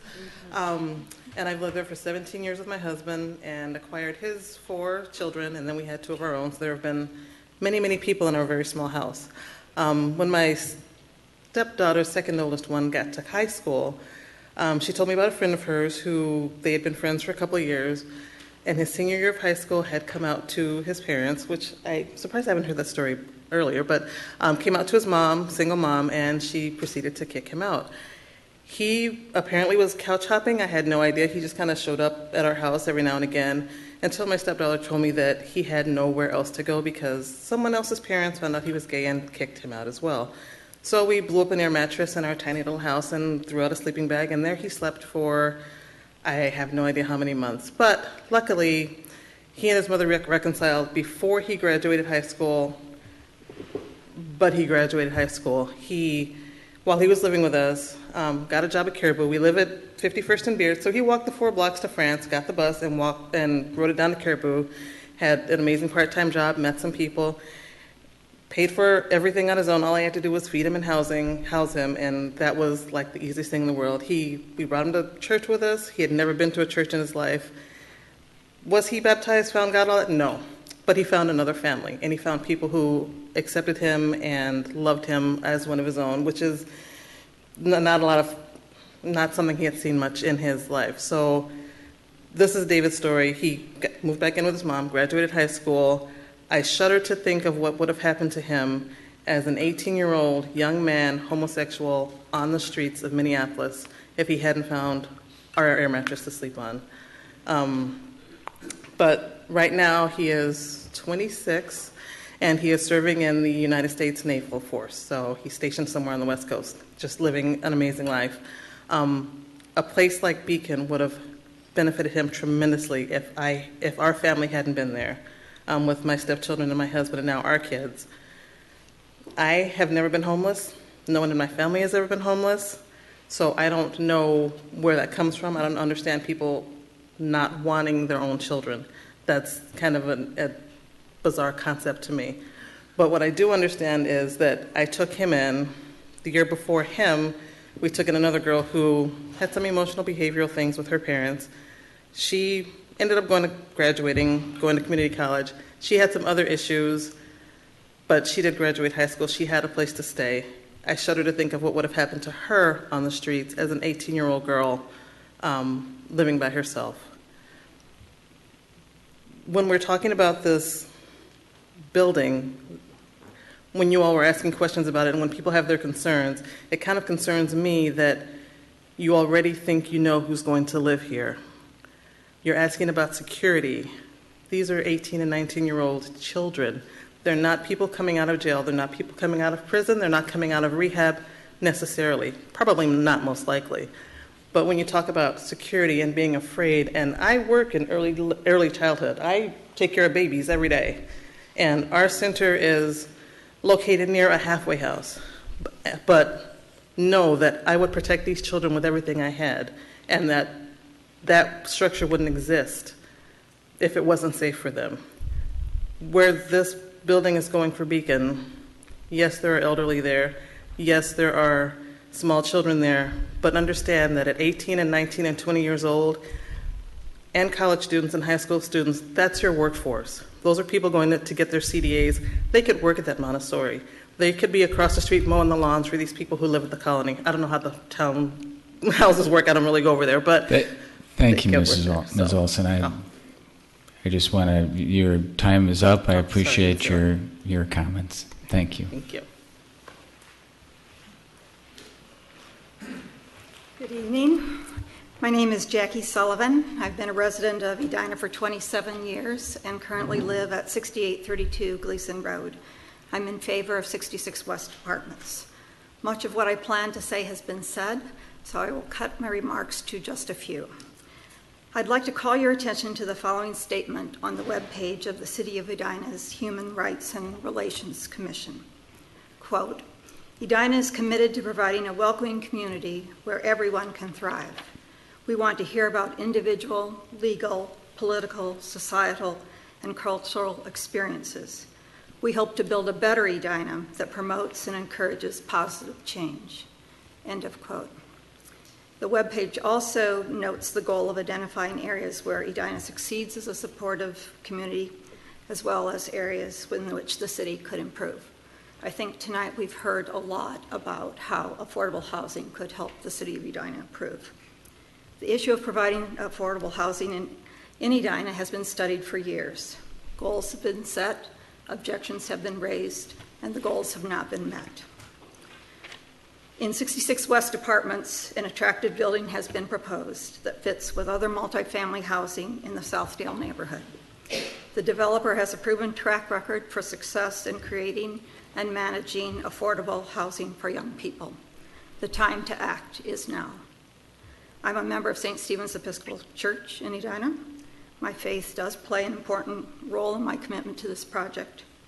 To me, addressing the needs of homeless youth in Edina, in our neighborhood, is the highest and best use of this property. If not here, where? What community has better resources than Edina to provide leadership in creating supportive housing for all of our youth? Thank you. Thank you, Ms. Sullivan.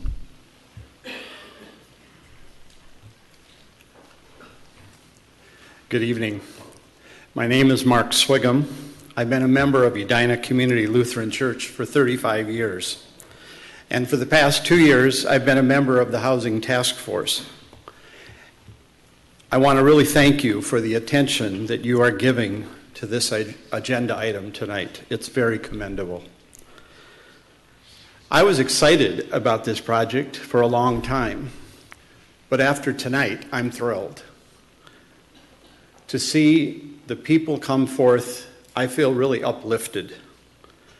I have to confess that when I first joined the Housing Task Force, I was mainly thinking about a building.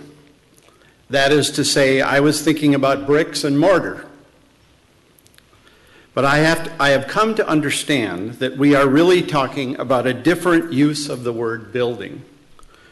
And we are really talking about building lives. And that may be an agenda item that isn't commonly on the before you. But I think it's an important one to recognize. And maybe tonight you've had the same experience that I've had. Most of us take our homes for granted. Most of us have grown up in a stable environment. The 66 West supporters believe that a stable home can make a real difference in the lives of our area young people. All the 66 West supporters want you to know that we will stand by this project.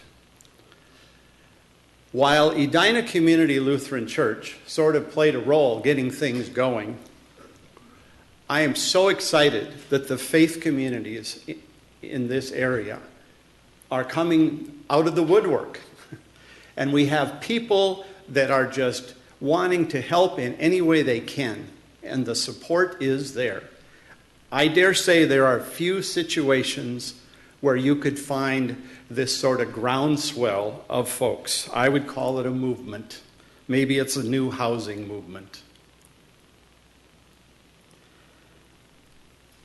There's a lot of people here that haven't spoken and some that have left, and I know we've been wearing green and we have buttons. But I want to make sure we can at least identify all the people here that support this initiative. So if you're still here and you support the initiative, could you raise your hands, please? I think that's pretty good for a late hour. Thank you. Edina has historically been a leader in many ways in the metro area. And 66 West is yet another way that Edina can truly lead. On behalf of all of those gathered here tonight, we thank the Planning Commission for your diligent attention to this matter, and we encourage your support and recommendation. And then one more thing. I also want to invite those people in the community who have reservations about this plan to stay, please, in conversation with us. Perhaps we can visit Nicollet Square together. And as a member of the Housing Task Force, we invite your continued dialogue. Thank you very much. Thank you, Mr. Swigum.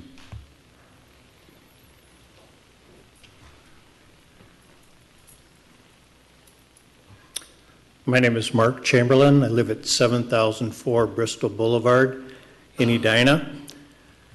I've heard many people speaking passionately tonight about their children, the number of children that have gone through the Edina schools, how long they've lived in the city, how many grandchildren they have, all irrelevant to the discussion.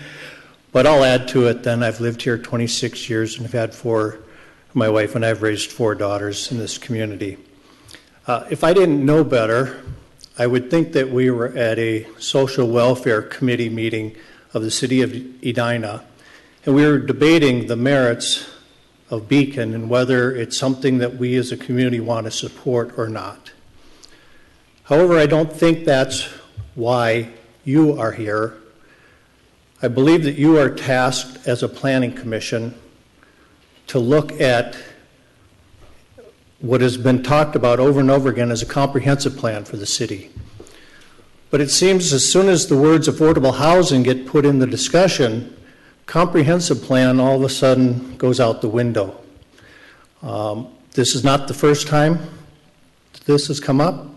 I believe that the developers proposing at 7200 France are touting 20% affordable housing, and it received open arms from Planning Commission, even though it was wildly in excess of the comprehensive plan. So I asked you, why did we spend many, many, many meetings several years ago to put together a comprehensive plan if all we're going to do is throw it out the window?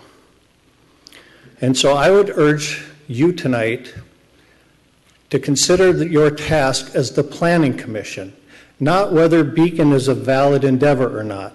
I think they've made a very good case that they are a good organization and they are meeting a valid need in the community. But that's not what you're tasked with deciding. Your task is, does their use of the property fit with current zoning and comprehensive plan? I would suggest the answer to that question is no.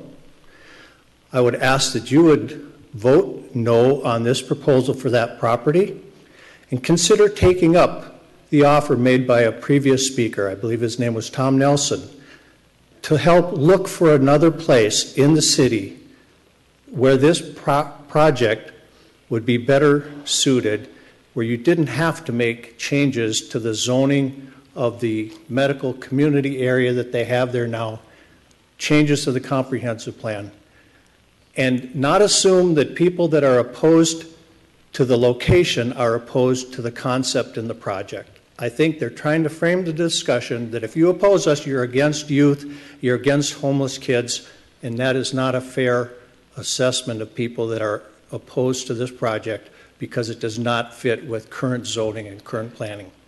Thank you. Thank you, Mr. Chamberlain.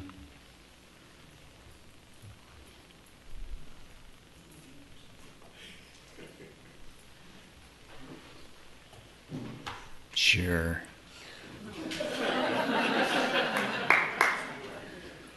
How many minutes? I think we're at about 2 hours and 11 minutes by my count. Hi, I'm Jeff Workinger. I live at 5224 Kellogg Avenue with my wife, Betty. Yes, we've lived in this town for more than 45 years. And believe it or not, I used to sit where you guys sit tonight. I spent 12 years on the Planning Commission. And I don't remember an evening I've spent on commission matters that impressed me more than what we've heard from everyone here this evening. It was a real tribute to a community who was involved. I really don't have much to say. I believe the site is an excellent site. I know you, and I can't put words in your mouth, but permit me having sat there. I know you don't see as many opportunities for affordable living as you would like. And when you get them, sometimes they aren't always in the form that you want them in. But it's a good thing for the community to have this opportunity. And I challenge you to support this effort and seize the moment. Thank you, Mr. Workinger.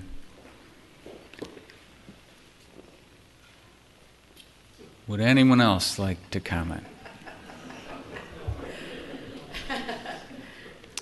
I do want to thank everybody for your patience in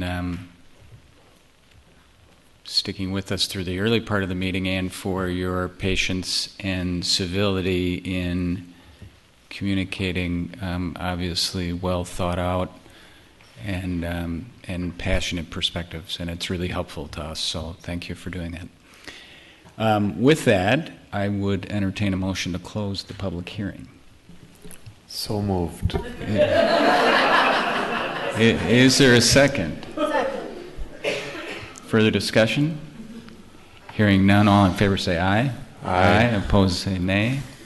All right, so the public hearing is closed, and we'll bring the matter back to the commission. As a threshold matter, we received a lot. I would note, in addition to the comments, we've received a lot of documents. I've got a big pile of documents. Some of them are postcards, some of them are letters, some of them are comments from various people. Mixed in with that were some letters from people like Mr. Long making legal arguments. And so one of the beauties of my position as the chair of the Planning Commission, during the day I'm the city attorney elsewhere, but by night I don't have to be the city attorney, and so I don't have to argue the law with Mr. Long because I have Mr. Knudsen here to do that. So the one question that I want to kind of deal with out of the gate here is whether, Roger, there are any legal barriers to us proceeding tonight in terms of process and other items from having reviewed all the materials, if you see any. I will be brief. The answer is no. There are no legal obstacles for you reviewing and making your recommendation to the City Council. All right. So what I would like to do is focus the time that we have at this late hour on the policy questions that are in front of us. And I think that there are real policy questions in front of us. There's a lot of very passionate testimony that we heard about the need for this kind of housing in our community and what a good organization this is that's delivering it. But there was also very good testimony about the fact that it is happening in a regional medical district that isn't guided for that kind of housing. And so what I'd like to focus on a bit among our discussion is how do we kind of resolve that, and how do we address that so that we can make a recommendation to the City Council on whether or not there ought to be a change to the comprehensive plan, and if so, whether we ought to be recommending a preliminary rezoning to a PUD that is specifically tailored to this particular project. So with that kind of preliminary comment, I'd invite comments from the Commission. Commissioner Kilberg. I would have to agree. I think that we've heard a lot tonight about the benefits of this type of housing and the benefits in the community, and I do want to look at it from a policy standpoint. For me, I'm not convinced that, we always talk about up here, we're always faced with the opposite side of this. We're faced with residents concerned about commercial creep going into their residential areas, and I feel like tonight we're dealing with businesses concerned about residential creep into their areas. And it's a very interesting perspective to look at it from this opposite direction. I think that Dr. Ryden and Mr. Chamberlain brought up really valid points that, these are where their businesses are. These are where this is a part of the city of Edina that we don't often look into investigating how our actions here affect a business. But I think that it's really important to weigh in on the fact that, this is a residential purpose going into this regional medical center, which to me, I do have to admit I'm struggling very hard with. So I just wanted to say that, the city of Edina is for living, learning, raising families, but the last part is and for doing business. And I think that the businesses that have brought their concerns here tonight have very, very valid concerns about the residents coming into their area. So that's what I would state. Thank you, Commissioner Kilberg. Other comments? Commissioner Carr. I just have a question for Planner Rothstein. The zoning for the medical area, could you put that up on the screen again? I just want to make sure I understand, because there's this area where the proposal is, that's regional medical, and then we also have where the south, the Fairview Hospital is, and that's in a different location. I want to understand what areas are zoned for regional medical. Sure. We can just take a second to pull up the zoning map. Yeah, okay. And part of the reason I'm asking that is, again, the inclusion of the word affordable housing in the comprehensive plan for regional medical is, well, certainly not consistent with what you would consider a medical use.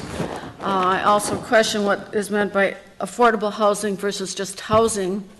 You could put housing in there instead of affordable housing. But I'm really interested in knowing where we have it zoned for this. Sure. If you look at the map on the screen right now, that shows the site in particular and some of the surrounding areas. I think your question is best answered with the map on the lower left-hand side that shows a little bit more of the area. There's a lot of different zoning districts in that area. It's not zoned regional medical district right now. It's zoned planned office district. Okay. So the zoning map, which is specifically what you asked for, would show the orange, which is planned office district. If you look at the comprehensive plan, which is this map, okay, you see the regional medical area, which extends west of France and east to Xerxes there, excluding, of course, the high-density land use designation just to the north where the colony and some other housing developments are.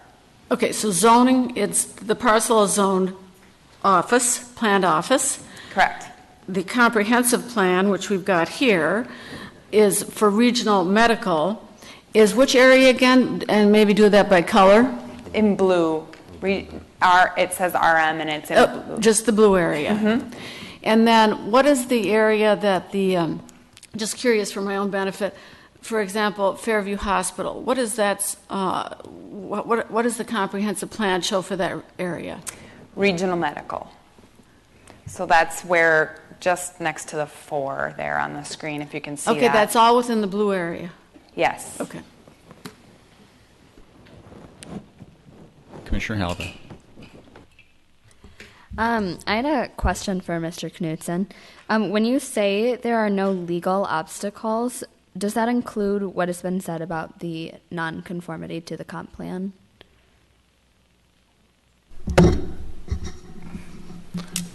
It won't be, if you recommend, if the city council approves it, it will not be inconsistent with the comp plan.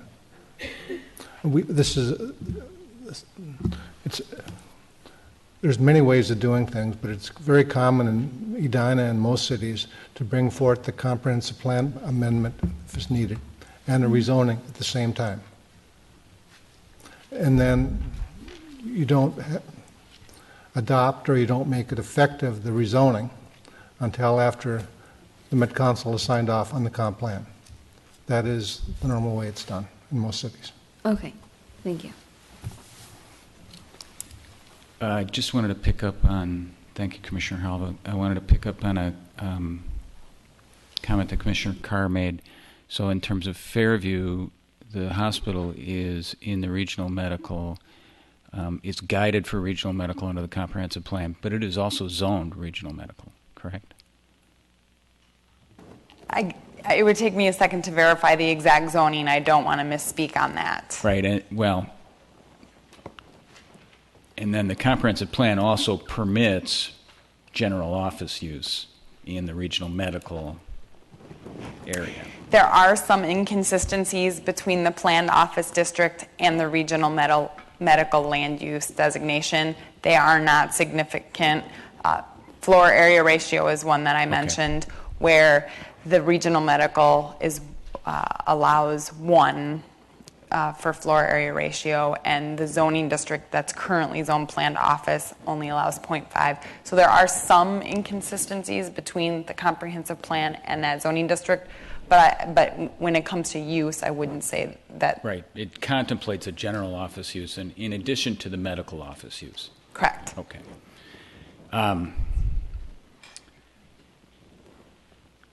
Commissioner Platter. Just to clarify,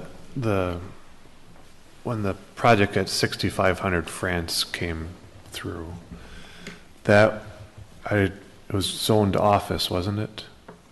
So I'm trying to think. So we rezoned it to be regional medical, didn't we? So a couple of things on that. There was and put the housing in there. It initially was proposed as a medical office building, and as part of that, the comprehensive plan was changed to extend the regional medical designation to that property.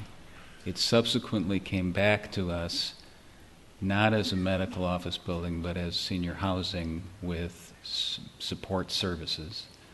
And that is when we changed the comprehensive plan to include senior housing as a use. As a use within the regional medical. Right. And I believe it's also zoned as regional medical as well. The zoning map right now shows it as planned office. I don't know if that's a function of the final development plan not coming forward at this point yet, or if it hasn't been changed on the map. You might know better than me in terms of what action you took. Almost sure it's regional medical at this point. But in any event, we changed that. Changed it to that, and then also changed to add housing. Right. The senior housing. That was correct. when Senior housing. Senior housing was added. Yeah. I guess what I was trying to get at is that was a change for housing. Now you could, what is housing, right? But that was changed within that to allow that other use to be senior housing. Is senior housing the only housing that would be allowed in that use? Why would it only be senior housing in that use? Because that's what we made it. I know that's what we made it. I'm just asking the question. Right. If it's a rhetorical question. It's a rhetorical question, but we did allow housing there, and it just happened to be senior housing. I'm just making that point, I guess. Sure. Commissioner Carr. Well, my recollection of our discussions on why we allowed senior housing as an amendment to the regional medical definition under the comp plan was because the senior housing was accompanied by assisted living, memory care, and skilled nursing. And that is very closely aligned to the medical services within the medical region. So because senior housing, the way they are now designed, generally includes independent living, along with assisted living and memory care, it was difficult to separate that. So we felt it was appropriate in that, under those circumstances, to include senior housing within the definition of regional medical. Does that make sense? Yep. Yeah. Okay. So, I guess when I think about this project, I think that we've got conflicting values expressed in our comprehensive plan. On the one hand, and the staff report documents it pretty thoroughly, we have a lot of values that support the kind of project that's being proposed here. We have actual numbers that we're trying to accomplish with affordable housing. But even more than that, and I just want to get some of these right from the staff report, our comprehensive plan includes a vision of a community that is inclusive of a wide range of ages, incomes, and abilities, and offers a wide range of housing options for Edina residents. Comp plan includes promoting life cycle housing to support a range of housing options to meet people's preferences and circumstances at all stages of life. It encourages an integrated mix of building type, and then there's some sustainability issues. So I think it's clear that this is the kind of project that our comprehensive plan is trying to encourage. And we don't really have any zone anywhere that says affordable housing. We house for single family, we house for medium density, we house for high density. At the same time, we've got this regional medical district, And it's a real asset, having a hospital in our community and having Mr. Nelson spoke to it, I thought, pretty eloquently. We've got some really good things going on as a result of that, of how the hospital is growing. It's going through a very large remodeling right now that's going to really make it better and last longer.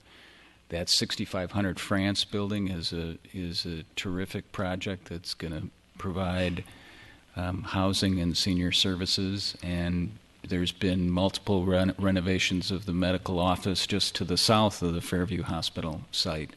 And I think as we look at the comprehensive plan, one of the things we want to do is be supportive to a thriving regional medical community in that area.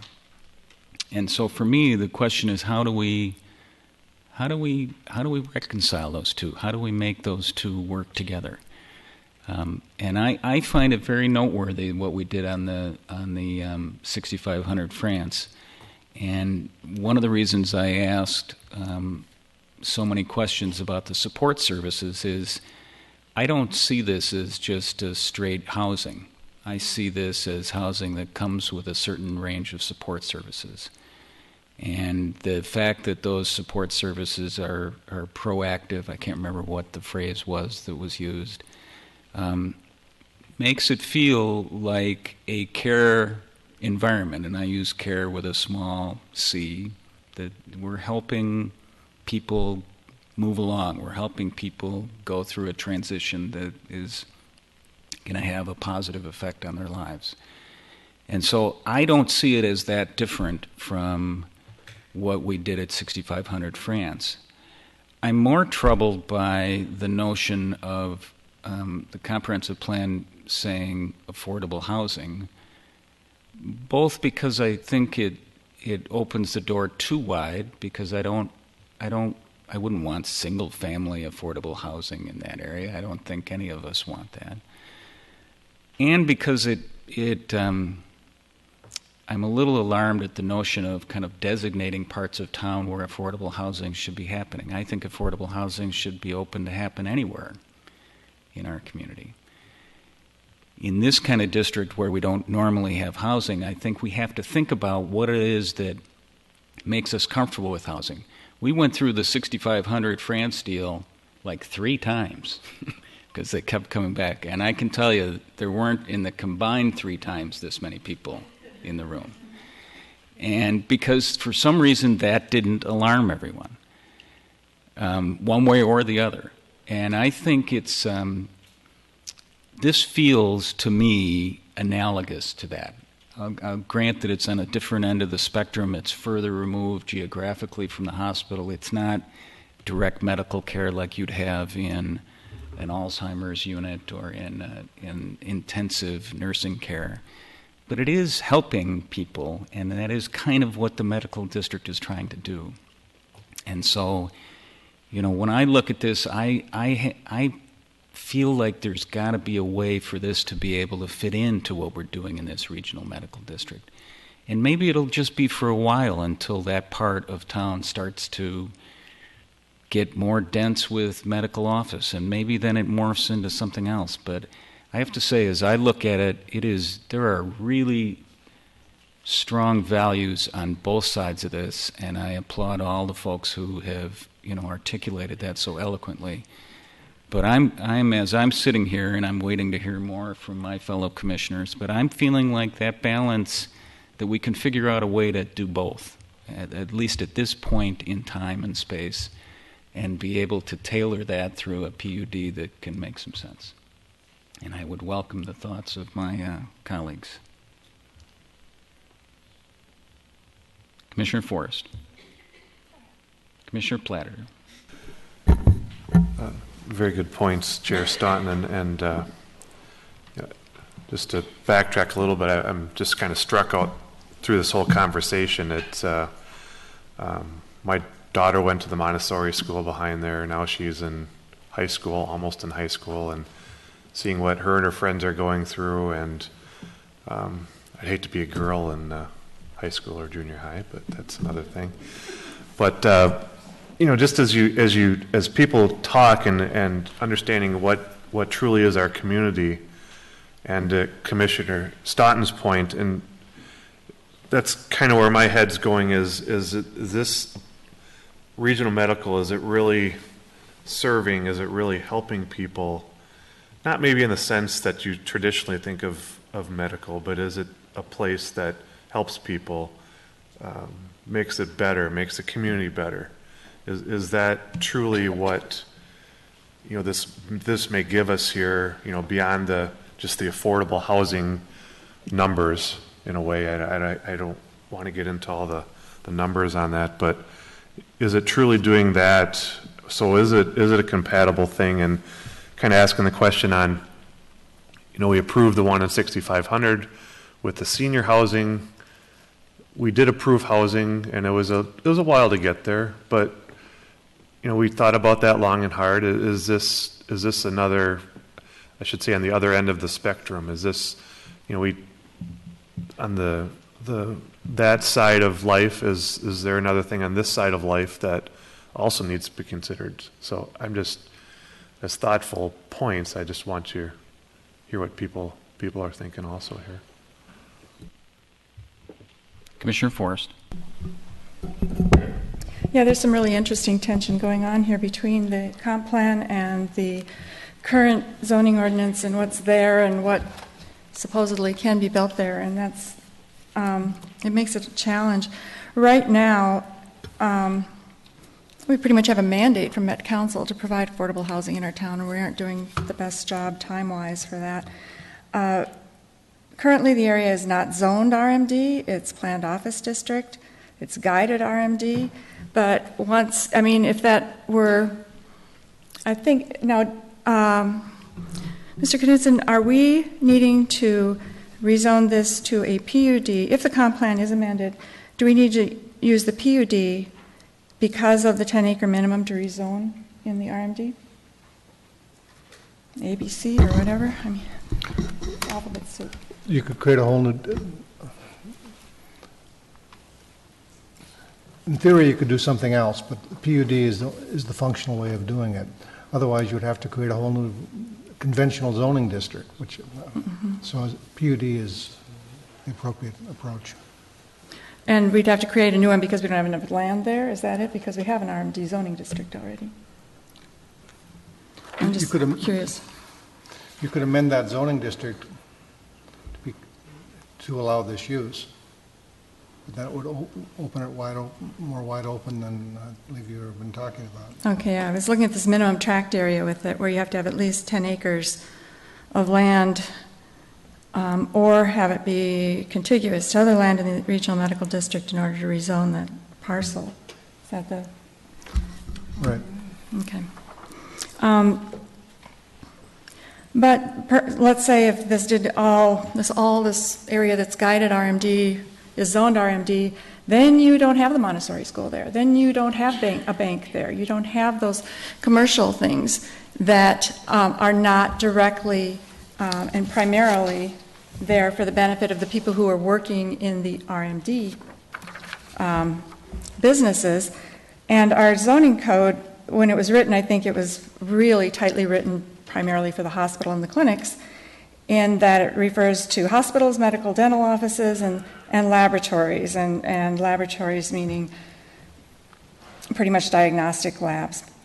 And that, even it's arguable that the occupational therapy business there is I consider it certainly an adjunct to a medical facility, but this is written really tightly, and there are no definitions in our code for what constitutes a medical or medical office or clinic either.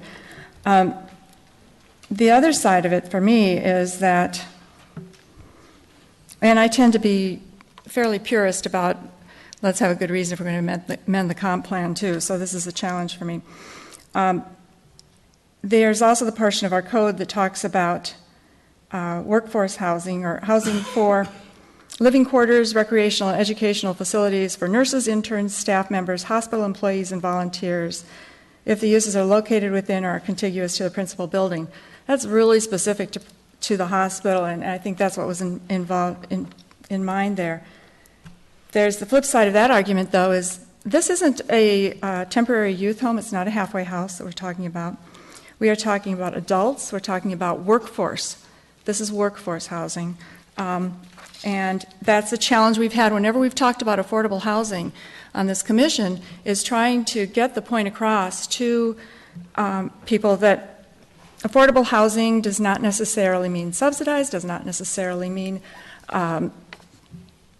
problems, let's put it that way. It's workforce housing. It's everything from teachers to janitors to our first responders. So, I mean, I think if we do anything to allow affordable housing, whether in the comp plan or in the zoning, we need to make sure that there's a definition of that in there, or a reference to a definition, maybe the Met Council's definition of that, so that that's very clear. And I think we need to be clear that we aren't, and yet that's kind of the opposite of what you were saying. Let's look at this as a supported service. So there's different ways of looking at this. I think that there are, ideally, I mean, I lived in Rochester for a lot of years, and a few blocks from downtown and the clinic, and I always kind of hold that in my mind when we get questions about this area, because I saw that the clinic working close to the residential area worked very well. It's nice to be able to just walk down there and give blood. It was nice to be able to, just take the kids there for their well checks and things. And it was complementary to the business district that was nearby as well.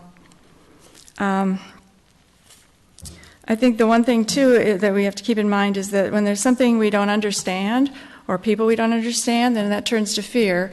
And once fear shows up, then that has a really high potential of turning to dislike or hatred. And it's a matter of understanding that we need to keep in mind and really know let's not go into all these possibilities about problems, and, for example, crime, if we don't really have true justification. We have some police call numbers, but I think we need to look at the police call numbers for Southdale. We need to look at other calls in that surrounding area and see what's going on now in that particular area.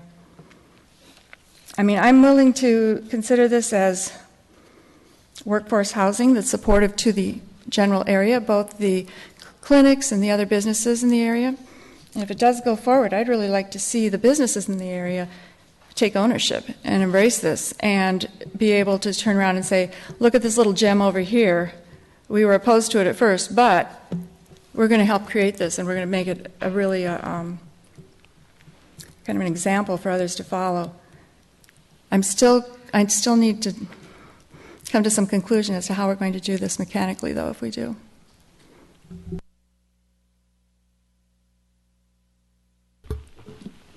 Well, I'm sure you're going to throw some arrows at me, but here goes. I've listened to everyone speak. I've read the materials, and I don't think that anyone would disagree that it's a very commendable project. I mean, how could you not say you want to support homeless youth? You just can't do that. I mean, and it sounds, again, Beacon, I think, has got a great reputation. Everyone that has visited has come back with positive comments. The design that was proposed was very wonderful, and you listened to our site plan review comments from the last time you were here. So, again, overall, I think the whole project is very commendable. However, I don't think that I'm morally unfit if I don't recommend this zoning change or change the comp plan, because I do, again, think it is a wonderful concept, but I don't think this site is the right site. And then I'm going to give you the reasons why I don't feel it's the appropriate site. One is I don't think it's consistent with a regional medical district. It is a carve-out. It is housing. That's not really what was intended by the plan. And again, I gave my rationale why we did include senior housing, which I think is a different rationale because of the associated medical services. So that's my first item. It's not consistent with the comp plan. Second of all, I'm very concerned about putting in a insert into the comp plan for regional medical with general office use and affordable housing are permitted. I don't know what affordable housing is. Why would you limit it just to affordable housing? If you want to include housing now in a regional medical area, let's do that. But to just carve out affordable just doesn't make sense, nor does it seem to fit in with the intention of a regional medical area. Thirdly, I do think that the adjacent neighbors have raised some valid objections, whether it's detrimental to their investments that they've made, potential safety issues for children, which I don't think we can discount. I think we do have to take that into account. I do think that there's some potential negative impacts on the neighbors and the investments they've made in this area. My fourth point is that in reading the materials that were submitted, I have a question whether or not this proposal would be considered supportive housing, similar to what's been adopted by the city of Minneapolis. Now, I have not had a chance to research.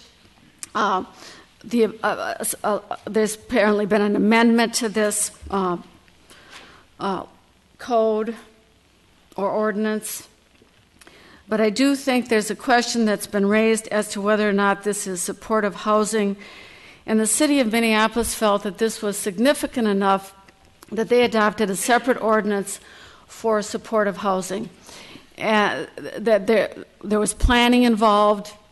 There was a recognition that supportive housing is an important element of the community, but that there has to be planning for that, and there has to be areas that are zoned for that as well, taking into account the interests of all the citizens of the city. And I can't remember how many points I'm on now, but another issue, there were a number of legal issues that were raised, and again, I can't comment on those. The spot zoning issue raised a concern with me as to, but again, I think obviously the legal issues are important, and we need to consider those.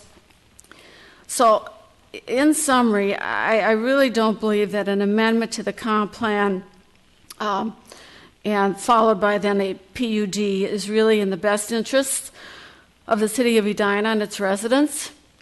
I think we have to do more planning on this.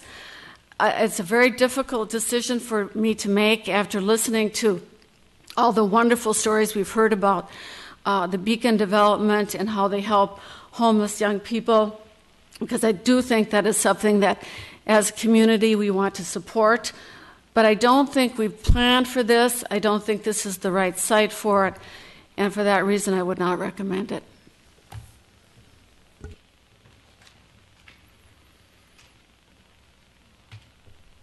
Commissioner Lee.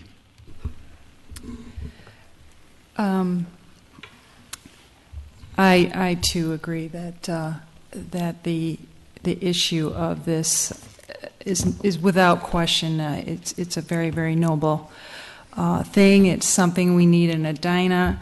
I have to go back and put on my commissioner's hat, and I have been bothered by the language about affordable housing.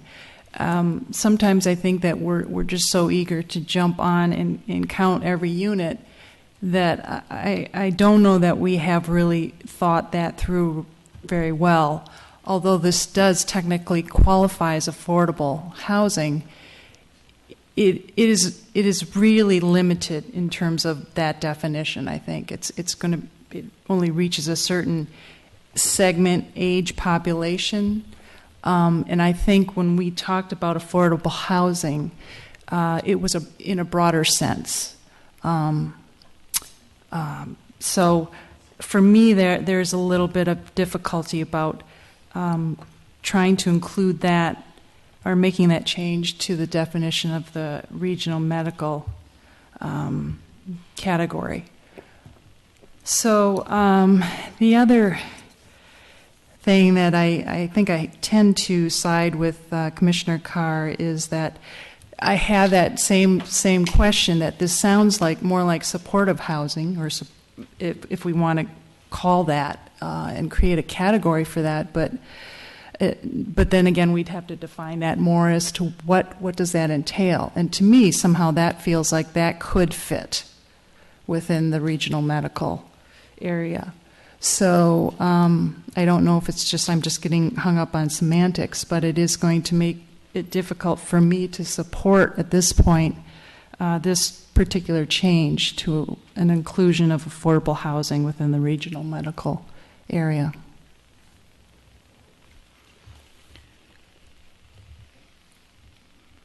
Well, one of the things we could do is recommend that the change to the comprehensive plan be a different change to the comprehensive plan. So instead of affordable housing, if it was supportive, or it was housing with support services, and that's something for the council to consider. I mean, wouldn't we need to define that though, or explain Sure. that, somehow Sure. quantify that, qualify that? And I guess I would, for me personally, I would need to know a little more about, I'd like to do a little due diligence about exactly how have other communities looked at supportive housing and what did that entail? What did that include? It sounds right, it feels right, but I guess I would not have enough information at this point just to make that verbal change and feel comfortable with it. I did convey that it sounds better to me than affordable for this particular instance, but I don't know that I'd be ready or prepared to propose that tonight. Commissioner Forrest? I too was bothered by that language being used as the proposed amendment to the comp plan. It just there didn't seem to be a logical connect. And then if we do decide to look at consider this housing with support services, we may want to consider whether or not we want this to be adult housing, temporary housing, or or permanent housing, those kinds of things. What are we actually looking for in that definition? So there are a couple of things at work here. I mean, I've articulated why I'm a little uncomfortable with using affordable housing as the kind of catch-all in the comprehensive plan. But it does remain the case that we currently have a POD zoning, and so housing isn't permitted that, and so there is an additional layer of an ability to examine housing proposals as they come forward for zoning changes, whether that be as a PUD or whether that be some decision to change the zoning in the future. It just seems to me, conceptually for me, what I'm comfortable with is housing that is linked with some kind of care support, services. It was very easy for us on the 6500 France building. This is, granted a little more attenuated, but I think it's in that same neighborhood, and I think when you add to that the other places in our comprehensive plan that articulate what a value these housing issues are, on balance, it makes sense to include it in the comprehensive plan and to pursue a PUD to allow it in this zone. Commissioner Platter. I think we're all agreeing that we don't like the affordable house piece in the comp plan, right? So is it our mission tonight to find something to change that to? Or how would make a suggestion that we at least don't do that and there's another way? Well, I think something to add? I think our job is to give our best advice to the City Council so that the City Council can make decisions about how to proceed. And what we have in front of us is a proposed change to the comprehensive plan. It seems to me if there's other language we prefer, we ought to recommend that, or whether that's, and I'm not distressed by it by us not detailing out every word of the definition, I think we can convey the concept to the city council that we're concerned with in the comprehensive plan. And then secondly, we've got an application for a planned unit development in front of us, and I think we owe the council a recommendation and advice about how they ought to act on that. You know, it's possible, even if this body says you shouldn't change the comprehensive plan, it's possible the council would feel differently about that, and in that case, I would want them to have our advice about the planned unit development as well. Commissioner Carr. It seems to me that making a change of this nature to the comp plan is quite significant, actually, by adding, if you even want to, instead of affordable housing, you even say supportive housing. I think that's a significant change to the comp plan, and, you know, I would want more public input on that. I just think it's an important issue. You know, we can certainly consider it, and I guess if the Planning Commission thinks that's something we propose, we could vote on that. But I'm just wondering if it's, because it's, I still don't feel it's related enough to the delivery of medical services. The senior housing was because of the assisted living, the nursing care associated with that. But this supportive housing, I don't believe, is closely aligned to delivery of medical services. And it seems to me that that's a significant change to the comp plan. And as a result of that, it would require some public input as to whether or not we want to do that. And again, taking a look at supportive housing, as the city of Minneapolis has done, and I don't think we have enough information on that. What have other cities done? And even some of the presenters themselves that were in favor of it described it as supportive housing. And some cities have actually regulated that. Commissioner Forrest. We're on a timeline for the application as well, though. Yeah. Just to keep in mind. Is there anything we could do other than amending the comp plan?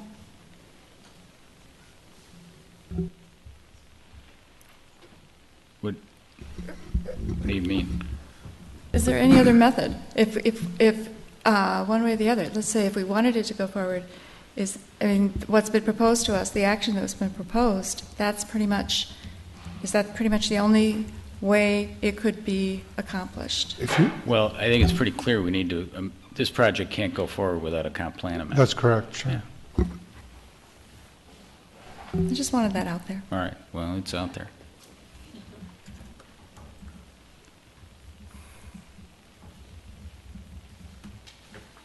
So just because they're hard decisions doesn't mean we shouldn't make them.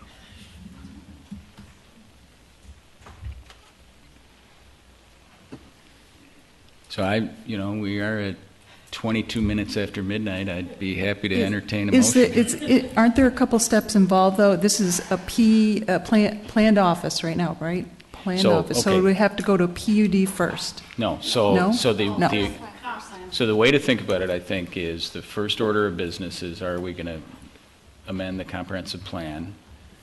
And I think we would need a motion on whether to amend the comprehensive plan, and if so, how to amend the comprehensive plan. And then we would need a motion on whether to give preliminary rezoning and preliminary plan review approval to the planned unit development that's been proposed, the plans that we saw in front of us, that would then be wrapped into a very specific planned unit development zone for this particular project. And I think we're going to need to do two different motions on that so that we're clear with the council on the comprehensive plan recommendation that we're making, and then on the PUD recommendation. PUD and what is it called? Help me. Preliminary development plan. Thank you. Preliminary development plan. Commissioner Platter. With that, and I'd look for some help on exactly how to say this, but I would make a motion to approve the comprehensive guide plan amendment for this project. However, I don't like the word affordable in that piece of it. So if could use some help here, or if we can't think of something, recommend that be further pursued to what that means and what exactly would be in the comp plan versus affordable housing. Does that make? Well, how about housing with support services? Housing support services. Housing to support services. Housing with support services. Housing with support services. Commissioner Forrest. Does the comp plan have to be that specific? I mean, I know the zoning code does. Well, it doesn't have to be, Well, it but I doesn't don't have think to be, I don't think we want to just say housing. Well, Right, and that's what I think there can be a judgment call. Is a use compatible with the, if you're going to rezone something, is that use compatible with what the comp plan says? Like we say we want affordable housing throughout, wherever. It doesn't dictate where or how many units, how many units are dictated by that council, or how large the building has to be, how big the units have to be, and things like that. I'm thinking, even if it said something that it was housing that is complementary to or not detrimental to the existing medical office facilities. Because right now we have a school, we have a lot of things there that aren't compatible with the comp plan, and should they decide to, let's say one of the office buildings decides to do a major construction project and comes before us and they have an incompatible use, then that becomes an issue all over again. So it just seems like I don't think the comp plan has to be totally specific. I wouldn't want to be too general either, though. No, but we do encourage mixed use in a lot of other situations Because too. just to say housing in there, it's wide open at that point. It is.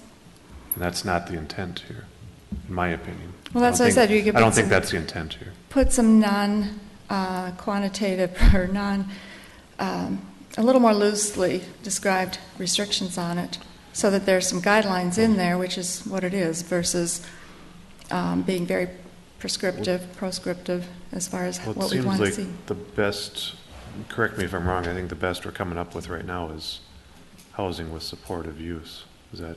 Supportive services. Supportive services, yes. Commissioner Carr.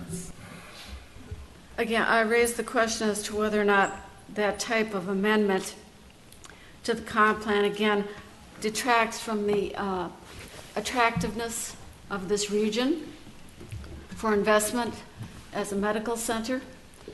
Again, with this use being added, does that somehow detract from the attractiveness of the area?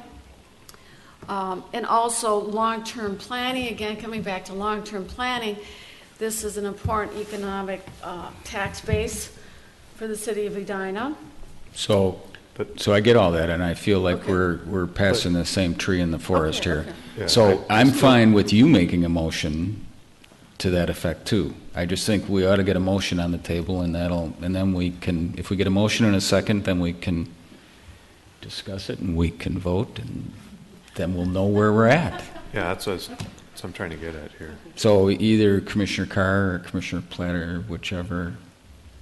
Doesn't matter to me which end of it we come at it from, just so long as we move forward. So I'll go with the motion I made to approve the comprehensive plan amendment, subject to removing the word affordable housing and for now going with housing with supportive services.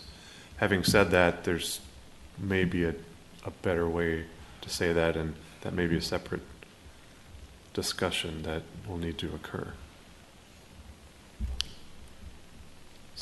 So that's a motion. That's subject to all the staff conditions in the report. All right. Yes. Is there a second?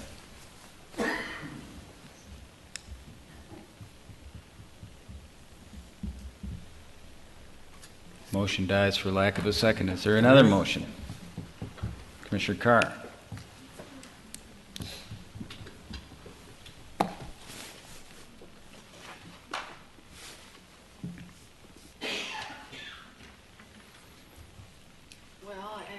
I'm trying to figure out how to word this. That's fine. Or if anyone else has a motion, I'll entertain that one.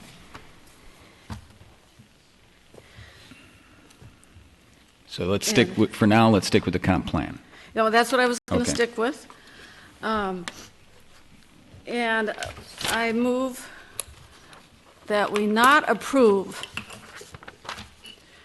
amendment to the comp plan to allow affordable housing as proposed in the staff report. Is there a second? All right, so there's been a motion and a second. Is there further discussion on the motion? Commission. So you're basically recommending that the council deny the proposed comp plan amendment?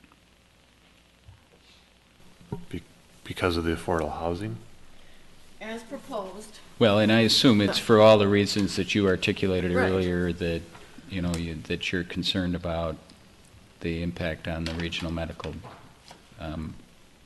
Okay. area. I was trying to understand if that's I true. mean, I don't want to put words in your mouth, Commissioner Carr, if I'm off base here. No, we've been asked to approve to the City Council an amendment to the comp plan to allow affordable housing in addition to senior housing in the regional medical district. And my motion was to not recommend approval of an amendment to the comp plan to allow affordable housing in addition to senior housing in the regional medical district. Right, and so that's a motion, and there's a second. So is there further discussion on that motion? My second's just for different reasons. I'm also uncomfortable with the language, as Commissioner Platter had said, so. So you were not comfortable with new language, but you don't like this language. I didn't say anything about new language. Well, I said I didn't like that new language. Okay. So, but I don't. Right. I do not like the way the proposed amendment is worded. To just because it doesn't seem to have a rational fit. Affordable housing, medical clinics, except for the fact that you could have a maybe 12-story apartment building if it's right next door to a medical clinic, according to our code the way it is now. But okay. Is there any other discussion? Commissioner Lee? No? Yes? No? Well, the discussion would be, how do we find an appropriate way to say that? I mean, assuming that we proceed with this and it's,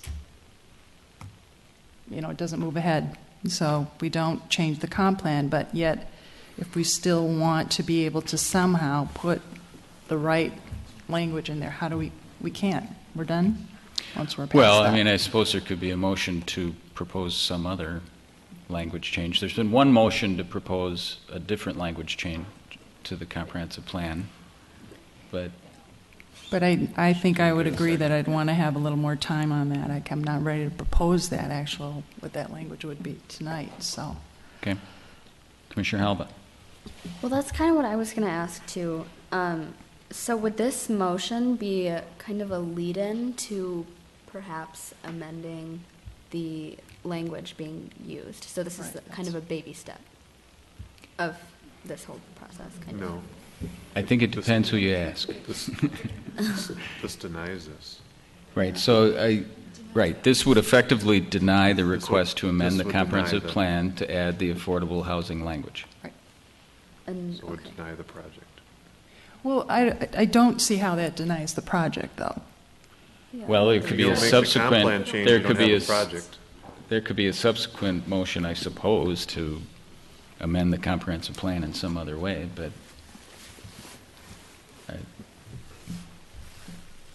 that is, I mean, technically the question before us is whether to amend it with the affordable housing language.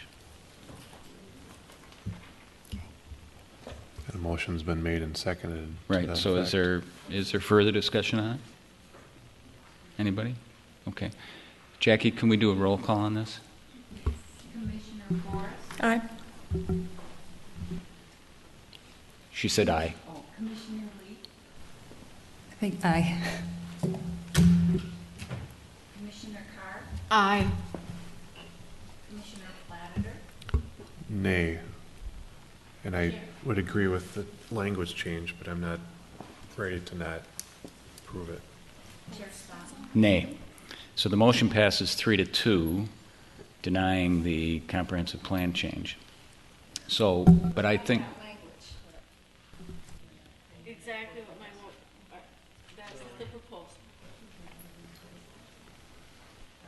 That's what the motion is. So unless there's another motion on the comprehensive plan, then I think we also need to make a motion on the zoning and the preliminary development plan as well. Question? Well, I think that, we're making a recommendation to the City Council. The City Council may see this differently than we do, and if they do, they're going to want our advice on the planned unit development as well as on the comprehensive plan, and I think we ought to give them that advice.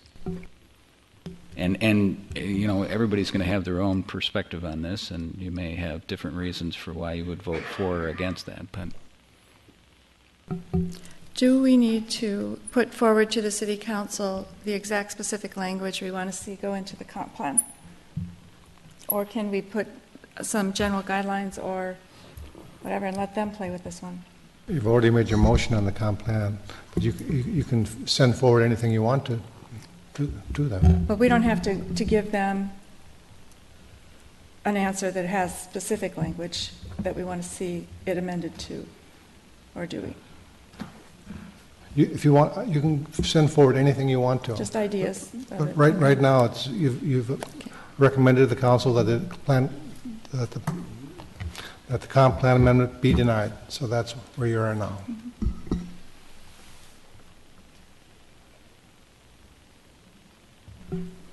Commissioner Forrest. I would like for the record to say that I am not opposed to amending the comp plan in a way that appropriately allows this project as well as other projects that fit with the area. But I don't have specific language to accomplish that. The supportive services just didn't do it for me.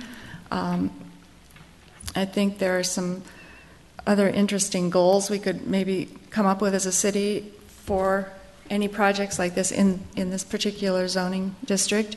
They may or may not refer to services, they may refer to size, they may refer to need funding, who knows. But those, I think maybe if we can, or if the City Council can come up with some particular goals to put around this issue in the comp plan, I would be very supportive of that. So so you don't have a motion on that?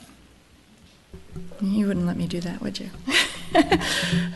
I would like to, yes, I move that we recommend the council consider how a project such as this one, or this project, can be appropriately incorporated into the regional medical district, and that be reflected in the comp plan, either through specific language or through guidelines or goals.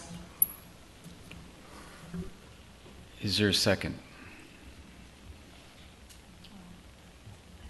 Second. All right, we have a motion and a second. Is there further discussion on the motion? Commissioner Carr. It again seems like we're being reactionary rather than planning. And if we want to plan for supportive housing within the city of Edina, which I think is a commendable goal, I think we have to give it some thought. We have to have a plan for it. Maybe we adopt an ordinance similar to what the city of Edina has done, but why would we limit it just to the regional medical district? There could be other areas where supportive housing would be appropriate as well. So it seems as though the motion is somewhat limiting, and I think the City Council should take it up as an issue to examine the concept of supportive housing, how that fits in with our goals of affordable housing and the other goals that we have as a city, and to accomplish those goals, it could be done through either amendments to the comp plan or adoption of ordinances similar to what the city of Minneapolis has done. But there's various ways of accomplishing it, and I think the motion was too narrow. It was restricted just to the medical region. Well, I would say that this would be guidelines for the medical region.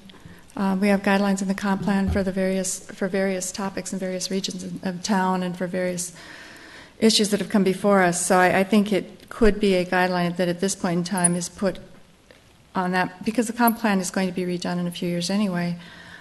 I think that the other issue is that if the comp plan isn't amended, this project dies because you can't vote. I mean, it can't go through. And we have a time limit now that we're coming up against that we have to respond, or I don't even know where it goes when there's no comp plan amendment. And does it go forward for lack of a vote? Well, this goes to the city council with your recommendation. If the council does not amend the comprehensive plan, then presumably they will turn down the zoning amendment.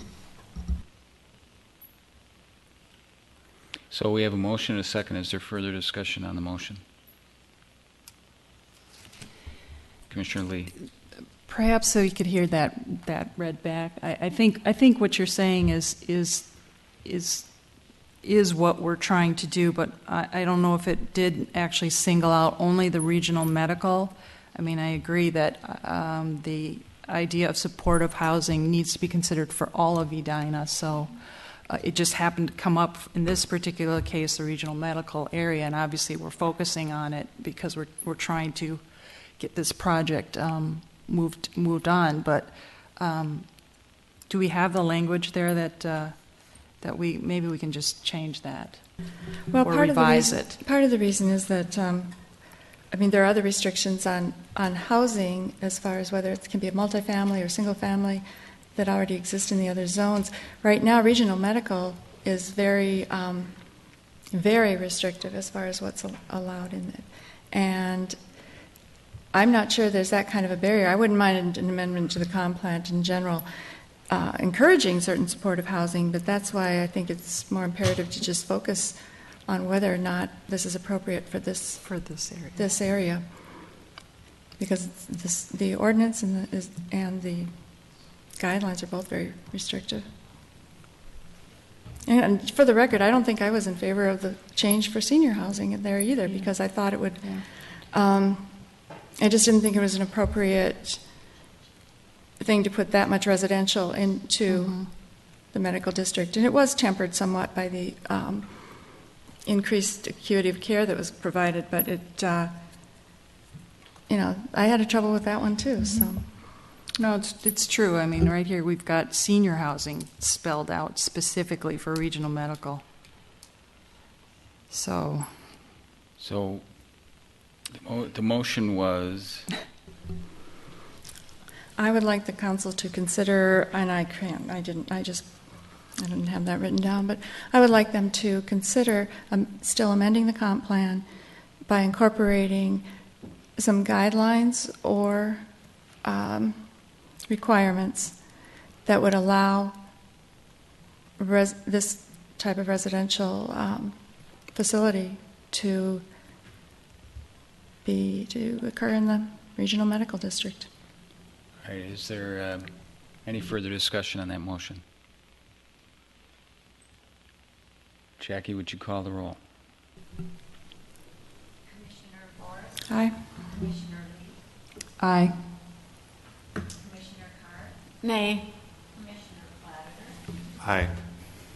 Chair Stone? Aye.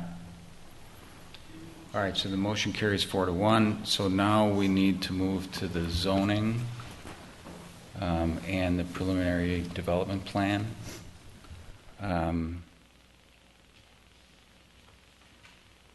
Is there a motion on the proposed zoning and preliminary development plan? Commissioner Platter. I would move approval for the preliminary zoning from POD 1 to PUD, plan unit development, and preliminary development plan. Is there a second? Second. Is there further discussion on that item? Commissioner Forrest. So basically, as the plan's been presented to us at this point in time, right? As recommended in the staff report. As recommended in the staff report, subject to all the findings within that. Perfect. Further discussion? Jackie, would you call the roll? Commissioner Forrest? Aye. Commissioner Lee? Aye. Commissioner Carr? Nay. Commissioner Platter? Aye. Chair Stone? Aye. All right. So that, I think, concludes our business on this. Is there Ms. Rothstein, anything else that we need to do on this agenda item? We could stay a little longer and work on it if you'd like. We do have a couple of other items of business. Correspondence and petitions. There's a attendance sheet in your packets. Chair and commission comments. I'll keep this brief. We do have a work session at our next meeting on the 27th of August. So remember that we'll remind you of the time. It's either 5 or 5:30. We're going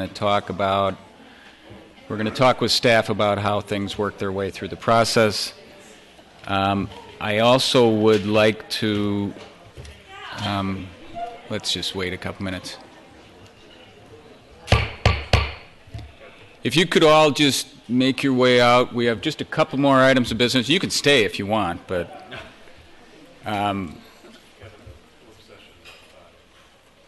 yeah, I heard 5 and 5:30, so On the 27th? yeah. So assume 5 o'clock on the 27th, unless you hear it differently. Because the last one I saw was 5, but I had it on my calendar as 5:30, and then I emailed Kerry, and he said, "I don't know, let me check." And Is that in here? we'll probably do it in the mayor's conference room or up in the community room. The other item, I think, we do have our annual work plan is coming up, and so I would like to schedule another work session, probably maybe in conjunction with that first meeting in September. And so I'm going to ask Kerry when he returns to circulate some suggestions about that and make sure it's available on people's calendars. You know, we've got a bunch of issues that we're trying to wrestle with, not the least of which is the density stuff in the Southdale area that came up in the context of our 7200 France discussion. And I think we need to review our work plan and make a recommendation to the council on what the work plan for 2015 is going to be, because I think they're going to want to meet with us in late September or early October on that topic. So I will follow up on that.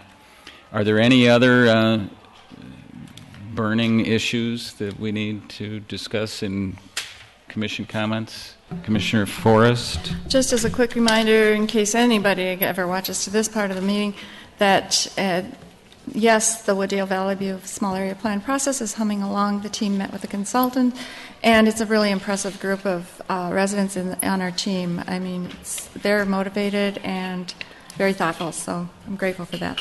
And to them. I'm looking forward to that. Great work on that. Any other commission comments? The one other commission comment I have is Commissioner Kilberg is leaving us. This is his last meeting. It hardly seems fair that you get to leave. It's been terrific having you for 2 years. And where are you going next year? Loyola University, Chicago. Loyola University will be better, and we will be worse off for your absence. So thank you for your service over 2 years. You've been terrific, and there will be big shoes to fill when you leave, or a big chair to fill, or something like that. I'll miss it.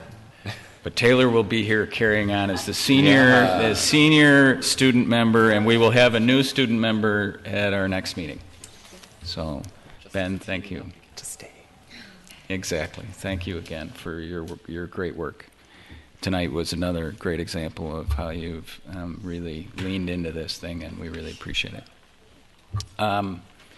Staff comments? Brianne, you going to come back ever again, or is this you just going to ditch us now? Very nice job. Well done. Thank you. And Roger, thank you for being here. Jordan, of course, you don't sleep at night anyway, so. Right. All right. I would entertain a motion to adjourn. I move we adjourn the meeting. Is there a second? All in favor say aye. Aye. Thank you.